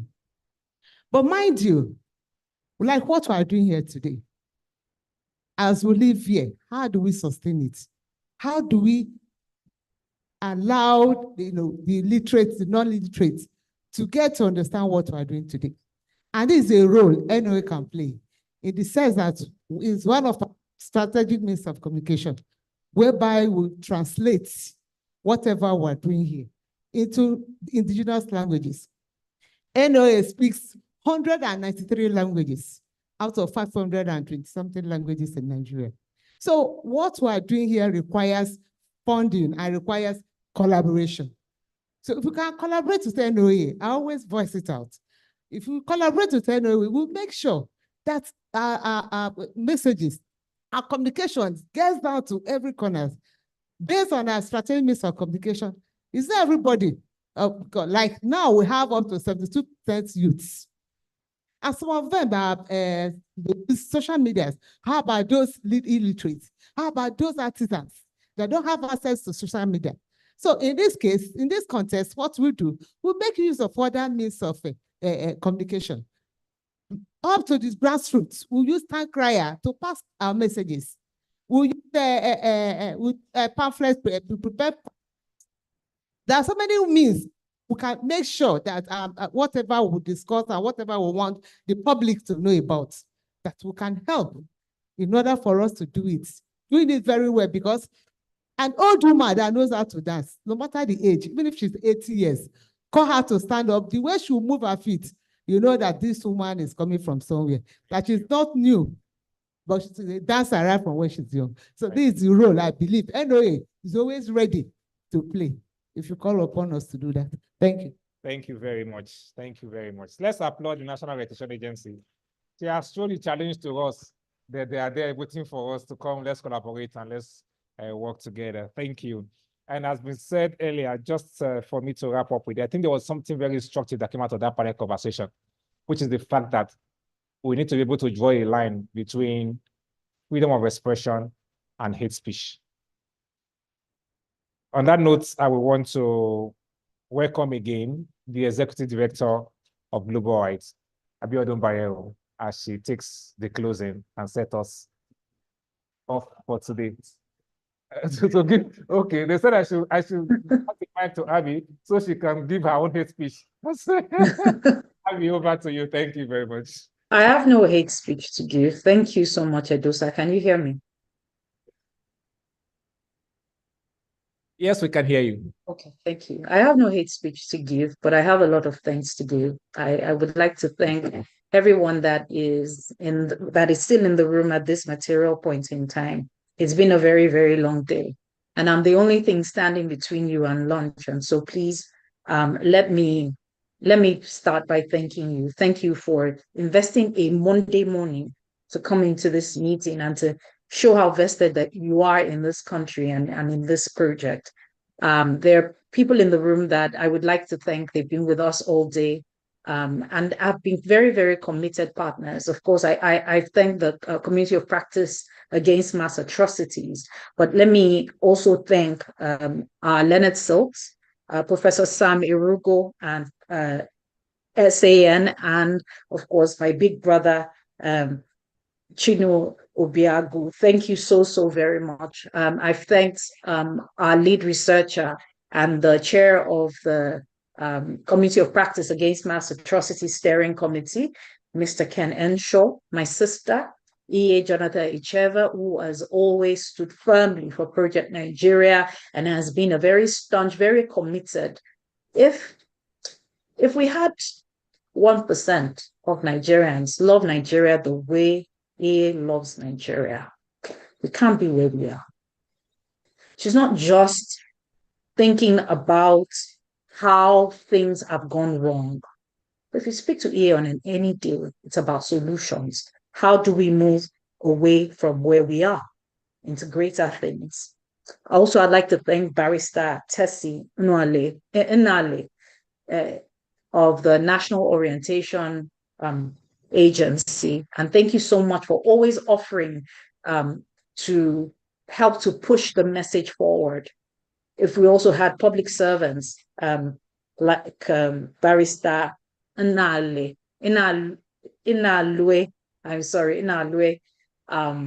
we will move forward in Nigeria. The challenge is we can't speak up to just one sector. Just one sector can't act. This is really about holding people accountable. If we can teach Nigerians all we want about hate speech, but until they begin to see the powerful held accountable for what they have said, the powerful held accountable for the atrocities that they have committed or are responsible for, we're just throwing empty words in the air. It will remind me of Dola Akuni's campaign of great Nigeria, great country, great people, great nation, and how that was wasted because we definitely did not have a great political class. I'd like to thank my own brother, Martin Obono, Barrister Martin Obono of TAP Initiative. Thank you so, so, so much, Martin. And of course, my mentor, my big brother, Professor Chris Kwaja.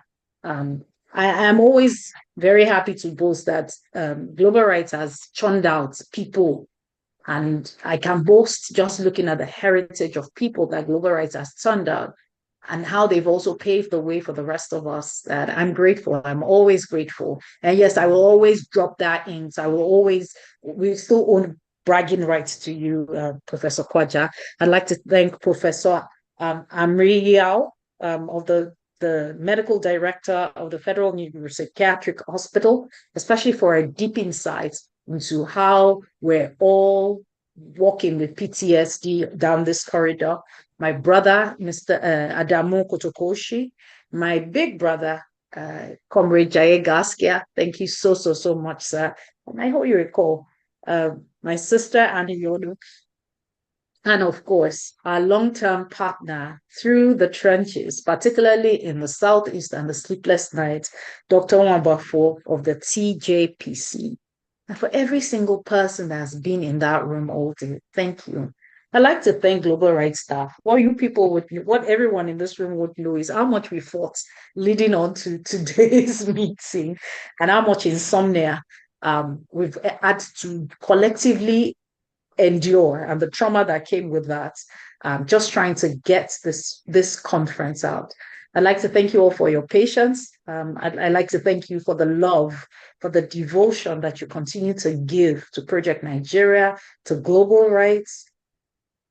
I'd just like to thank everyone for what you are doing for Nigeria. And I'd just like to reiterate, we've listened and we've heard, and we will do as you have asked. We'll set up that working group. We will simplify what the report says. We will make sure it gets out. Comrade Gasky had said that, look, we just don't want another report. We keep getting reports. The reports are good, but how are they implemented? We'll set up that working group. We'll also make sure that every Nigerian understands what truly transpired in the 2023 election. So you'll be seeing a lot of that, not just on social media, on conventional media. There will be conversations. Some of you will be invited to speak at those conversations, online, offline, radio, newspaper articles. We will ensure we get out there. It is so good that that Mr. Obiago SAN is in the room, because we need to begin to think of international prosecution if we cannot rely on our local courts. It was unfortunate that Professor Odinkalu could not be in the room today. So once again, I'd like to thank God for the opportunity of being a Nigerian, of being still able to call myself a Nigerian. That there is hardly any nation that is as fun to be a part of as our own. I stopped my subscription to DSTV a long time. We're drama enough for ourselves. We're romance, tragedy, all of the above. But one thing that we are is we're Nigerians, and that is the greatest country in the world to be. And we can show the world what we truly are. We can manifest who we truly are. I'm just going to ask that we all rise in unison, and we take a pledge to Project Nigeria again by reciting the pledge.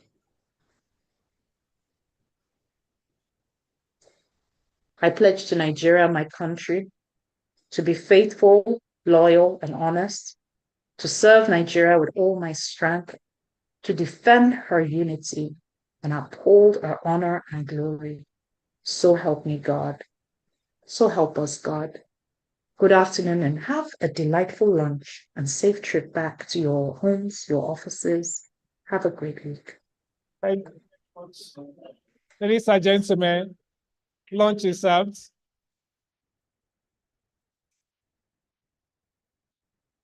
House. Come again? Okay, please. Thank you very much. Lunch is served just outside there. But for those that came in by flight, please leave your boarding passes and your airport taxi with them at the secretariat. And then everybody, please just meet them there to sign some papers before you leave. Thank you so very much.